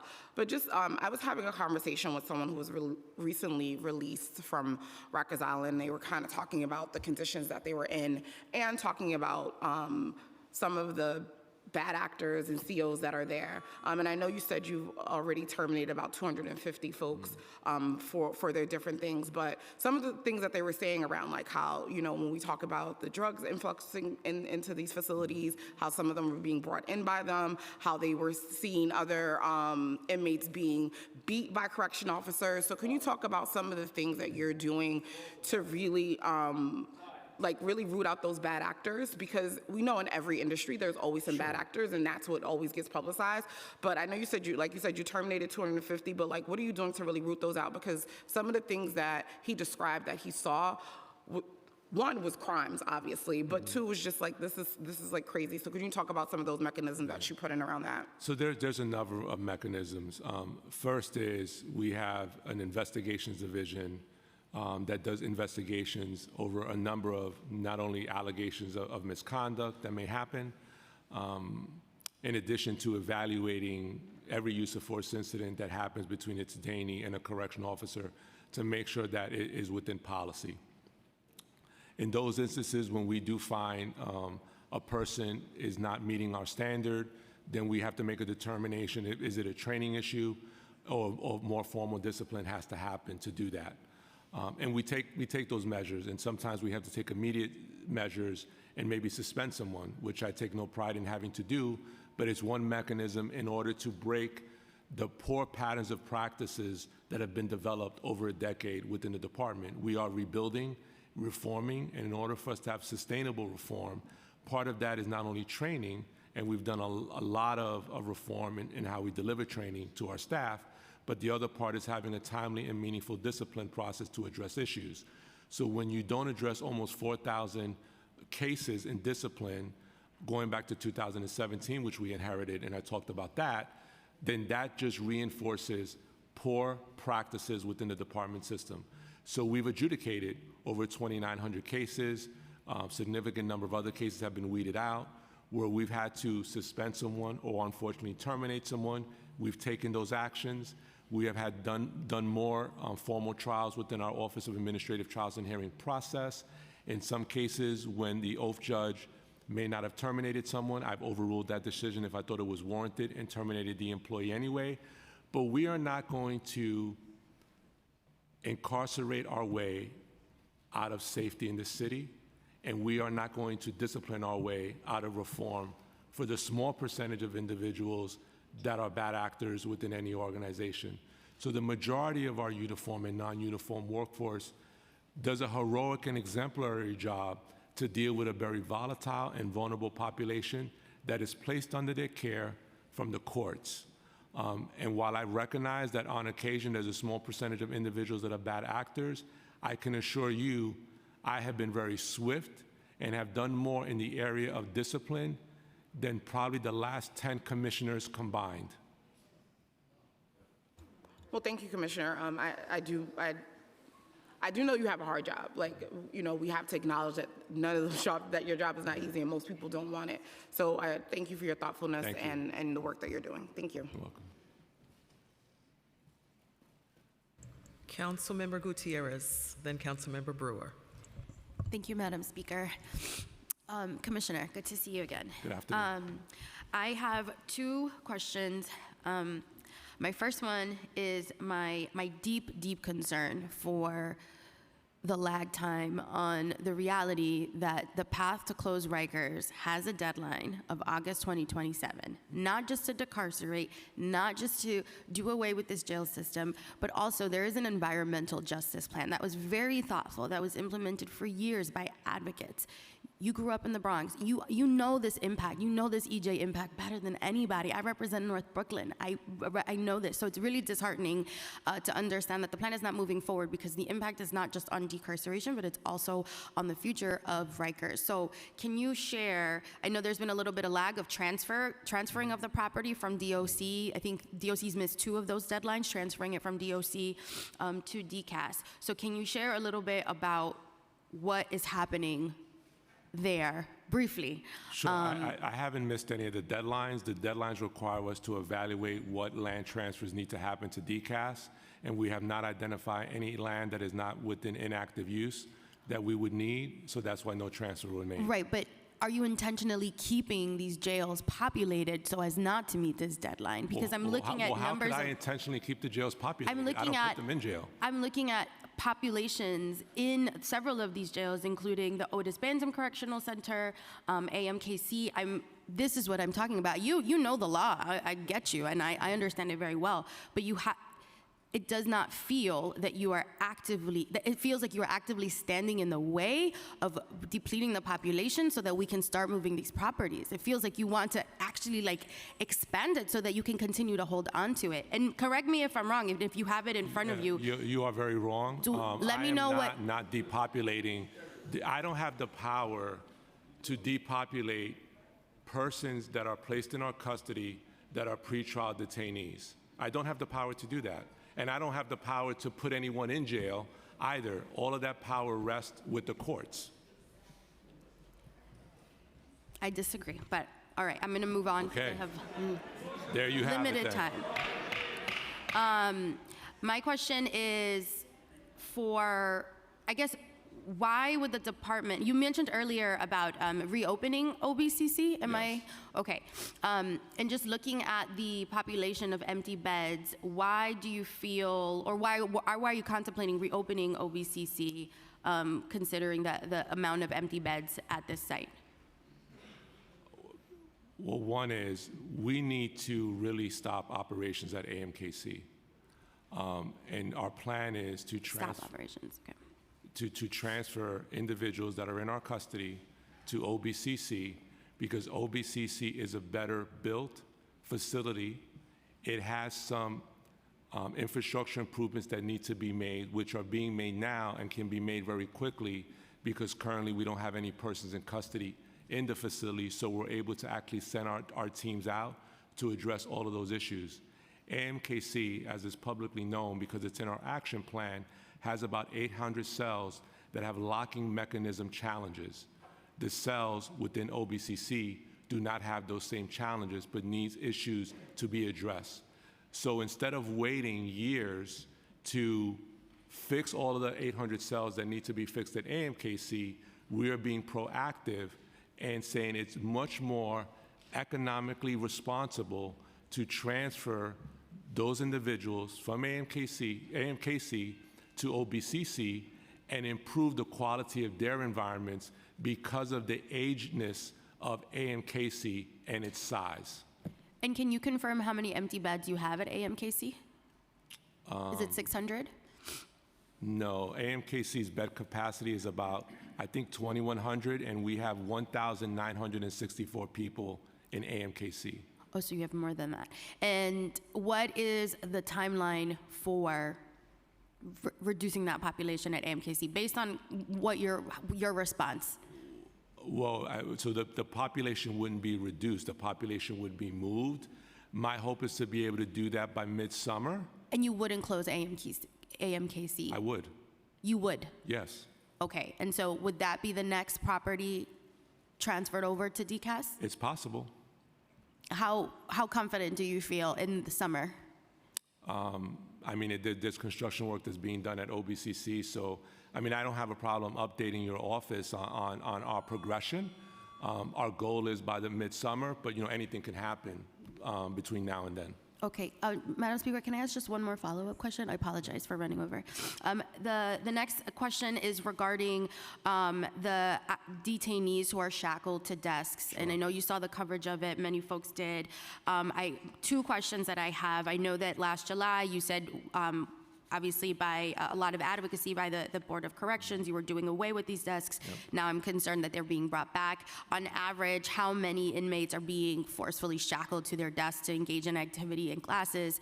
And what is the plan? Because if reportedly stabbings are down 14%, I'm concerned that we're going backwards, that we're acknowledging that crime is going down, but we're going backwards with tactics and just operating in a more inhumane way. So can you reconfirm that you made this decision to bring these desks back, but are you going to, is there a plan to stop utilizing this practice if everyone's doing their job and stabbings are down and things are getting better? I'm just concerned that the numbers aren't matching up and we're putting inmates in continued danger. So let me, you asked a lot there, so let me just take you through. So one, when I started my tenure with the department as the commissioner in January of 2022, I shared the Board of Corrections concern on the restrictive desk, and we were using the restraint desk in a very ineffective way. And I removed the restraint desks because they were not effective at that time. When I removed those restraint desks, what we saw was a spike in violence, even within our restrictive housing, because the individuals in restrictive housing in level 1 still had a high propensity for violence and were not only, and when in the most cases, attacking other persons in custody. And it's my job to keep persons in custody as well as the staff safe. When we went through the process of working with our classification consultant, Dr. Austin, and developing a new restrictive housing model, which I will tell you is more progressive than any restrictive housing model in America, including the feds, who still use solitary confinement, for the record. I don't think those could live in the same space. So those, the choice was between using restraint desks or using restraint mitts. Now, I went to Cook County in Chicago to review their restrictive housing because there were a lot of people in New York City that were big fans of Cook County and how they manage their jail system there. They have a much more restrictive model, but one of the tools that they use in order to keep other detainees and staff safe were restraint mitts. But our classification consultant opinion was that if we put individuals in restraint mitts in level 1, then they could not actively write and take notes and engage with the programming that we need them to do. So we needed to use the only other tool available was restraint desks. Restraint desks is one part of a strategy to deal with violence, and the reason why we achieved fiscal year to date an 18% decrease in slashings and stabbing is because we finally have a functioning restrictive housing model, and part of that model is having individuals that choose to be out of cell for their 7 hours to be in restraint desks if they want to come out of their cell, because they are a danger to other persons in custody and staff. Just one last question. How long is someone under, how long does this last? How long is an inmate that is meeting all this violent criteria, mandated to remain restrained? Is there a pathway for them to operate without this? So we have level 2 restrictive housing. We have weekly reviews that are overseen by our programs committee, which is made up of mental health workers. We evaluate an individual's compliance while they're in level 1 in restrictive housing. And there is a pathway to move from level 1 to level 2 where we do not have restraint desks, where persons are sort of during their out of cell time of 7 hours are free to walk around, engage, and hopefully for what we expect is not engage in an act of violence of slashing and stabbing or getting into a physical altercation with someone else in the housing unit. Thank you. Thank you, Chair. Councilmember Brewer? Thank you. I have a follow-up on the food issue. As you know, it's something that I care about. So 2 questions. Do you know what your budget is? I know that DCAS is very involved with food. Does the buying for you and DFTA and DSS. So my question is, what is the budget, and is there any improvement that you can think of? Obviously, what I'm looking for is buy locally. Now, that may come through DCAS and not through you, but you could put pressure so that we have some fresh fruits and vegetables and not just packaged. Go ahead. Sure. So we spent budgeted $22 million in our Nutritional Service Division's food program. And do we have a list of vendors that they use? Or? I could provide them. Yeah, so it's through DCAS, so I don't know the vendors off the top of my list that we use, but certainly I agree with you. I support any opportunity for not only local vendors, for WMBE, to have opportunities to engage in whatever contract opportunities we have with DOC. Okay, and that is a 1-year contract, 5-year? Do you know what the contract is offhand with DCAS? In other words, how much DCAS has with these vendors? Yeah, you can answer, yeah. Good afternoon, thank you. We do annual procurements Annual. with DCAS for food, but we can certainly get you further detail. And do you ever use the scratch kitchen? My understanding is no, that everything is brought in. Do you know that anything is scratch cooked? I'm sorry, these are the kinds of things that Yeah, let me people ask follow me up with who- you on that. I know that Okay. we have some talk in programming where we were trying to see if we can provide opportunities for persons, especially within our young adult housing units, to have sort of like these sort of small kitchens. Obviously, we want to be very thoughtful in how we provide access to those types of amenities Okay. so that we don't have a situation in a housing No, unit. I know you have culinary arts, but that's Yeah. different than feeding 6,000 people and plus. Absolutely. Okay, so I guess ongoing discussion, upstate prisons are working with local farmers. Contracts are all for the local onions, the local apples, the local everything. The Ag Commissioner, Ball, has made sure, I could go on and on about the upstate. Got it. DCAS and correction need to do the same. Help the farmers, help the folks who are on the island, and good for the state of New York. So I really would love to have a whole different discussion about food. Sure. I mean, I'm happy to engage with DCAS on how we can expand those opportunities for our local farmers in the state. I certainly wouldn't be against it. All right, thank you very much. You're welcome. Thank you, Councilmember Brewer. I just have a couple Yes, ma'am. other questions for you. Commissioner, what is the de-escalation unit? So de-escalation units came about through a Board of Correction minimum standard rule. And what they wanted was to create a situation where we have a person in custody, in many cases, have an act of violence against another person in custody. What used to be the practice is that individuals would be removed from a housing unit and would get sent to intake. Intake back then was a little different. The intake at our facilities also had new admissions coming into their facilities from the street, as well as with dealing with interfacility transfers. So the Board of Corrections, to include the Federal Monitor, had encouraged the department to stand up de-escalation housing units, which are housing units that are normally closed, but that you can activate and open to put someone in de-escalation so that you can get a timeout while the person sort of cools down, while not disrupting the sort of activities that happen in intake, which are like people coming in from court, people going to court, and rather disturbing that ecosystem, a person would be sent to de-escalation. So we opened up de-escalation housing units. I want to say, I mean, I can get you the data when we started and opened up each one at each facility, but each facility has a de-escalation housing unit that's supposed to be utilized. Now, what happens is when you're brought to de-escalation housing, by minimum standards, you should not be in that unit for more than 6 hours.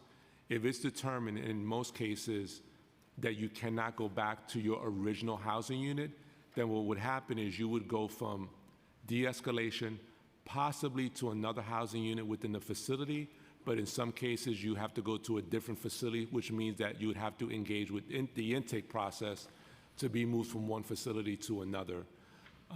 That can be challenging for the Vernon C. Bain Center at times when you have to go to another facility, because obviously it's not like going from, GRVC to AMKC, which is co-located on Rikers Island. You're actually going from the Bronx back to Queens. So there could be some time challenges there. But in essence, that's what the de-escalation housing units are for. Do you have any idea how many detainees are there per week? I can get you that information. I don't know it off the top of my head, but we can follow up with you with your office to provide you average de-escalation placements. We could do that. Okay, Yeah. thank you. You're welcome. And finally, I want to circle back because we've got Board of Correction coming in following you.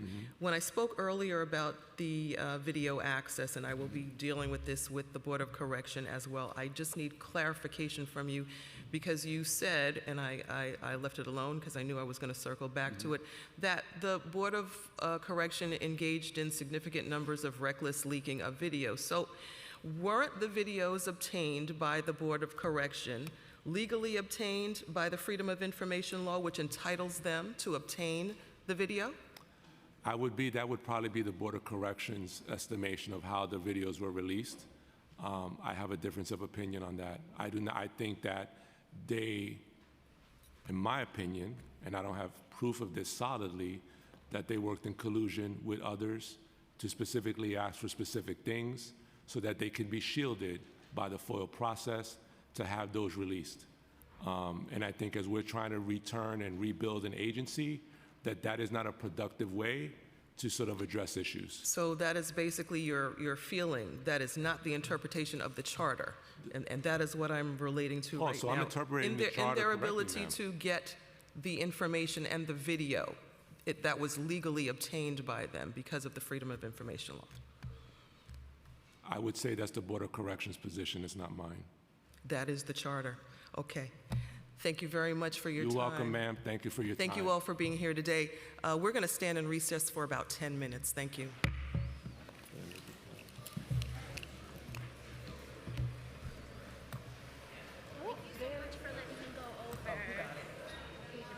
Just so you know, I was there with my favorite sound.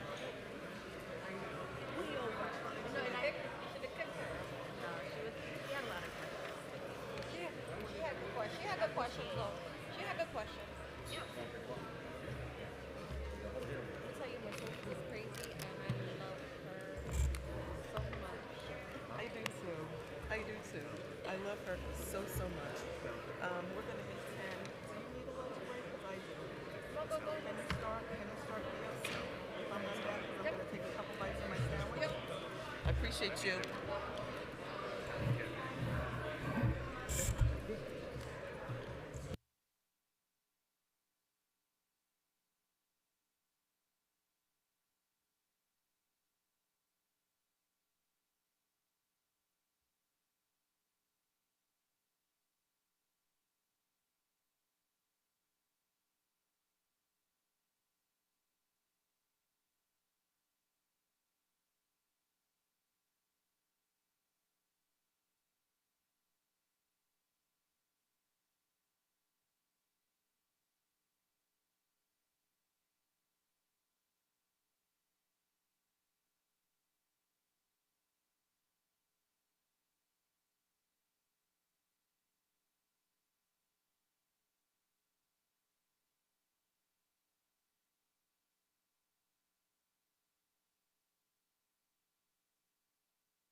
Can everyone please find their seats? Shh, quiet in the chambers, please.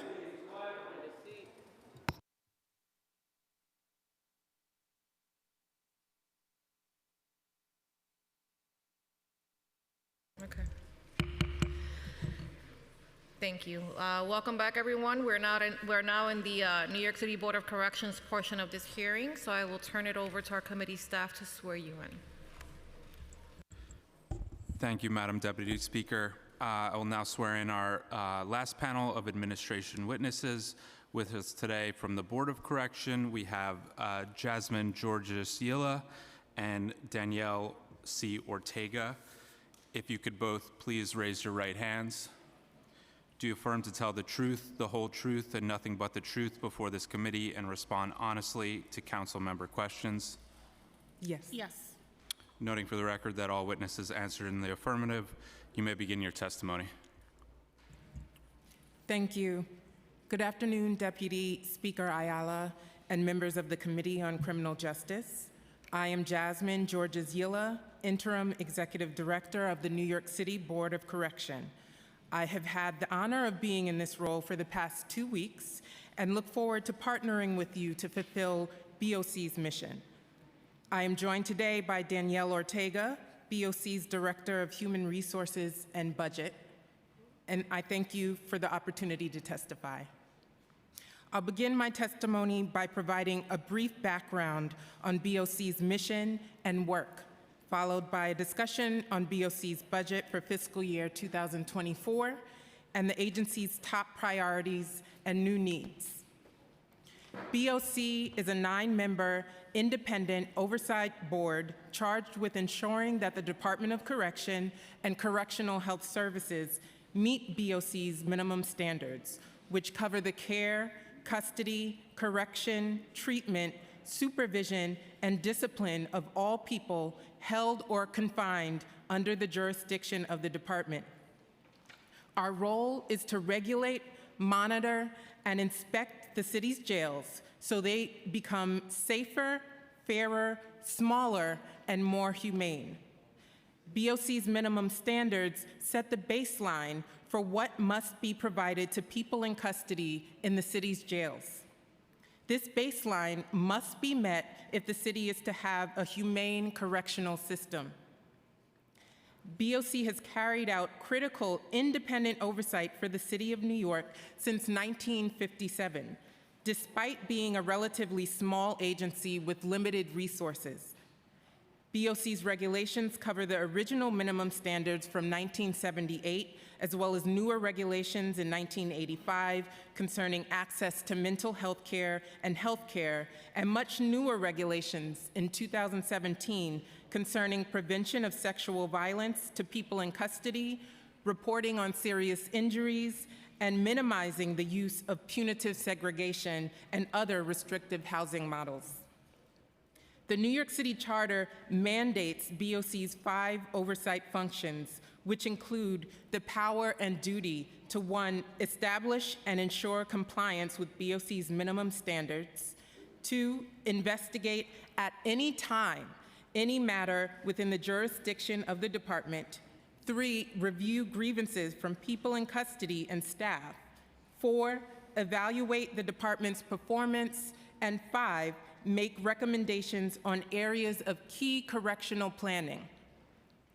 BOC is in a unique position to serve as an invaluable source of insight into the problems existing within the city's jails. BOC's ability to visit and speak with people in custody in their housing areas, cells, day rooms, clinics, dorms, visit areas, intake cells, recreation areas, wherever they're held, is critical. It's how we enforce our minimum standards. BOC's existence serves as indication to those detained in our city's jails that we all recognize the fallibility of any large bureaucratic structure and are, as a society, willing to attempt to minimize those flaws. To that end, BOC remains committed, despite the department's revocation of BOC's access to view video footage at any time, to operating with transparency in our regulation, monitoring, and reporting of systemic jail issues. Despite BOC's huge mandate and ambitious goals, we are a very small agency with 28 active staff as of today and an inadequate budget of just over $3 million in fiscal year 2023. BOC has 3 vacant positions that we're working to fill, but more staffing is needed. Historically, BOC has never had adequate staffing. We've never had enough staff to provide 24/7 coverage throughout each facility under the jurisdiction of the department. BOC's fiscal year 2024 executive expense budget is $3.27 million, $3.1 million in personal services, and $167,000 in other than personal services. Our personal services budget accounts for 95% of our total budget and supports a budgeted headcount of 31 positions in fiscal year 2024.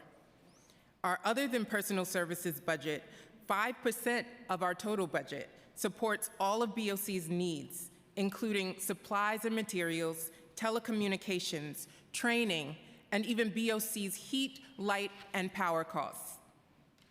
As part of the fiscal year 2024 financial plan, BOC has submitted a new needs package to the Office of Management and Budget, which will enable us to better achieve our charter mandate. We're working with OMB to secure funding for additional monitoring staff, medical records review support, and resources to increase the capacity of our visits and restrictions appeal team. The title Correctional Standards Review Specialist, also known as monitoring staff, is critical to BOC's mission, and we request more funding and headcount for monitoring staff. Our monitoring staff are the key to enforcement of our regulations because BOC staff on Rikers Island tour the DOC facilities daily, speaking directly to people about conditions of custody. Monitoring staff observe problems and often troubleshoot on the spot, helping the people who live and work in the jails. They work together with DOC staff and CHS staff to obtain compliance with BOC's regulations. When necessary, they escalate compliance issues to jail leadership, but are very skilled at negotiating prompt solutions at the staff level. The monitoring staff save lives. Simply put, when they are there, they can and do save lives. 2 of BOC's major priorities for fiscal year 2024 are to expand BOC's monitoring coverage to support a 24/7 BOC oversight operation, and to regularly, systematically, and uniformly measure the department's compliance with BOC's minimum standards. To achieve these goals, we will need to add 27 new positions to BOC's monitoring team, a plan that requires $2 million of funding in fiscal year 2024 and nearly $3 million in the baseline. Right now, we have only 12 monitoring staff who work in the jails, court pens, and hospital jail wards, speaking to people in custody and resolving complaints about conditions of confinement. As you know, there are thousands of people in custody. In fact, today there are 5,897 people in custody. It's not reasonable to expect each of our staff to monitor conditions for 491 detainees per monitor. It's our goal to expand our monitoring operations because we know lives and fundamental fairness are at stake. The jails are large and some are quite spread out, and it is difficult to cover more than a few housing areas on a given workday. For instance, the Anna M. Cross Center, AMKC, houses 1,957 people today.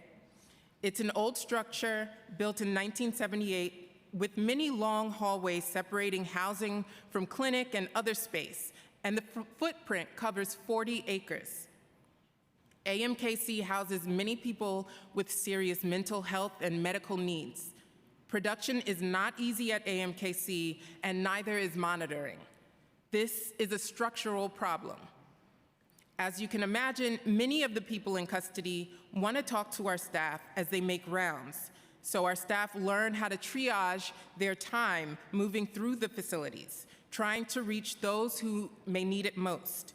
But our staff are mission-driven and diligent, and when they can be there, they help people get to medical services and other essential services, and they save lives.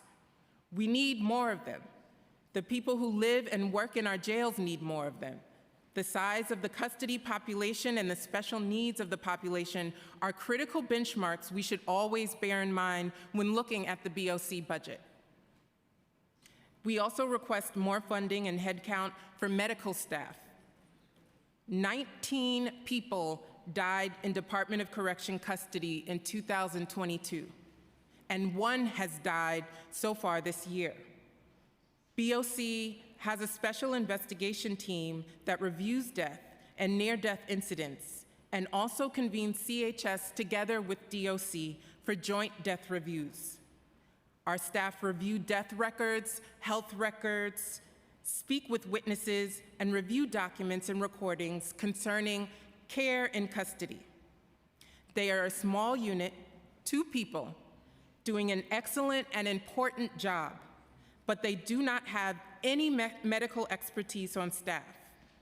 The Special Investigations team would benefit greatly from a part-time doctor or nurse practitioner with the expertise to analyze medical records, give independent advice, and help lead the joint reviews with the CHS staff.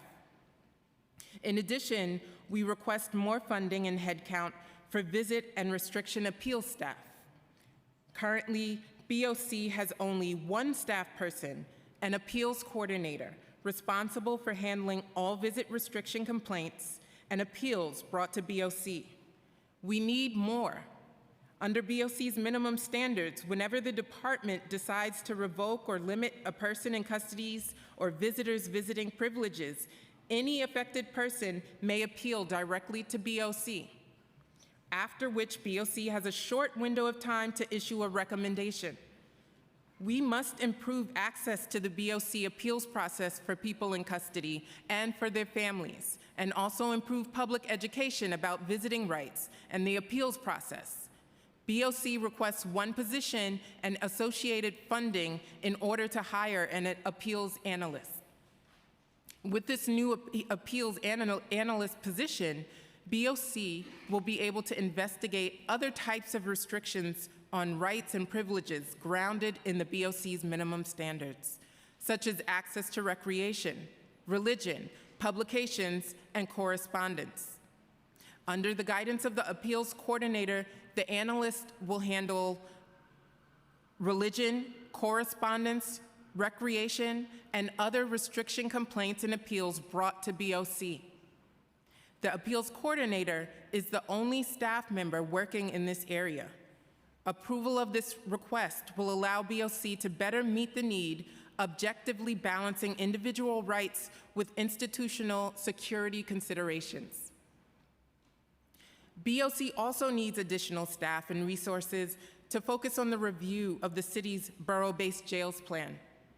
In 2019, the City of New York formally committed to closing Rikers Island and building a smaller, safer, fairer, more humane jail system in the boroughs. The City Council approved a plan to build 4 new jail facilities in Manhattan, Brooklyn, Queens, and the Bronx. The new system is planned to be fully operational in 2027. In 2019, the City Council also passed legislation, Local Law 192 for the year 2019, requiring BOC to publish a report every 6 months on the impact on people in custody of closing jails on Rikers Island and constructing new facilities to replace such jails. The report must include information on the impact of the construction of new city jails, on DOC and CHS's ability to comply with minimum standards, and the impact of any significant changes to the design or construction of any new jails on people in custody and compliance with BOC's minimum standards. Currently, BOC does not have a dedicated staff person whose primary or major focus is on the review of the city's borough-based jails plan. We hope to hire additional staff to fill this void. BOC published an initial report on the progress of the borough-based jails plan in December 2021, and that report can be found on our website. BOC fully supports the city's plan to close Rikers Island and build new state-of-the-art facilities in the boroughs. The current state of the jails illustrates the need for new jails and the organizational culture change necessary to meet the goals of a smaller, safer, fairer, more humane jail system. BOC is encouraged by progress to reduce the jail population from nearly 11,000 in 2017 to fewer than 6,000 in 2023, and encourages all stakeholders to recommit to further reducing the jail population. It's imperative that BOC be involved in the design of the new facilities and for the city to account for BOC's minimum standards across the full plan. Moreover, BOC recognizes the opportunity that the plan to close Rikers Island presents to review and update our own regulations to more effectively support the goals of the new jails and best practice. BOC will continue to work with DOC to make this plan a reality. Thank you again for the opportunity to testify today. I look forward to partnering with the City Council to ensure that BOC's minimum standards are met, and I'm happy to take any questions. Thank you very much for being here today. Both of you, thank you for being here today. Can you describe how the board uses technology to conduct its oversight, and what technology does the board have right now? Sure. We have what's called a data manager system, and in the data manager system is where we input the complaints that we receive on a daily basis, and we are able to track the complaints with that system, but it's very antiquated. And Danielle can talk to the new technology that we're thinking of acquiring, but we do need a new system. That technology is dated. It doesn't sufficiently merge data for us to be able to utilize it in an efficient, productive way for our reports. And I'll turn it to Danielle if she has anything further to add. Sure. So the data management system, as Jasmine mentioned, is the backbone for us. We have a couple of ancillary applications that we use as our monitors go out, but Data Manager really is it for us. As mentioned, it's an antiquated system, so we're looking to assess our needs. We're working with OTI to basically put together a plan to assess what the needs are for the system in areas of reporting and usage. And when that's complete, we'll be able to then go out and secure a new system, the best solution for us. We've learned a couple of lessons from our old system. It was mostly, in-house, and has given us some qualms as we go forward. But our goal is to make sure we have something that is a good use of resources and that's cost effective that we can use going forward. Okay, thank you, because I was going to ask, what is your plan in place since you're dealing with an antiquated system? What's your plan in place now to, make matters better for you in your daily practice? You just answered that for me. So in 2019, New Yorkers voted overwhelmingly on a ballot measure that establishes stable funding for the Civilian Complaint Review Board that provides oversight and accountability to the NYPD. What's the board's position on this kind of funding mechanism for BOC? Can I? Okay.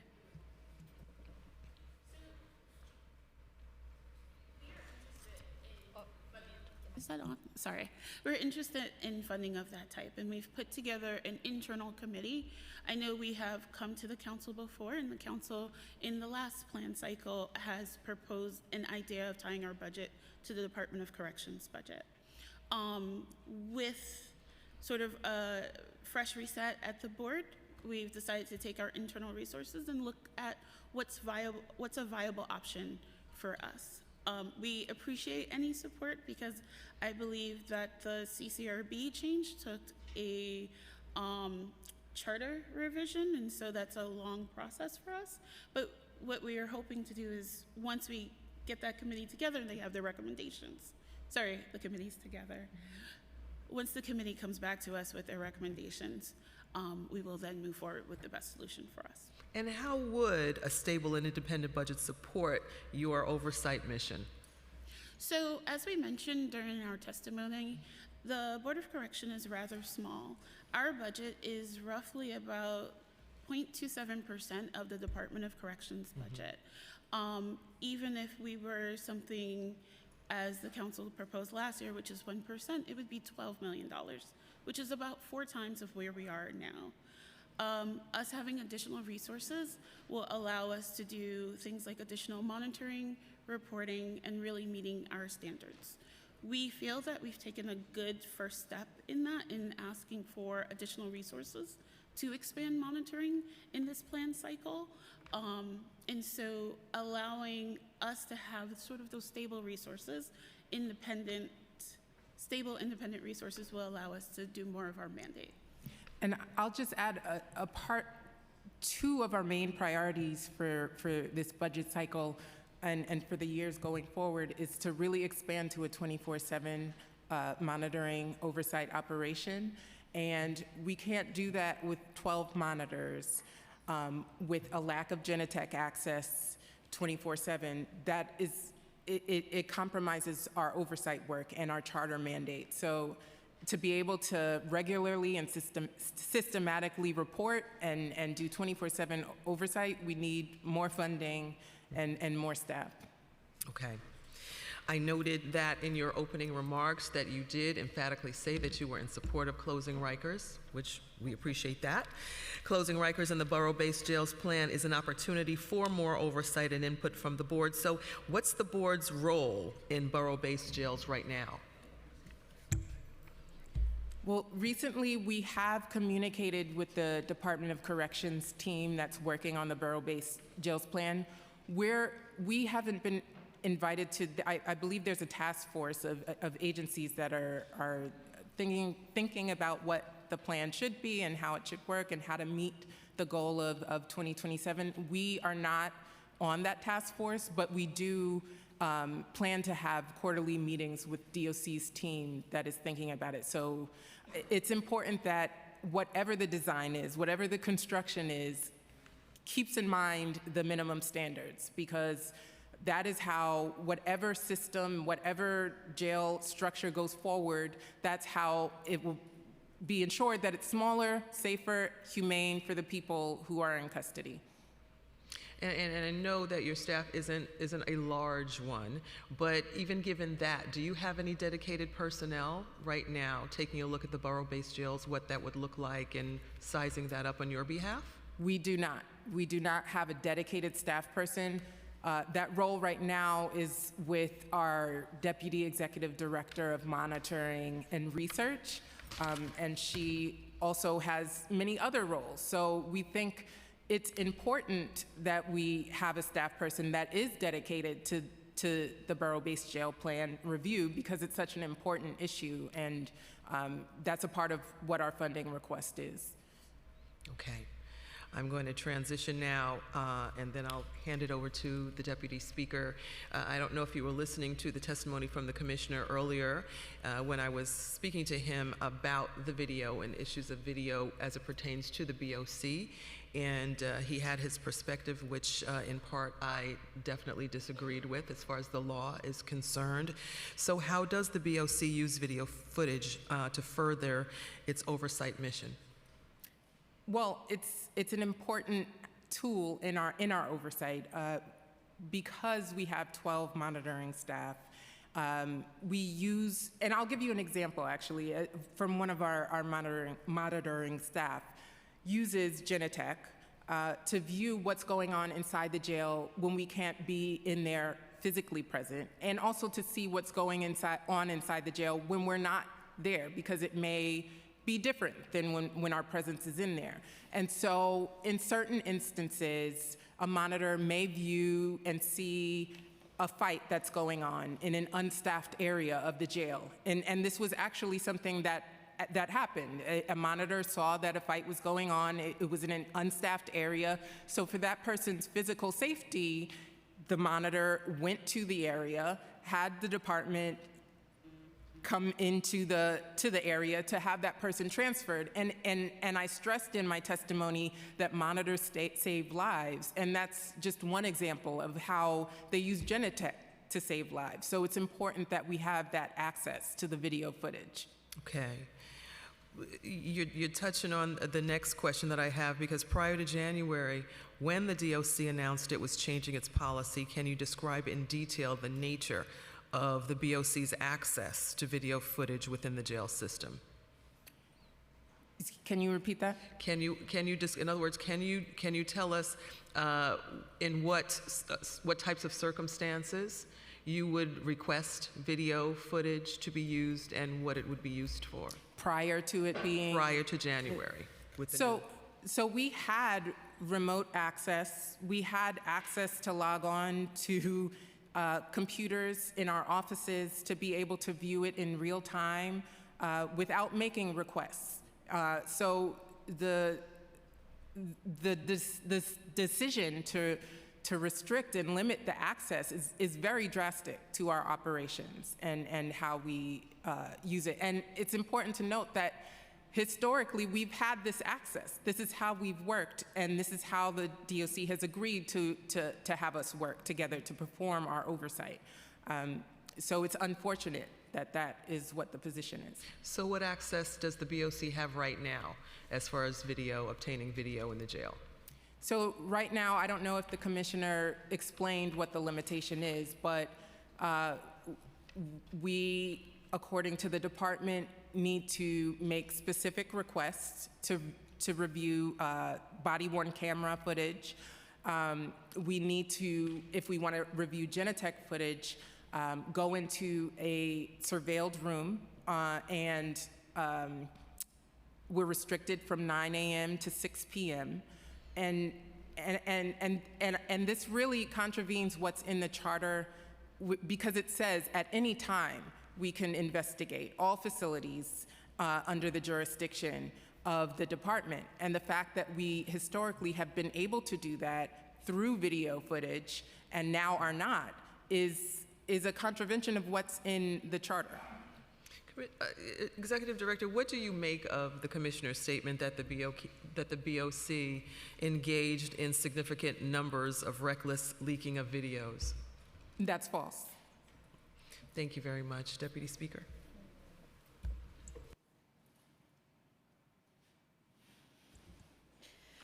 Good afternoon. It's been a long day. Sorry Good about afternoon. that.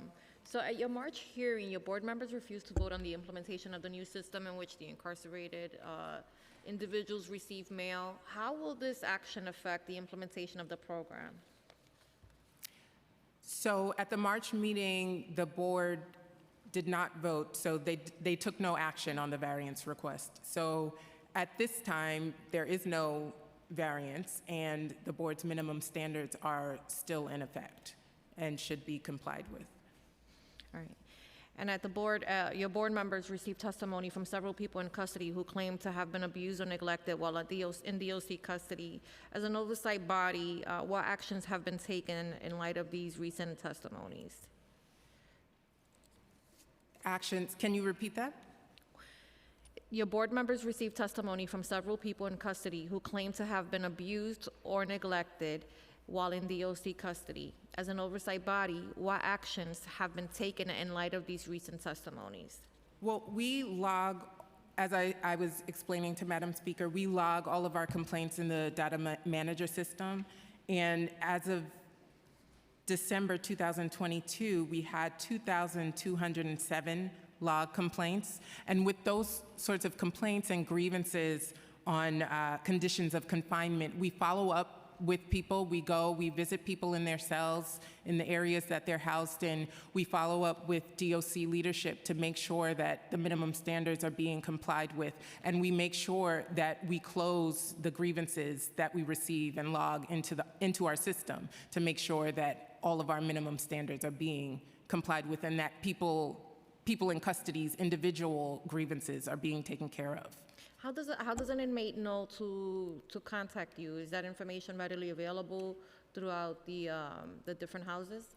We have sheets posted about who BOC is and what BOC does, and a lot of it is our monitors going out into the jails, being the eyes and ears of the board, and really talking to people in custody and telling them who we are, reminding them of their rights and what the minimum standards are and how they can go about, making complaints and grievances. And we give them our cards, our number, so they know, I hope that they know that they can call and have an ear with BOC. I mean, the number reflects that, enough people know that you exist. That's a good thing. I was just curious as to how you were getting the word out, because it seems like you guys have a very small team. You're doing a lot, right, with very little. And I know that you mentioned the need for more funding and headcount. Could you remind me again, what's the current headcount? So we currently have 28 active staff, but our budgeted headcount is 31 in FY23 and FY24. You're budgeted for 31 and you're at 28? 8. Okay. And I'll also add, included in our submission for the fiscal year 2024 is a request for a policy and communications associate. And within that function, I think, will be a lot of education and outreach so that we can think about how we can expand knowledge about what the board does. So that is also a part of our funding request to OMB, to have that policy and communications associate. So what is your current budget? Your operating budget? Sorry? What is your current operating budget? Our current operating budget is a little bit over $3 million. It's $3.05 million in this fiscal year, and it's $3.27 million next fiscal year. And you're asking for a $2 million enhancement? So increase? For the expansion of monitoring, we're asking for $2 million in FY24, and that's the bulk of our ask. Okay. When you say monitoring, what does that mean? So it's our monitors who go out into the facilities, who ensure the compliance with our minimum standards, as well as, who ensure the compliance with our minimum standards. Yeah, and that's the Correctional Standard Review Specialist title that I was speaking of. It's the monitoring staff, the 12 current staff that we have, that's the eyes and ears of the board that goes So to the jails. that 2 million would potentially increase that 12 to how many? So that 2 million will add roughly 27 staff to our monitoring area. The bulk of that will be the Correctional Standard Review Specialist. There are a small handful that will also be directors as we bring on additional Correctional Standard Review Specialists. They will have to have some supervision as well. I don't think I have anything else. Let me just check. Give me one. I can talk a little bit more about our overall new need. But our overall new need is $2.6 million in FY24. So it includes most of that monitoring expansion, what we've also have called 24/7 monitoring. But it also includes the policy analysts for our policy unit, as well as the appeals analyst that we mentioned, who would go over the correspondence, religion, and other areas of appeals that we receive, as well as a research director for our research team. Okay. Now, I want to just go back to the video footage. It seems that there's a difference of opinions on what the interpretation of the charter actually is. How many times has BOC requested and received permission to view video footage since the January change in policy? I can get you the exact number. I don't know the exact number, but we've requested that, I would say constantly, because we need to view the footage that we used to be able to view in real time constantly. And I would say that there are outstanding requests, which is also why this is a problem, because we have requests for body-worn camera footage for a certain span of time that has gone unresponded to. So we're not able to do our oversight work fully if we don't receive responses to the requests that we're required to make now in the limited sort of construction that it's been. I'm not familiar with their video system, but the technology system, but does the recording stay somewhere like for a specific shelf life, or does it delete and then like? I can't speak to how the department stores its footage. I'm not sure, but I can look into that and see if we can get that. I ask, right, because if it's recycled every month or whatever, and you're asking for information that's backdated, would you still be able to have access to the same video footage? I don't know. Okay. All right. Thank you. Thank you. I'm going to ask one more question, and then I'll ask if Councilmember Brewer has questions as well. Are you aware of any recent changes to Directive 1100RA, which outlines the Board of Corrections Authority and states that it is DOC's policy to cooperate with the Board of Correction in fulfilling its statutory obligations under the New York City Charter? I asked the same question to the Commissioner. Thank you for that question, Madam Speaker. No, I'm not aware of any changes. And in fact, I am happy that you've pointed out that directive. It is a directive from DOC that spells out the board's authority. And it includes the fact that we can photocopy records, which is also a part of the limitation that's been made. So, you know, as I said before, we have under the charter the authority to at any time inspect DOC facilities and institutions, and our authority is also spelled out in DOC's own directives and policies. That's so right. Just wanted to make sure we were all hearing the same thing and we're not, you know. Okay. Councilmember Brewer, did you have questions for BOC? I'm sorry, I wasn't here for the whole discussion, but could you oversee food? Is that something that would be in your purview? Because I would say that the quality, I just left and came back and I ran into legal aid attorneys who are representing clients, and they said that the young people are starving because the food's so awful they don't eat it. And so I want to know if that's something that could be overseen. yes, thank you. Our minimum standards do cover food, mental hygiene, issues like that. And I said earlier that the number of complaints that we received in 2022 was 2,207. And I would say food, I can give you an overview based on facility. And in EMTC in 2022, environmental health conditions and food conditions was two of the top complaints that we received. And so we do follow up on those sorts of complaints, and that is something that we cover and that our 12 monitoring staff right now follows up on and tries to fix. Okay, I would love to work with you. As I said earlier, I happen to know that the state facilities are doing a much better job. Their contracts, RFPs, are in line with local farmers in the state of New York. Food comes directly from the farmers. I don't understand why we can't do that here. I have a bill that would suggest that that happen, Local Law 50. I've been working on it for 20 years, and I feel strongly that they could do some more scratch cooking, they could do some more local produce, and they could even have a farmer's market. That all should be happening. We would love to work with you and push DOC to come into compliance with that aspect of the Thank you very minimum much. standards. Thank you, Madam Speaker.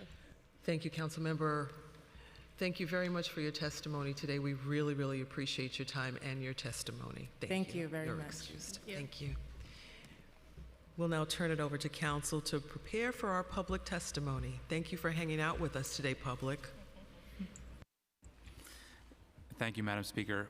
We will now turn to public testimony.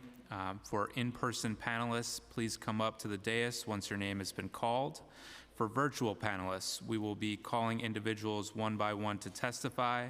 And I should say, for both in-person and virtual testimony, we'll be limiting it to 3 minutes each. For virtual panelists, please begin once the sergeant has started the timer, and please wait for the sergeant to announce that you may begin. I'll now call the first panel. Jennifer Parrish, Amanda Berman, Zachary Katz-Nelson, Darren Mack, Julian Harris Calvin, and Andre Ward.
Good afternoon. My name is Jennifer Parrish. I work at the Urban Justice Center Mental Health Project. The Mental Health Project represents those 3,000 people that you heard about who are incarcerated and receive mental health treatment. We represent them as part of the Brad H. settlement, which requires the city to provide discharge planning services to them. And I heard the commissioner endorse the need for mental health treatment and to stop relying on the criminal legal system. And we wholeheartedly agree with that. And I think the council does too. And if you do, you can take some of that $2.7 billion budget and reallocate it. You could reallocate it for justice-involved supportive housing, for increased forensic assertive community treatment teams, for a non-police response to mental health crisis calls, for more outposted therapeutic housing units. And these are just resources that are connected to people who are involved in the criminal legal system. There are services needed throughout the mental health community to prevent exactly what you described, Councilmember Ayala, of people who need mental health treatment, try to receive it, their families try to help them, and they can't get it, and they wind up in this criminal legal system. And I feel like we hear people in power express that, express their opposition to that, and then we do budgets, and budgets show what we really care about. And the budgets that we're seeing right now increase 2 agencies, or increase the Department of Corrections and have no cuts to NYPD. So I think that there are at least, and the campaign to close Rikers says that there's at least $350 million that can be cut out of the Department of Correction budget. I don't think they'll feel a thing because the commissioner said he has the right staff he needs right now, and we can reallocate it for the things that would really help create stability, long-term stability, because sending people to jail and prison, that's just a Band-Aid. People come home, and if they're subjected to these systems that impose conditions that are like torture and cause trauma to them, they're not coming out better, and they need the support. And we need to really show that by investing in the services that are needed. Thank you.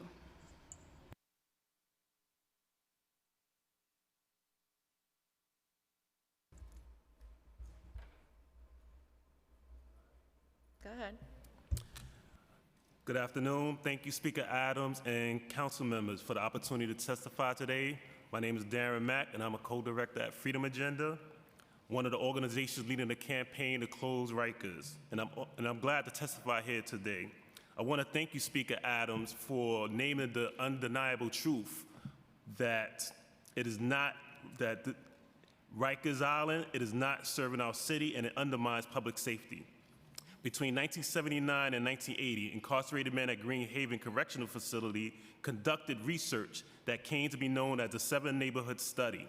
It revealed that over 75% of New York State's prison population came from 7 New York City neighborhoods: the South Bronx, Harlem, Lower East Side, Bronzeville, Bedford-Stuyvesant, East New York, and South Jamaica.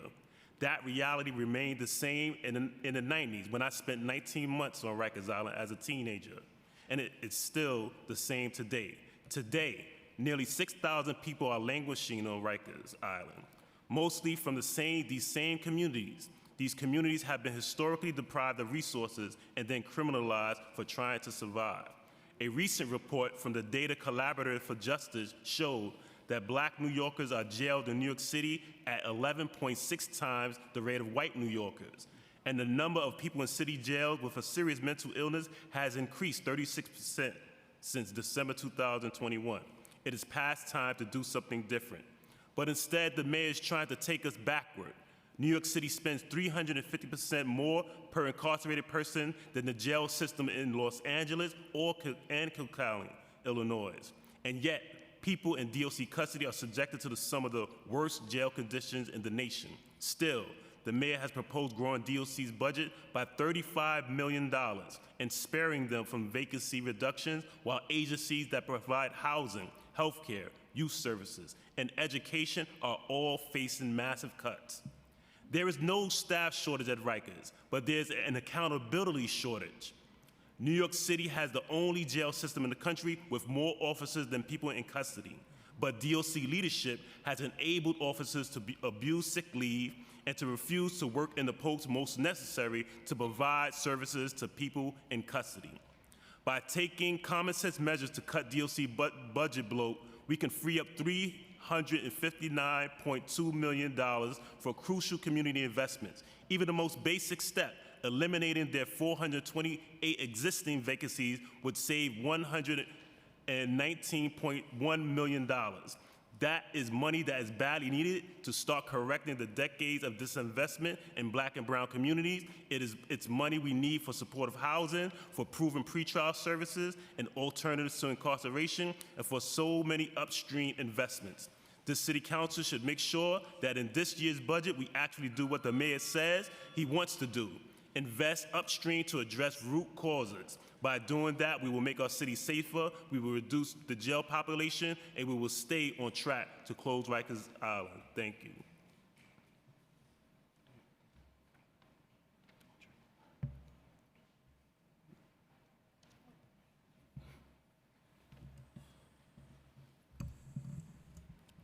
Good afternoon, Madam Speaker, Deputy Speaker, and Councilmember Brewer, as well as staff here of Council. My name is Amanda Berman. I'm the Deputy Director of Regional Programs with the Center for Justice Innovation, formerly known as the Center for Court Innovation.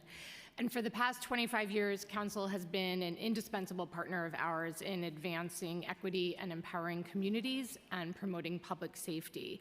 And we're grateful for that support. I've submitted much lengthier written testimony that details all of our requests for the upcoming fiscal year, but I want to use my brief time here to just focus on the most urgent issue we face and join the chorus of voices that we've heard here throughout the day and focus on the issue that I know this council has prioritized, and I want to thank you for your commitment to, and that is the need to close Rikers Island. And as we all know, to accomplish that, the city must prioritize investment in two critical areas in order to bring down the population and make closing Rikers a reality. So first, we need resources to safely monitor high-needs individuals who are being released pre-trial. And at the Center for Justice Innovation, we operate the Supervised Release Program for Brooklyn and Staten Island. Our current fiscal year 23 contract was reduced by 10% from fiscal year 22, despite the fact that we saw a 60% increase in our volume of participants, including a doubling of our caseload of the most high-need clients. Providers cannot be expected to do more with less, and this must be a priority for the city. Second, we need funding to sustain and expand a wide range of alternatives to incarceration on both misdemeanor and felony cases. And whether that's connecting individuals living with serious mental illness to community-based treatment, which is, we know, an urgent need that was underscored throughout all of today's hearing, or addressing the trauma of young people that has led them down the path of violence, these services offer a lifeline to thousands of individuals every year who might otherwise be languishing in jail. We are currently working with the Mayor's Office of Criminal Justice on a jail population review project to try to identify every possible alternative for as many detained individuals as possible. But in order to get them off Rikers, these alternatives must be sufficiently funded to provide the kind of comprehensive community-based support that can meet the level of need that we're seeing and also that courts want to see when making these release decisions. So we look forward to continuing to work with the administration and with council here to advance our shared visions of closing Rikers and untapping the potential of our communities. Thank you for the opportunity to testify.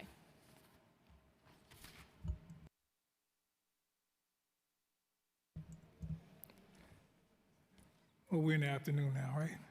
Good afternoon, Madam Chair and Deputy Madam Chair. My name is Andre Ward. I'm the Associate Vice President of the David Rothenberg Center for Public Policy at the Fortune Society. We've been around for about 55 years doing this work.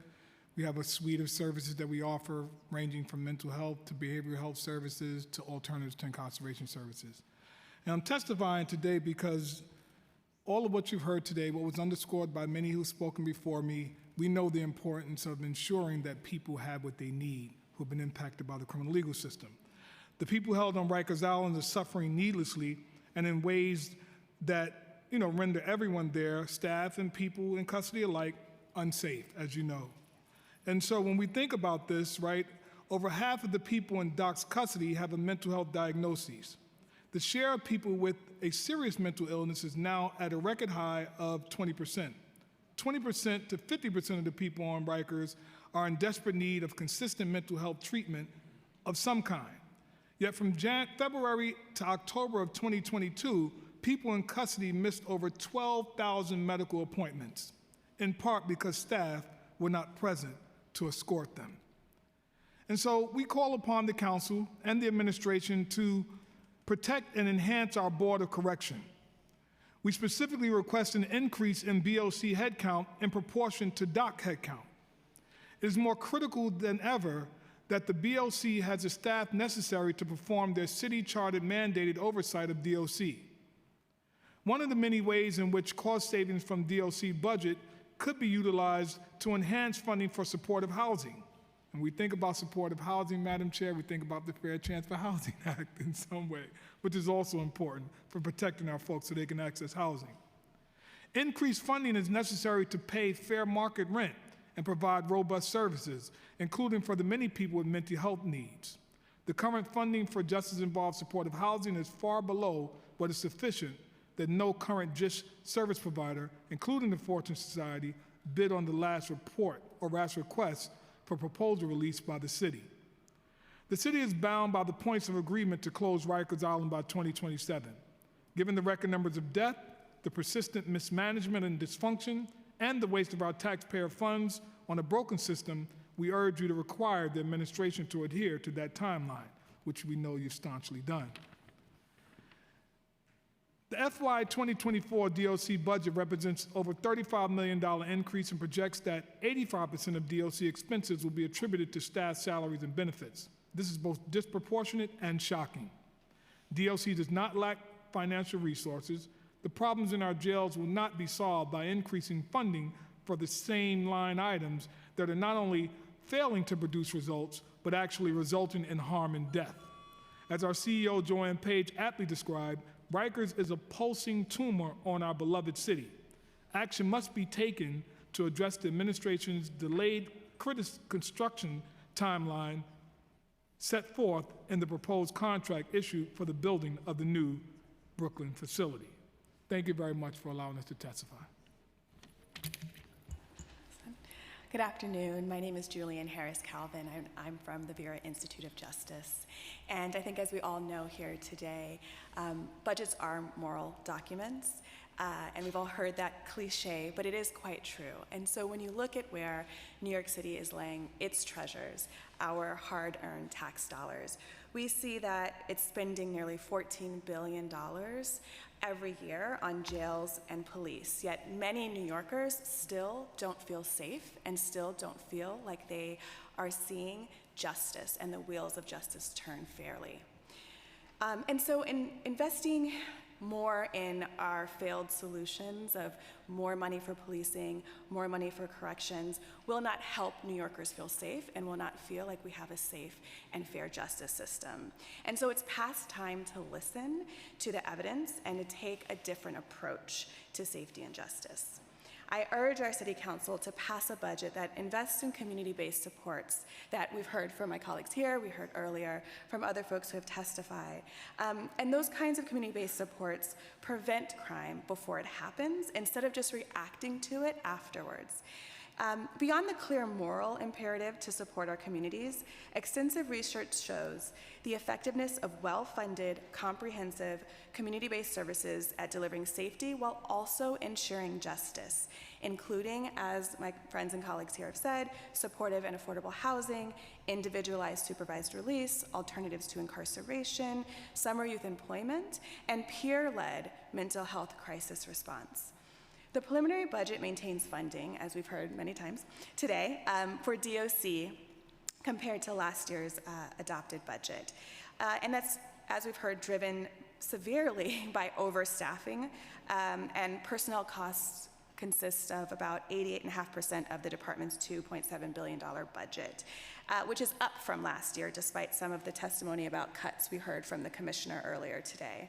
And I don't need to belabor to this group of people why that number is absurd.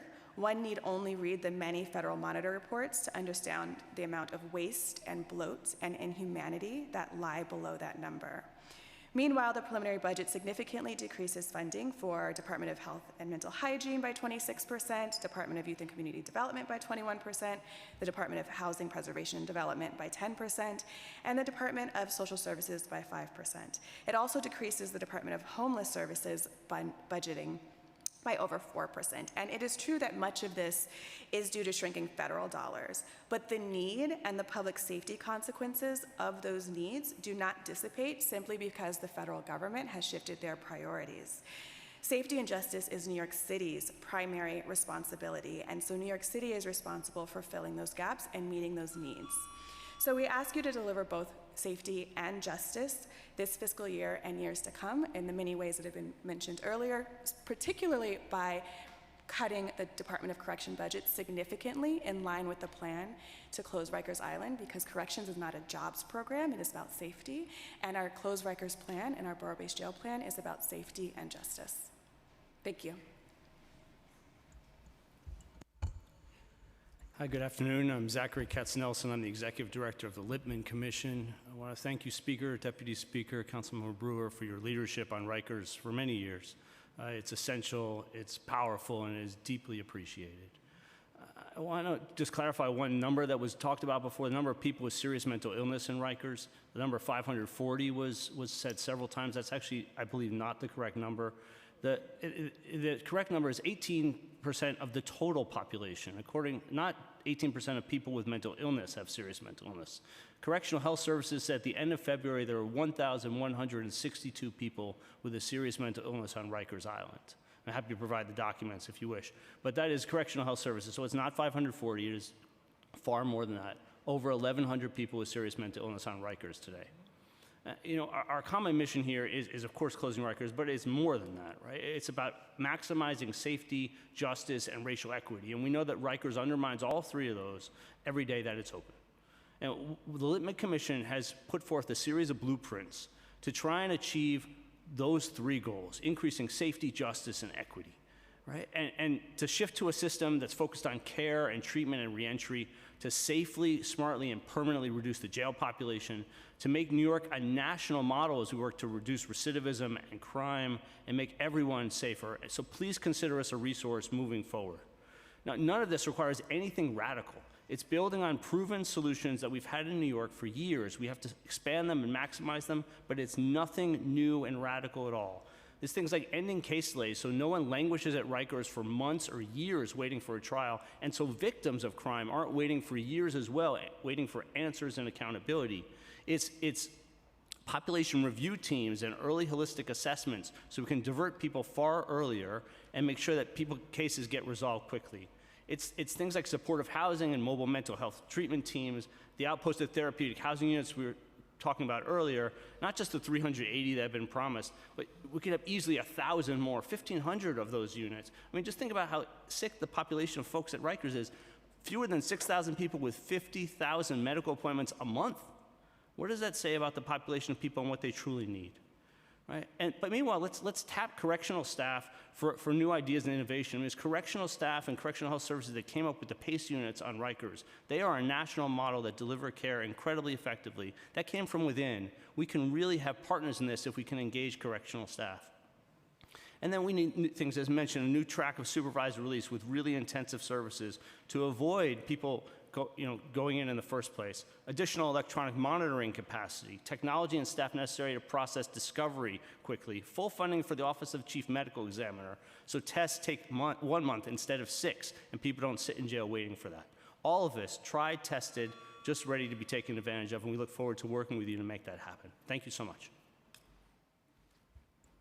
Thank you to this panel. I'll now call the next panel. Delvani Powell, Matthew Thompson, Nadia Chait, Tanya Krupat, and Melody Dominguez, and Henry Robinson.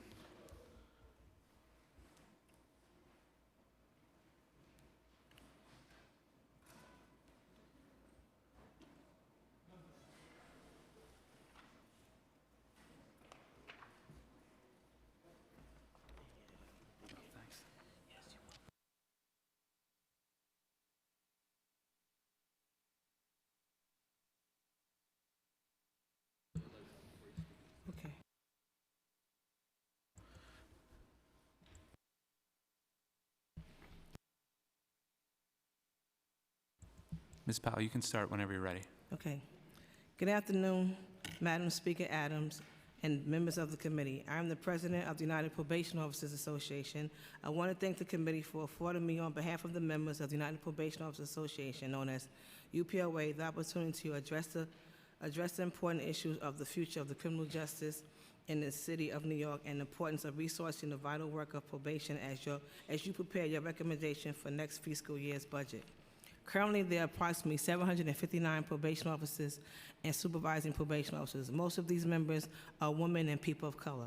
Prior to the Bloomberg administration, there were approximately 1,550 probation officers. Over the last few years, the Department of Probation staffing has been reduced almost in half, while the workload has been increased, in part because of the bail reform and the Raise the Age program that increased the number of our clients and placed on our shoulders the challenges facing law enforcement in the 21st century. To perform our increased duties and responsibilities, we need help and adequate resources to match these responsibilities. Instead, these women and people of color on the front lines of the movement to improve criminal justice are underpaid and undervalued. Because of this, the Department of Probation has issues with retention and recruitment. Our members are leaving to get hired into higher paying positions in criminal justice, while we recently had a civil service examination for probation officers in July 2022 and supervising probation officers in May 2021. There has not been a civil service promotional examination for administrative probation officers since 2007. In addition, the senior probation officer title has not been used in years, and attempts have been made to do away with it, with little said about the title. This does not speak well for advancement in the career path. Our salaries are the lowest in the metropolitan area for probation officers, which includes Nassau, Suffolk counties, Westchester County. We do the same work as probation officers in the nearby jurisdictions at higher values and are paid pennies to the dollar for what they earn. We have been asked to do more with less staff. To do more, we need to find ways to be more efficient and productive, and we need more training and better equipment. In addition, we are charged by the city to oversee approximately 15,000 men, women, and youth who have been convicted of crimes and sentenced to probation instead of jail, prison, and placement, thereby saving the city and the state millions of dollars for each. We are responsible for making sure they do not violate their terms of probation, and we work with them to turn their lives around. And with that, this is a cost to the savings to the city and the state. Our members have bachelor's and master's degrees and education experience in social work to help our clients begin to live productive and lawful lives. Our members are peace officers. My members are part of task force with other agencies such as the U.S. Marshals, drug enforcement agencies, NYPD, and other law enforcement agencies. We carry firearms, make arrests, and execute search warrants and arrest warrants. We need to be designated as police officers, especially since we do the same work as the police and face the same dangers. Yet our conversation lags far behind other law enforcement agencies, even though we work with the same population. Although there's a salary range for our title, the majority of the members are suppressed at the lower range and with almost no opportunity to earn more, nor does our members have ever reached the top salary. I know I'm cutting short for time, so what I'll do is you have my presentation. You can finish reading the rest of it, and I'm open up for questions.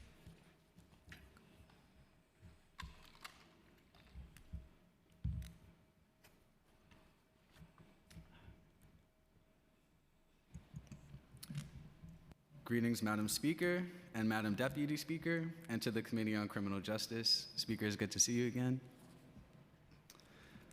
I am Matthew Thompson, Senior Policy Associate for the Legal Action Center. I appreciate the opportunity to address you all today. New York's history as an innovator of mass incarceration is one that we need all meet with shame.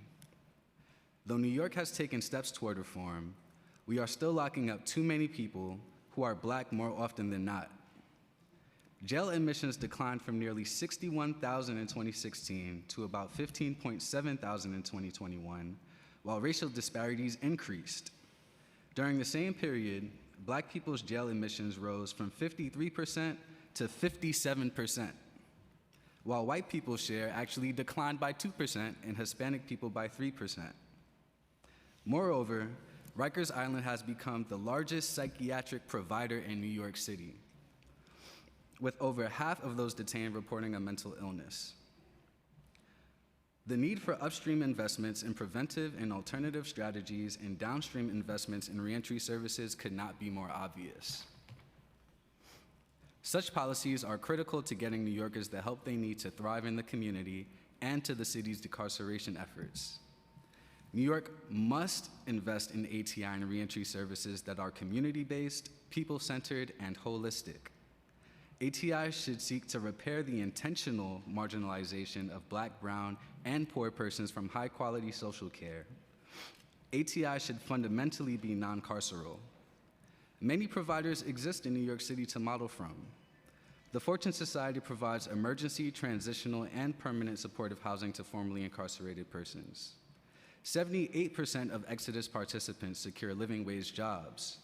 Moreover, the cost savings of these programs are drastic when compared to the $500,000 per person per year it costs to house someone on Rikers Island. If ATIs were implemented at scale, jails would become obsolete. New York must work to address the oppressive systemic conditions that perpetuate cycles of poverty. We must reimagine how we approach conflict resolution using tools like restorative and transformative justice. And we must grant all New Yorkers access to resources that create well-being.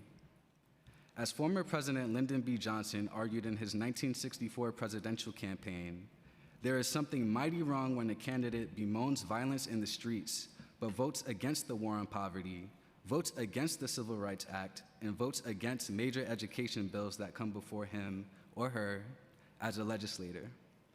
We must prioritize and choose public health over punishment. Thank you for your time.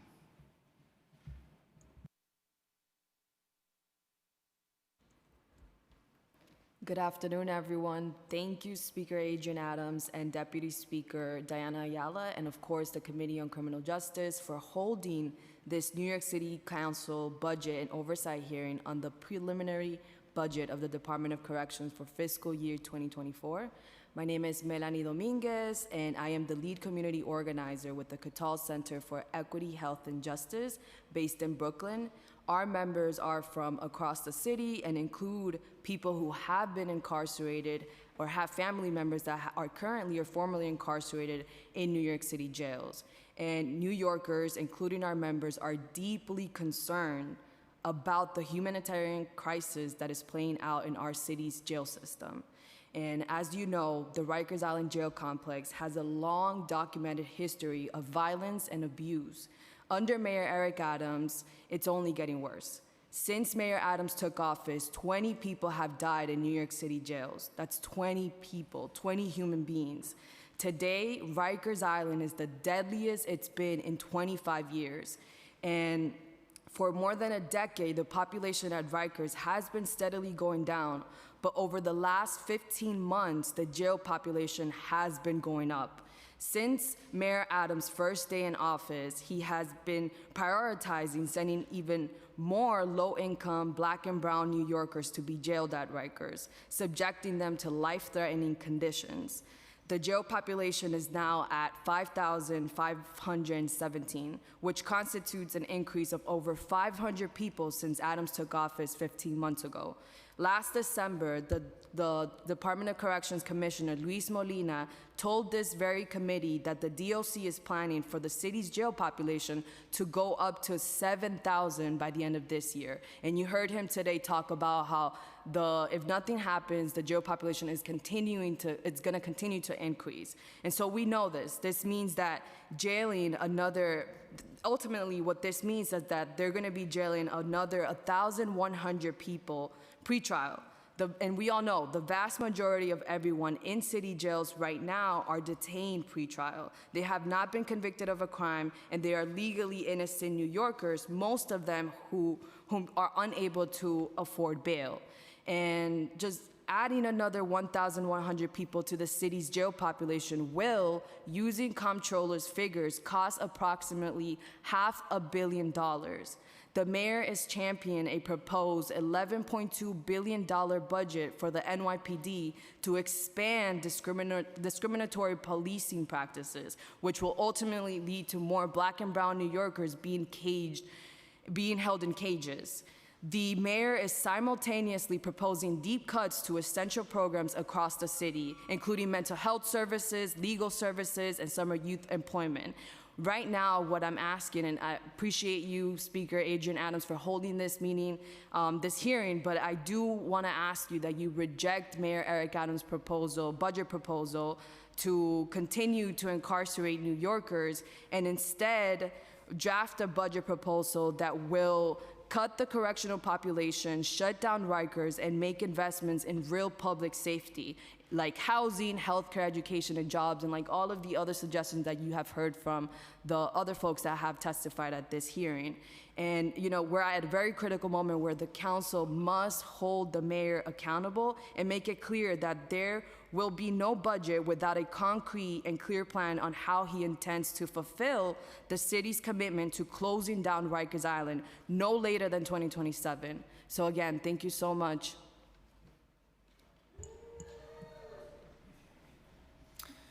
Good afternoon. Thank you, Speaker Adams, Deputy Speaker Ayala, and Councilmember Brewer for the opportunity to testify today. I'm Nadia Chait, the Senior Director of Policy and Advocacy at CASES. We serve over 9,000 New Yorkers annually in a holistic range of programming that includes mental health, pretrial services, and youth and young adult programming. We specialize in serving individuals who have mental health challenges and criminal legal system involvement. And unfortunately, as we've heard throughout the hearing today, that is a very large group of New Yorkers who are often very poorly served and who often experience incredible trauma and harm through our city's carceral system. CASES operates a number of alternatives to incarceration programs that provide these individuals the supports that they need to maintain well-being and live in the community safely rather than being incarcerated. And we're requesting an increase in those funds this year so that we can expand our services to serve more of those New Yorkers. We operate an alternative to incarceration that is the only state-licensed mental health ATI program. It serves individuals with serious mental illness who are facing felony charges and at least a year in jail.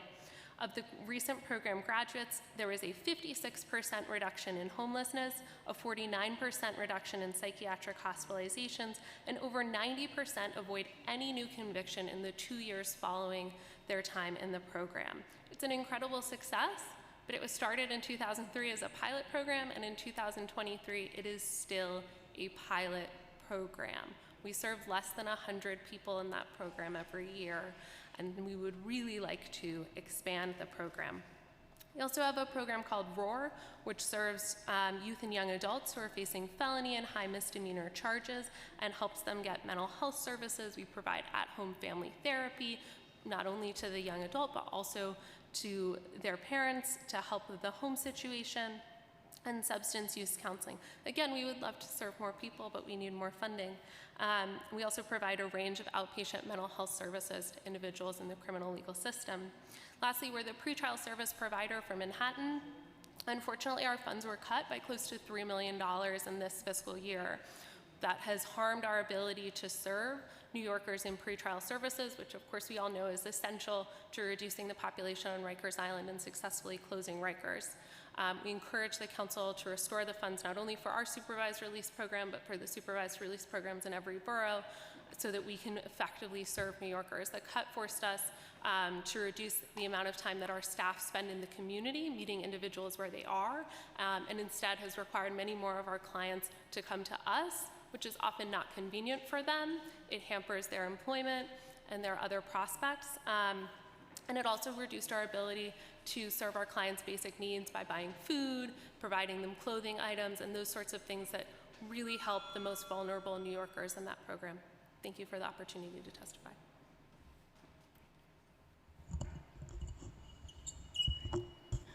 Good afternoon, and thank you for your leadership today and far beyond. My name is Tanya Krupad. I'm the Vice President of Policy and Advocacy at the Osborne Association. Osborne serves 10,000 people each year from arrest to reentry, including providing programming in New York State prisons and Rikers Island. While this hearing is about the criminal justice budget, it's important that we remember the guiding principle that the solutions for current challenges lie outside the criminal legal system, and that justice and public safety are what you get as a result of healthy and well-resourced communities. My written testimony expands on 3 points. We need to close Rikers and not waver from this goal, nor the timeline the council enshrined in law. As we work to divert and decarcerate, we must improve conditions for those who are currently incarcerated, including ensuring people are connected to their loved ones, including children and other community supports through visits, mail, packages, and phone calls. And we must invest in community-based programs, including reentry services. I'd like to focus on visiting because it is so overlooked, yet so incredibly important. Visiting is a lifeline, yet there are still no weekend in-person visiting days, making it hard to impossible for school-age children and working families to visit at all. Weekend in-person visits should be restored immediately, and Intro 356, sponsored by Chair Rivera, should add a minimum requirement that weekend and after-school evening visiting hours be made available. Staffing shortages are no longer an acceptable response to why this hasn't happened. The commissioner spoke about how DOC staff are now back at work, and this has allowed DOC to reopen visiting. But the busiest visiting days and those accessible to most families remain completely closed. This has painful ripple effects on children and families and is devastating to those incarcerated. We also strongly recommend that visiting be added to the DOC section of the Mayor's Management Report, the MMR. This has been referenced in this hearing as an important source of transparency, information, and performance indicators. Visiting is completely absent from the department's own services and goals that drive the indicators reported in the MMR, and completely absent from the DOC dashboard that they've recently added. The commissioner mentioned the lack of digitized systems. We strongly recommend that the online televisiting scheduling system also be digitized. Currently, once people register online, DOC schedules the visits manually, and there have been pervasive and persistent scheduling challenges, which leads to televisits not happening, and families being very frustrated and anxious, children being disappointed and worried about their parents, and further isolates those who are detained. My written testimony outlines the programs for which Osborne is seeking continued or new City Council funding. These include programs such as our court advocacy services, parole violation mitigation program, and elder reentry initiatives that will divert people from costly incarceration, assist them in leaving Rikers sooner, and support their children and families as well. We urge the council to expand the investment in community-based programming. The money to do so is there. A full court press to bring down the population on Rikers, as occurred when the pandemic struck, would free up millions of dollars to spend on upstream solutions that support families, strengthen communities, and yield public safety. Thank you. Thank you all very much. I believe Councilmember Brewer has a question. One very quick question. I'm always a believer in trying not to be siloed, so I'm wondering whether it's MOCJ, probation, the mayor's office, does anybody bring together all of the ATIs that work or try to work to decrease the population at Rikers on a regular basis? Is there any entity doing that? No. No, I mean, we have a ATI reentry coalition that providers ourselves get together, but there's no city agency that brings us together. Thank you. Thank you all very much for your testimony and for your hard work and for your commitment. Thank you very much.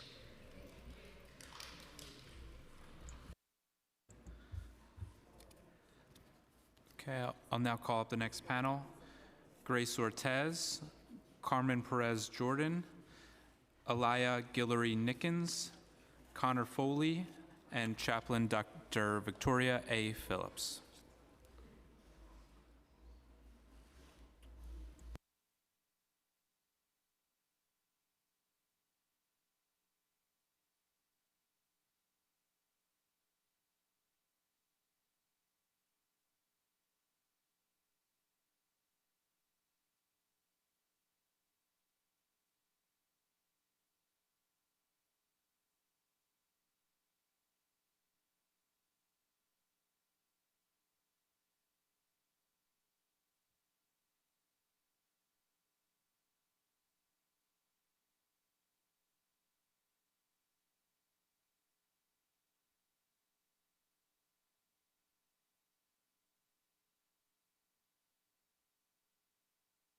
Gracias.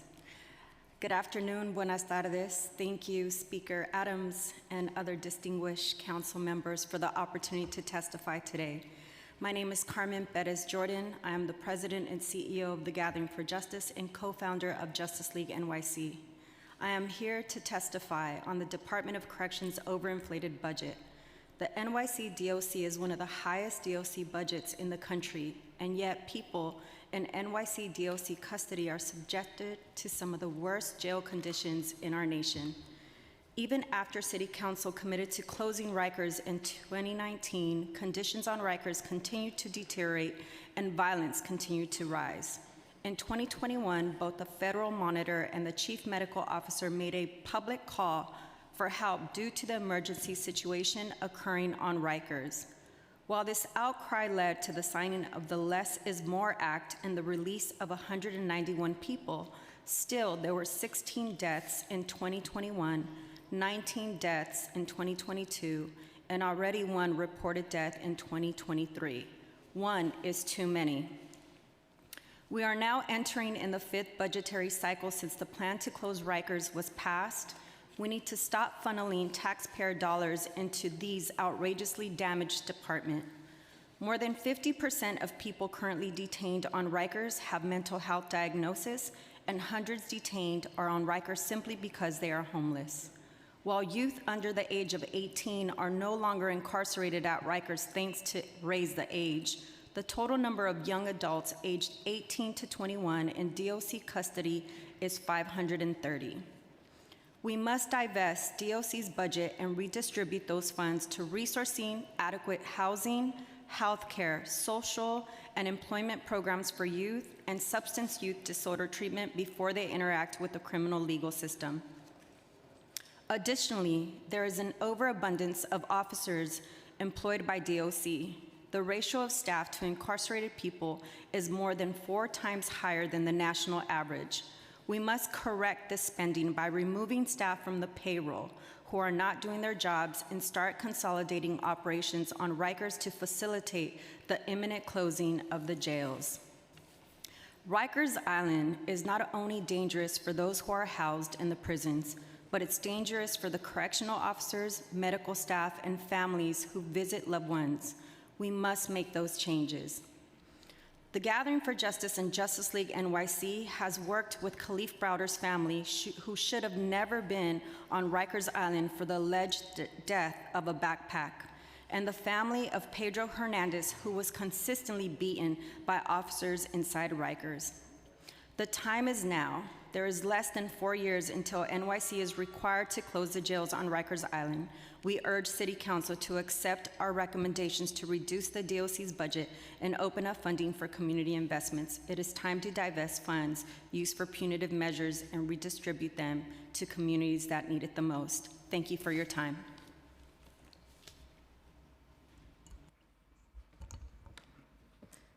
Hi, good afternoon. My name is Grace Ortez. I'm a proud daughter of the South Bronx and a member organizer of Freedom Agenda and the campaign to close Rikers Island. I'm also a peer crisis worker, restorative justice practitioner, and reentry worker. What brought me to this work is my experience as a survivor of violence that began in my infancy and persisted throughout and consumed my entire childhood. I survived physical, psychological, and sexual brutalization to the highest degree. Due to the suffocating weight I've carried in the aftermath of my experiences, I've experienced and survived multiple suicide attempts. I share these gruesome details explicitly to make it clear to everyone in this room that I've been burned by the vicious fire of violence. It is seared into my soul. Traumatic memories of violence live in every single cell of my body. So no one should dare question the fact that I take community safety incredibly seriously. For this reason, I don't understand why the city, and namely Mayor Adams' administration, insists on investing in Rikers Island when there are countless community organizations that work to rehabilitate. Funding Rikers Island means that we are responding to violence after an incident of harm, after a human soul has already been set on fire. The human cost of violence cannot be measured in financial terms. When the city chooses to invest in responses to violence that rely on punitive measures in the aftermath, after an act of violence has already occurred, you've already failed the victim. Every cent that goes to Rikers is one that neglects violence prevention, and given the amount of research at the city's disposal on the topic of alternatives to incarceration, the choice to continue to fund Rikers is completely inexcusable. In this moment in which discourse regarding public safety in New York City dominates headlines, the city's delays in ensuring the closure of Rikers Island is an affront to countless Black and brown New Yorkers for whom Rikers has stood as a destabilizing, destructive force to the communities we work tirelessly to build. Grassroots crisis responders work towards community reconciliation following acts of harm, while reducing reliance on incarceration, and we do so with little to no funding. We are the ones constantly cleaning up after the city's failed investments in the carceral system, which have torn the social fabric of our communities. These failures which have impacted families on a multi-generational scale. Our work in the community leads to positive outcomes, and rather than taking our lead, the city's inaction on the closure of Rikers has made it our biggest obstruction to progress. To those of you in front of me in power, who I count as allies, I urge you to please continue to put pressure on Mayor Adams to be proactive in keeping us safe by investing in restorative approaches and turning the page on Rikers Island for good. Thank you. Good afternoon. Thank you guys for hosting this. My name is Aaliyah Guillory-Nickens. I'm 20 years old. I currently work as campaign organizer at Youth Represent. I wasn't going to mention this at first, but I noticed it while I was waiting, and I want to address it. The gap I think I see between communities and advocates and then the city's officials. So like the DOC, they went first, they spoke, they answered questions, and now the public is testifying and they're not here to hear our testimonies when they're supposed to be wanting public safety. We all want the same thing, which is public safety, but they aren't here to hear what we have to say. There's families sitting in a crowd, friends and family, loved ones sitting in a crowd, and I don't know where the moral compass that was mentioned went when it comes to hearing our testimonies and what we have to say about people that we love being in Rikers. But what I was gonna mention before that was the DOC proposing $2 billion for their budget, yet people in their facilities are getting horrible treatment. People are getting beat, people are dying, so the real question is what we have to investigate and figure out is where the money is going, where the money for programs and things are going, how are they being, where's the money being funded and how it's being allocated. Right now, there's almost 6,000 people on Rikers right now, 1,000 of them are under 25, and we can see that New York City has a problem with locking up mostly Black and brown people, which impacts communities negatively. We see that all the time. But we're still complaining about public safety and we're continuing to lock up Black and brown people. What we need to talk about is reallocating those funds. So the first step should be, which is like, I would think is common sense, to stop paying people that's not doing their job. Like if they're not coming to work, if they're there and they're not doing anything, it would make sense to stop giving them the money that's coming out of our pockets. Then invest in the jobs. A lady was up here talking about how there are black and brown women in this field and they're not getting paid enough. Maybe if we move that money into other jobs that actually help our communities, like EMS workers, doctors, things like that, and put them in those positions, raise their salaries so they could get some more money, that would be helpful as well. And then, of course, as everybody is saying, community investments. I work at Youth Represent, which is a nonprofit legal organization that provides free legal services to young people up to the age of 25. After COVID, we hosted 80 legal Know Your Rights workshops to 1,205 participants and provided full legal services to 471 young people. We currently do policy work where we have a youth committee that works on legislation. Right now, we're trying to pass a bill called the Youth Justice and Opportunities Act, which is a sentencing reform bill. It's helping young people get over Rikers, those same young people get over Rikers and have a second chance at life so they're able to move forward with their life. That's what Youth Represent does, and investing in organizations like that would help with public safety and making our community safer rather than just throwing everybody in jail and putting all our money into the jails. Then something else that should be invested in is affordable, stable housing, of course, mental health services, providing free therapy for black and brown young people and people in general. We shouldn't have to pay for therapy. If people are suffering from mental health, they shouldn't have to pay for things like that. Being sure that the facilities that serve these people who are suffering, making sure that those facilities are thriving and people are getting the right care in those facilities, we're putting money in them. The education in a public school system, of course, and affordable and comprehensive health care. I think all of these things are common sense things, but we have to sit here and talk about it. I don't think that we should have to. I think that we shouldn't put all of this money into the DOC and put it into the things that the people of the community been talking about and we continue to talk about. Thank you. Thank you, Aaliyah. You are wise beyond your years. Thank you for being here, and don't you want to join us on the City Council and help us fight for a lot of the things that you're talking about? Thank you. You're good. Peace and blessings, Speaker and everyone. I'm Chaplain Dr. Victoria A. Phillips, also known as Dr. V. Founder and CEO of Visionary Ministries, worked past 8 years at the Mental Health Project Urban Justice Center, and I've sat on the DOC Advisory Board for 6+ years, and I am the co-chair to the Young Adult Task Force at DOC. Unfortunately, we haven't met in a very long time. I'm also a longtime member of the Jails Action Coalition, and we formed in December 2011 based on the issues going on in DOC. And over the past 2 decades, I've worked on Rikers in nursing, cognitive behavioral therapy, chaplaincy, and some forms of monitoring.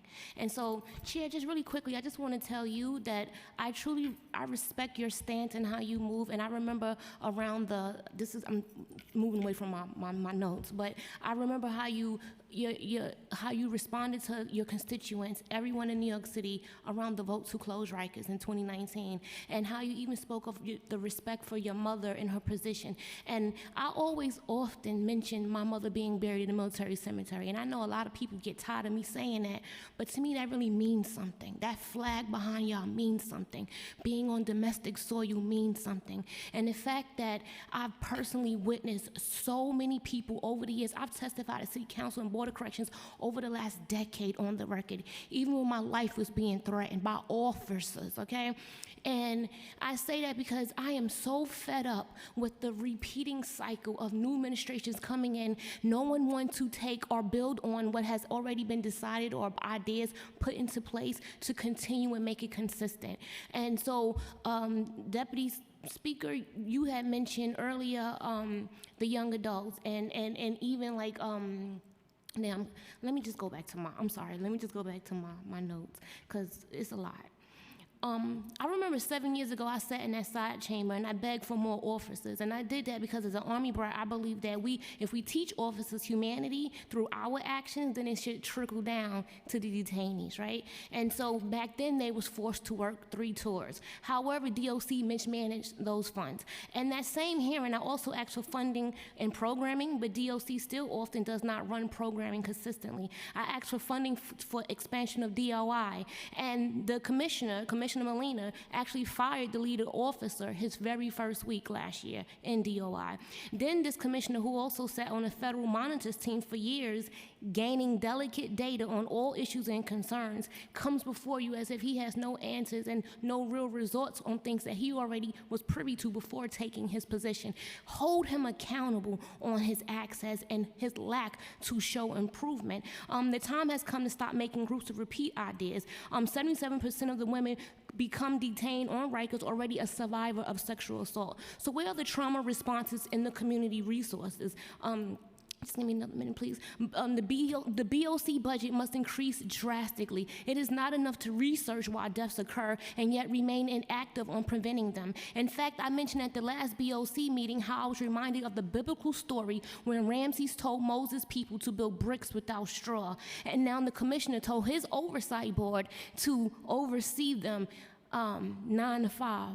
Monday through Friday. And I just also want to add on the fact that on the advisory board, DC Torres hated when I would also hold them accountable, because I didn't just ask how many people were in level 1. I wanted to know how many days there were in level 1. Was there a repeat of them? Because they have a thing of where they will move you for 4 hours and put you right back in the same unit. And so they're documenting that they actually removed someone, but it's not a real removal. And so they're violating people's rights. When BOC does need actual more monitors, because they have a practice of when they receive grievances, oftentimes they don't really follow up on them, and they'll also kick them back to the DOC grievance unit. And I've actually put my concerns on the record before, because how many people are you putting in harm? If you're not actually following up on those grievances, the very reason they reached out to you, and you're pushing them back to DOC and you know they don't do their job, who's really doing oversight?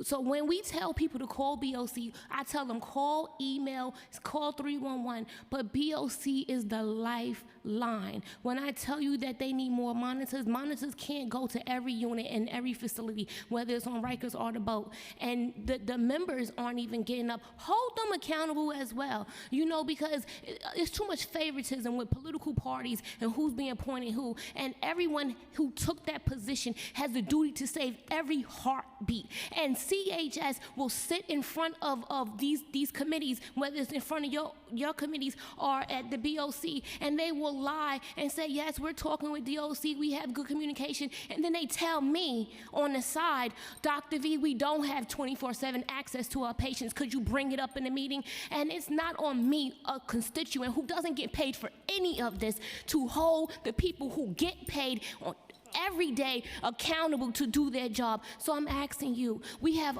black people in leadership, and it disgusts me that at a time when we should be rising up and taking care of our own, we are falling short. And I could say so much, but I'll put it in writing. But I just want you, Speaker, to really hear my heart and please hear the people behind the walls, because they have the officers have a union, but the detainees have no one but us. And so many people who work behind the walls are afraid. I remember years ago sitting with Dr. Homer on panels in Columbia, and nobody else would come forward and speak but him and I. The time has come to realize that true torture goes on behind the walls, and it must stop on our watch. Okay, Thank you, Dr. V. You've been with us a long time, fighting the good fight and Zooming and through the pandemic and all of the consistency that you hold. And I do hear your heartbeat for sure. I'll make this comment though, because I get this a lot. As the first Black speaker, I get a lot of references to being that. So what I will lovingly say to you is that it took us an awful long time to get in the positions that we're in. We literally got here yesterday. Give us some time. Give us some time. We're fighting a good fight with you. 20 heartbeats, I'll just remind you of that. Remind 20 me, heartbeats Dr. V. we've already lost. Thank you for your work. Thank you for your testimony, panel. Okay, I'll call the next panel. Eileen Marr, Abraham Carrasco, Alex Griffith, Judith Jones, and Christopher Leon Johnson. And just as a reminder, if there's anybody here who wishes to testify, please see the sergeant in the back and sign a witness slip.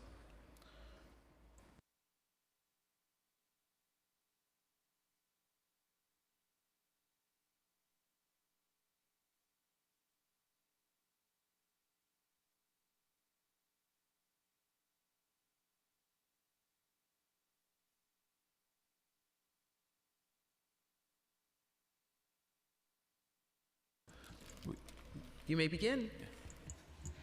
Good afternoon. Thank you for allowing me the opportunity to testify. My name is Eileen Marr. I'm a civil rights union leader from Vocal, New York.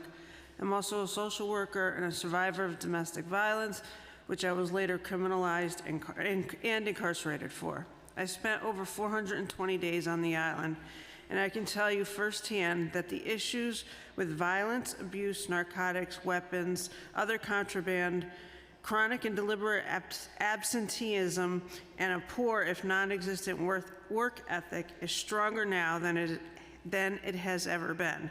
And not only stronger, but is always due to transgressions made by corrections officers and staff. Earlier today, Commissioner Molina stated that DOC has ceased the use of solitary confinement. However, that statement is also simply false. This morning, prior to this meeting, I received a letter from a detainee that I am friends with on the island detailing the fact that he has been in solitary, aka the Bing, for 11 consecutive weeks. Last night, a CO intimated to me that if a detainee is not in the Bing, he or she could be shackled at both his or her hands and wrists and ankles to a restraint desk, aka, and a spit mask, restrictive mittens are forcibly placed on the detainee as well. This is reminiscent of a medieval slave torture practices, something a high sheriff in Georgia was recently convicted of and incarcerated for using despite instructions from the court mandating otherwise in his capacity as a jail warden. Medical appointments and medications for serious chronic illnesses such as diabetes, cancer, mental illness, substance abuse, or medically assisted narcotics treatments, i.e. methadone, are still not being kept at record high rates. I recently read a statement made on social media by a current CO when discussing medically assisted treatment. Who gives a FUCK if these junkies live or die anyway? They're all monsters. So to put it bluntly, nothing has changed at all within DOC or on the island. The purpose of corrections is to correct. DOC is engaging in the polar opposite. I urge the City Council to not buy into DOC's blatant lies. The only option at this point is to expedite the closing of Rikers Island and dismantle the dilapidated and obsolete Department of Corrections. My comrades and I urge you to address these egregious human rights disasters sooner rather than later. Thank you.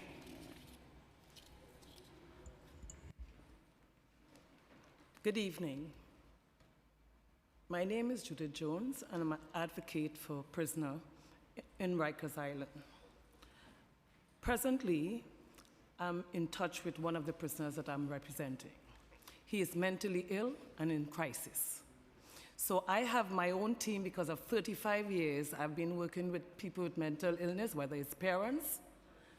This one seemed to be a lot to deal with.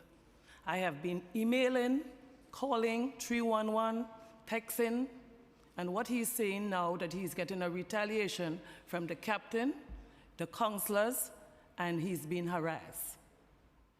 I'm asking for help. I'm asking what can we do, because Rikers Island, I am not seeing it closing at any time, and we have people who are mentally ill and challenged. I went so far to have my own dream team, doctors who are willing to support on the outside. I'm asking for a HIPAA form, and they're saying it's not properly well documented. To get those things, we need the HIPAA form. This is prescription for problems that are acquiring daily, because a prisoner can be in more prison than what is required. NIC, they said he could never get that. How could you counsel without having a comprehensive care or knowledge of what this prisoner have?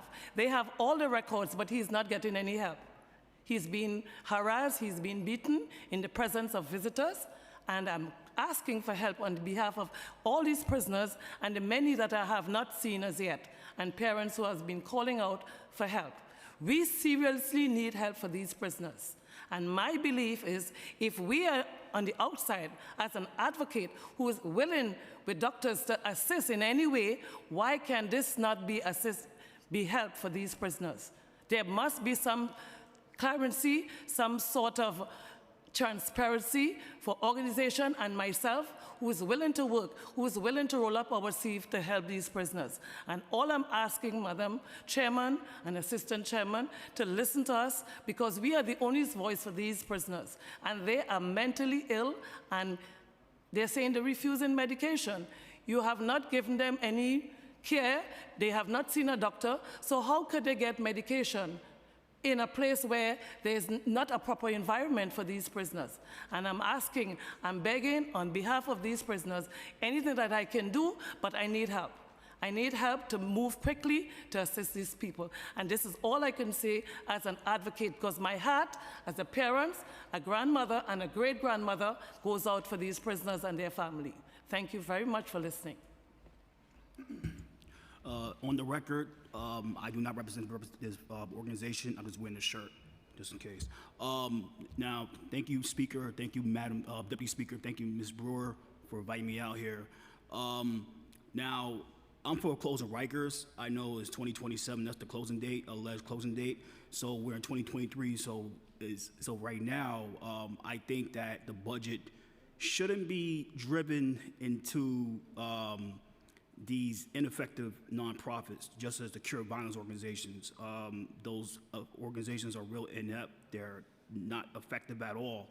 I understand that people here saying we need to divest from Rikers, like from the DOC, and give to these community organizations. But these these nonprofits shouldn't be getting this amount of money. You should put that money into arts. You should put that money into the trades. You should put that money into like coding, and that's what I think you should be going to a little more. Not putting this money to like inept initiatives. Basically, I think it should be closed. Rikers, because it's not effective at all. I mean, it's I like to say that it's like a hellhole inside there. I think people here know it. A lot of people, even the members know it, the COBA members know it, that it's not good at all. I mean, you should just knock it down, build some nice old developments, and build the jails. That's what I believe it should happen. Basically, that's it. Thank you. Thank you all very much for your testimony and your time today. Thank you very much. Thank you. Council? Yes. We're going to move to virtual panelists, and I'll read off the list in order. We'll hear from Lacey Tauber, Kelly Young, Victor Herrera, Kelly Grace Price, David Long, and Danielle Gerard. And we'll start with Lacey Tauber.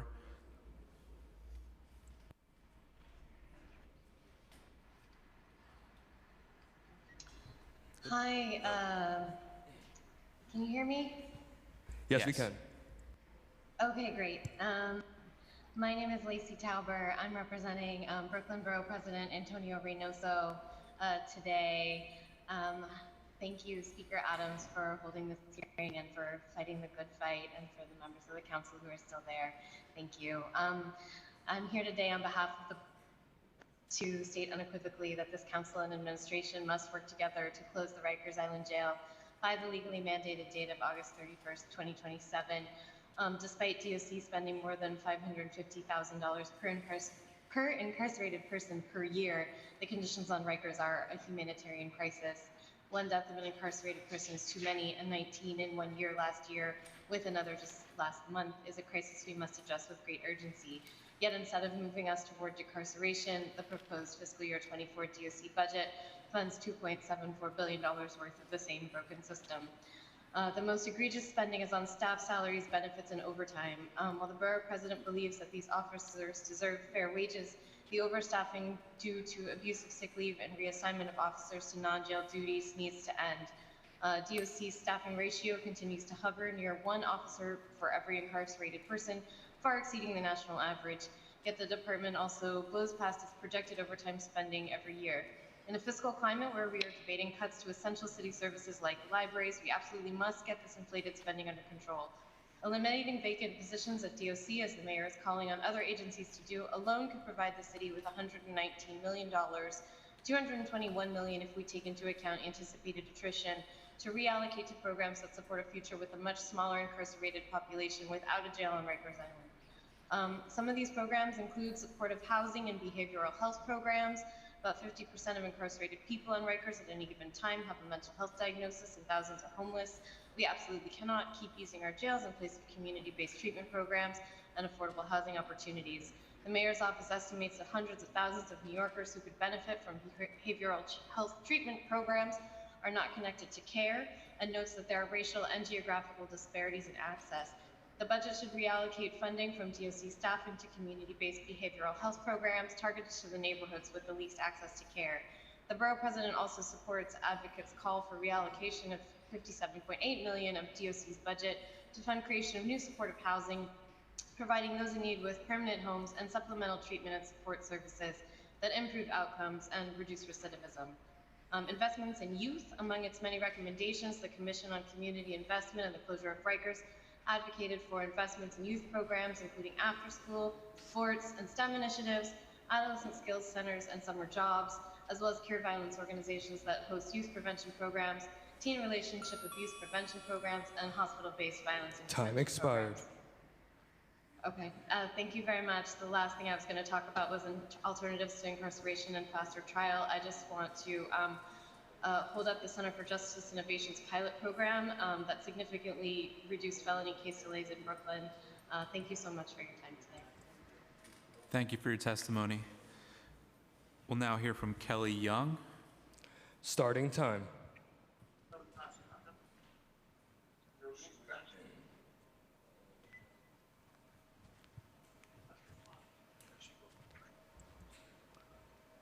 That's our Kelly. Oh, God. Please, Jesus, where's she at? Kelly, we can hear you. Oh. Please don't leave. Miss Young, we're waiting for you. All right. We'll come back to Ms. Young. Next, we'll hear from Victor Herrera. Starting time. Good afternoon, Speaker Adrian Adams and council members. My name is Victor Herrera. I'm a lead member with Freedom Agenda, the Campaign to Close Rikers and Achievement Not Jail Coalition. In so many instances, it seems like law enforcement is the only thing our so-called progressive city has to offer. The mayor's proposed budget is backwards, slashing funds for housing, healthcare, education, and youth services, while adding $35 million for the bloated and mismanaged Department of Correction is not only inhumane, it's counterproductive. Sending people to Rikers does not make us safer. It only exposes them to more trauma and violence, interrupts treatment, and upends their lives. My brother is someone in need of treatment, but it seems like our city keeps responding to his needs with law enforcement instead. A few years ago, he was entrapped by NYPD in a buy and bus operation and spent 10 months on Rikers Island on unaffordable bail. The DA refused to let his case move to treatment court because of the conviction from 25 years ago. When they finally dismissed that case, he returned home without stable housing or adequate treatment. He spent the past few years struggling, and now he's back there again. I worry for him every day. And when he gets out, I know I'll worry again because the time at Rikers will only leave him worse. New York City's set to spend over $2.7 billion total this year to run Rikers Island. I wish we could take every dollar toward community-based treatment, but we can at least start with cutting $350 million by eliminating vacancies and following through and accountability for chronic absence. Just to add, my brother being on Rikers, I don't go all the way, I don't cross the bridge because of the conduct of the correction officers. They target me, they know who I am, they know what I do, and they go way out of the proportion in terms of their search procedures. It's not, I know it's not isolated to me, but they do it to a lot of people to make them reluctant to go visit their family and stuff like that. Rikers Island is a terrible place. It's a torture island, and funding in it, it's like it's not enough. We need treatment. We need alternatives. This is not working. Thank you. I appreciate it. Thank you. Next, Kelly Grace Price. Starting time. Hi, good afternoon. It's Ms. Price from the Close Rosie's campaign. I'd like to start off by lauding the council for this hearing today and by noting that I'm in awe of the level of decorum and grace that the speaker has brought to this meeting, regardless of the proceedings and the difficult questions being discussed. No oinky toys. Great. Wonderful. I want to make 3 big points, and of course I'll turn in my written testimony. Since 2014, I've come to these budget hearings every year. Remember, this used to be the Fire and Safety Committee, led by my friend Elizabeth Crowley back then. Every year, since Crowley lorded over these hearings a long time ago, I have asked the DOC budget to break down its budget for what resources are devoted to women, girls, and gender-expansive people housed on Rosie's and in our borough lockups. We've never received this data, and it's shameful. The DOC needs to acknowledge us in its budget. Please, can you try to extract a modicum of data before the final budget is made that reflects programming, staffing, security, and other budgetary lines for Rosie's, women, girls, and gender-expansive people? We need this data. It's only fair. Second, I want to address the commissioner's statements that he had nary any evidence that the Board of Correction had, quote-unquote, leaked video illegally to members of the press.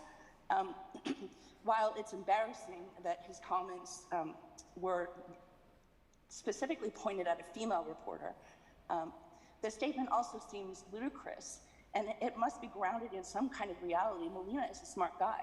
What kind of data does he have that would cause him to take such a rash measure?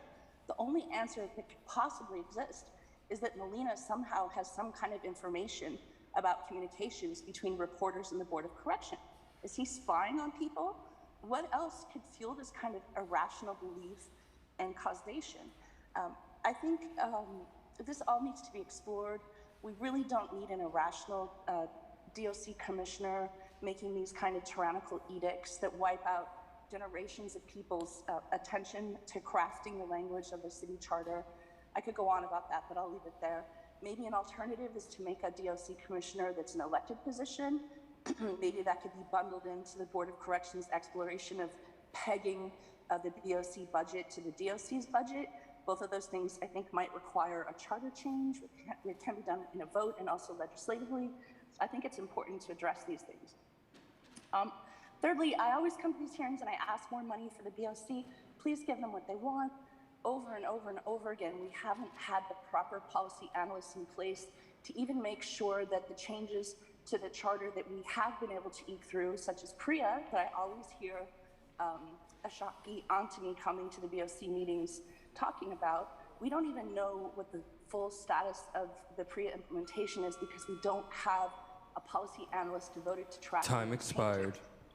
The last thing, if you'll just allow me to say, is I heard my friend Jimmy Mayer from Safe Horizon at the public safety hearing on Monday say something that didn't get highlighted, and I think even his time got cut short just because it was such a long meeting. But Jimmy Mayer is very smart. I heard today Commissioner Molina, I heard DC Torres, and I heard Commissioner Holmes all give answers about the future of their problem solving revolving around partnerships with community NGOs.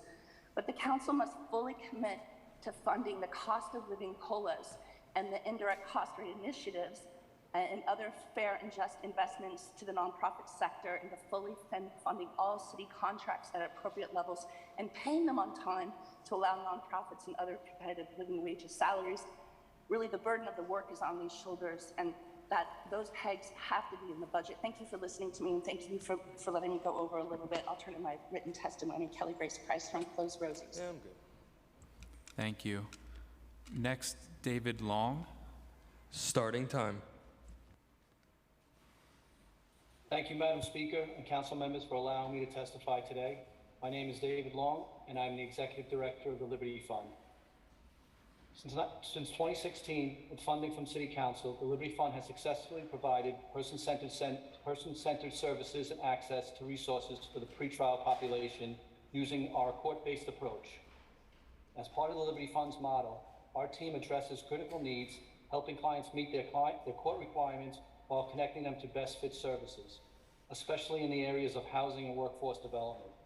The Liberty Fund's mission is to reduce the pretrial jail population in order to prevent the poorest New Yorkers from having their lives upended and their freedom sacrificed.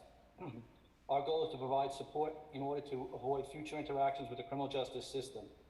We achieve our mission by providing pretrial services, including robust case management, to any qualifying ROR released on recognizant client through the pendency of their case. Our innovative program provides voluntary person-centered case management to this vulnerable population.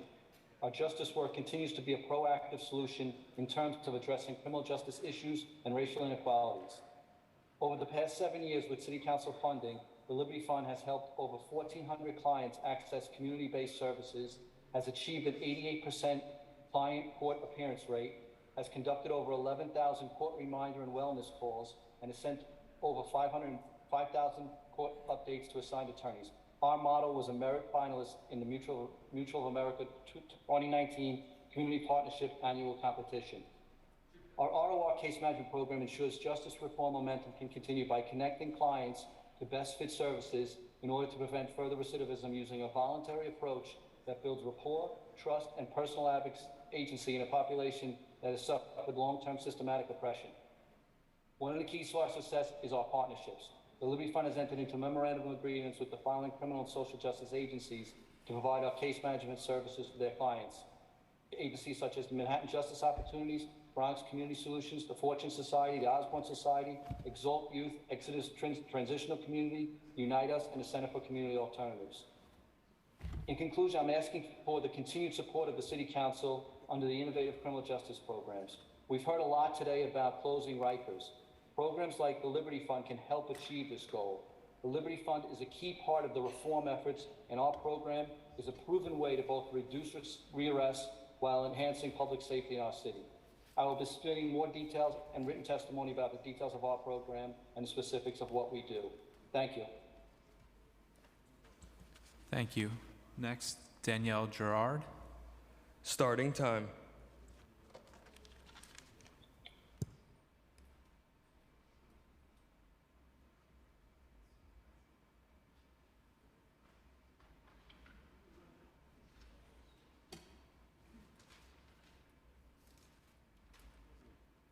Thank you.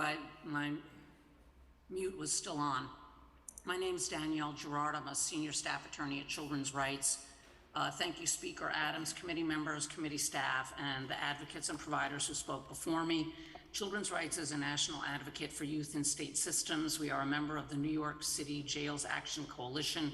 Our clients in foster care and juvenile justice systems are disproportionately represented in young adult and juvenile correction facilities. We advocate for young adults incarcerated on Rikers. We support Speaker Adams's vision for the city budget and your emphasis on closing Rikers on schedule in 2027 in accordance with the law. As the council considers the administration's proposed budget and your own priorities, we urge you to focus on funding programs and services to keep young adults off Rikers in the first place, including ending the foster care to prison pipeline and supporting young people once they're no longer incarcerated. The mayor's proposed budget cuts will be detrimental to funding the preventive services our communities so desperately need, including affordable housing, community mental health resources, support for families, and funding for our schools and libraries. New York City taxpayers pay well over $500,000 per incarcerated person per year, yet incarcerated persons continue to die on Rikers, and those who remain there have been going without showers or food and are left in their cells for hours on end without recreation, programming, or medical and mental health services. Meanwhile, officers are still not showing up for work. More than 50% of people detained on Rikers Island have a mental health diagnosis, 85% are there pre-trial, and over 90% are of color. We call on you to prevent the mayor and the commissioner from keeping Rikers open, especially now that the mayor has publicly encouraged slow-walking construction of the Brooklyn jail. The Empire State Building was built in under 14 months. Nothing should stand in the way of completing construction on the borough-based jails by August 2027. The investments we are recommending will help the city close Rikers by supporting young adults and older New Yorkers before they interact with the criminal legal system. Please allocate resources to crucial community needs and to alternatives to incarceration, particularly for youth. I refer you to the written testimony Children's Rights will be submitting for more detail. Thank you again for the opportunity to testify and all the work you do. Thank you. We'll try again. Kelly Young. Starting time. So Kelly, she there? Kelly, that's it. She's not testifying. They just called her. No, but she's not gonna tell. Oh, okay. Oh, okay. Okay. Who's that? I mean, I'm standing. He's not prepared. Oh.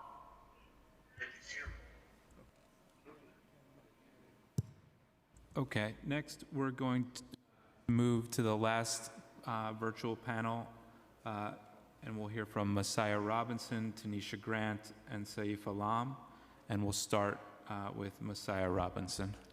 Starting time. Hi, can you hear me? Yes. I was trying to cut my video on, but it's not allowing me to do it. Should I leave it off?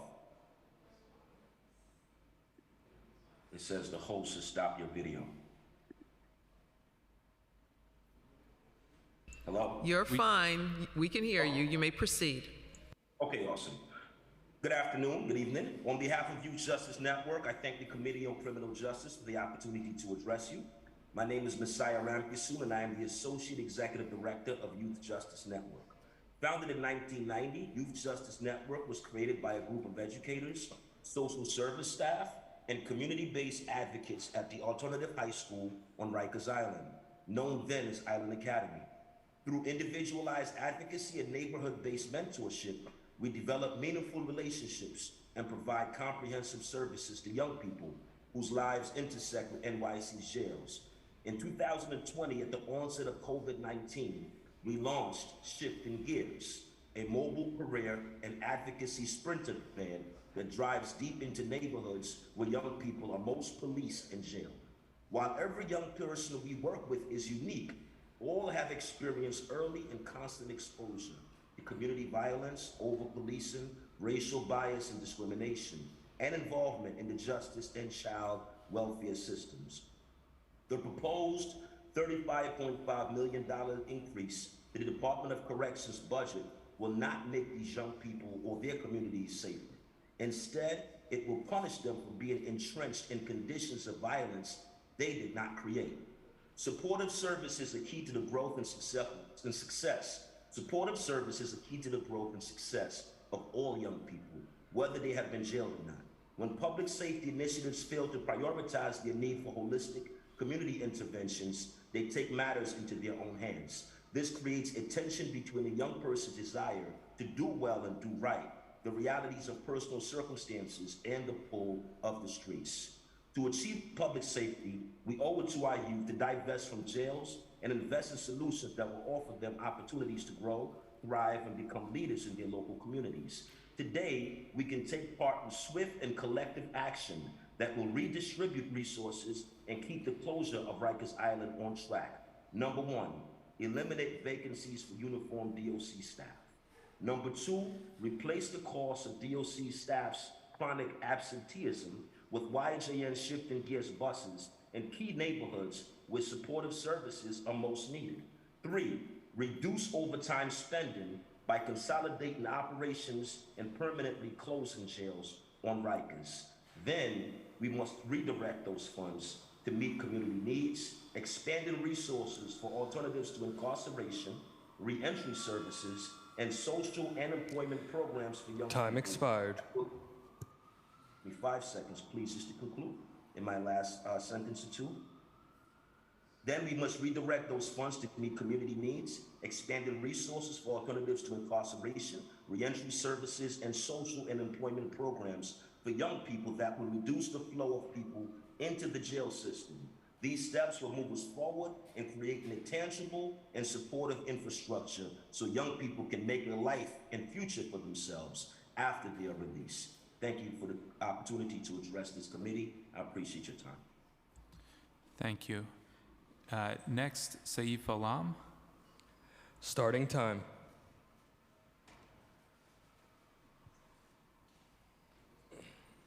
All right. Hi.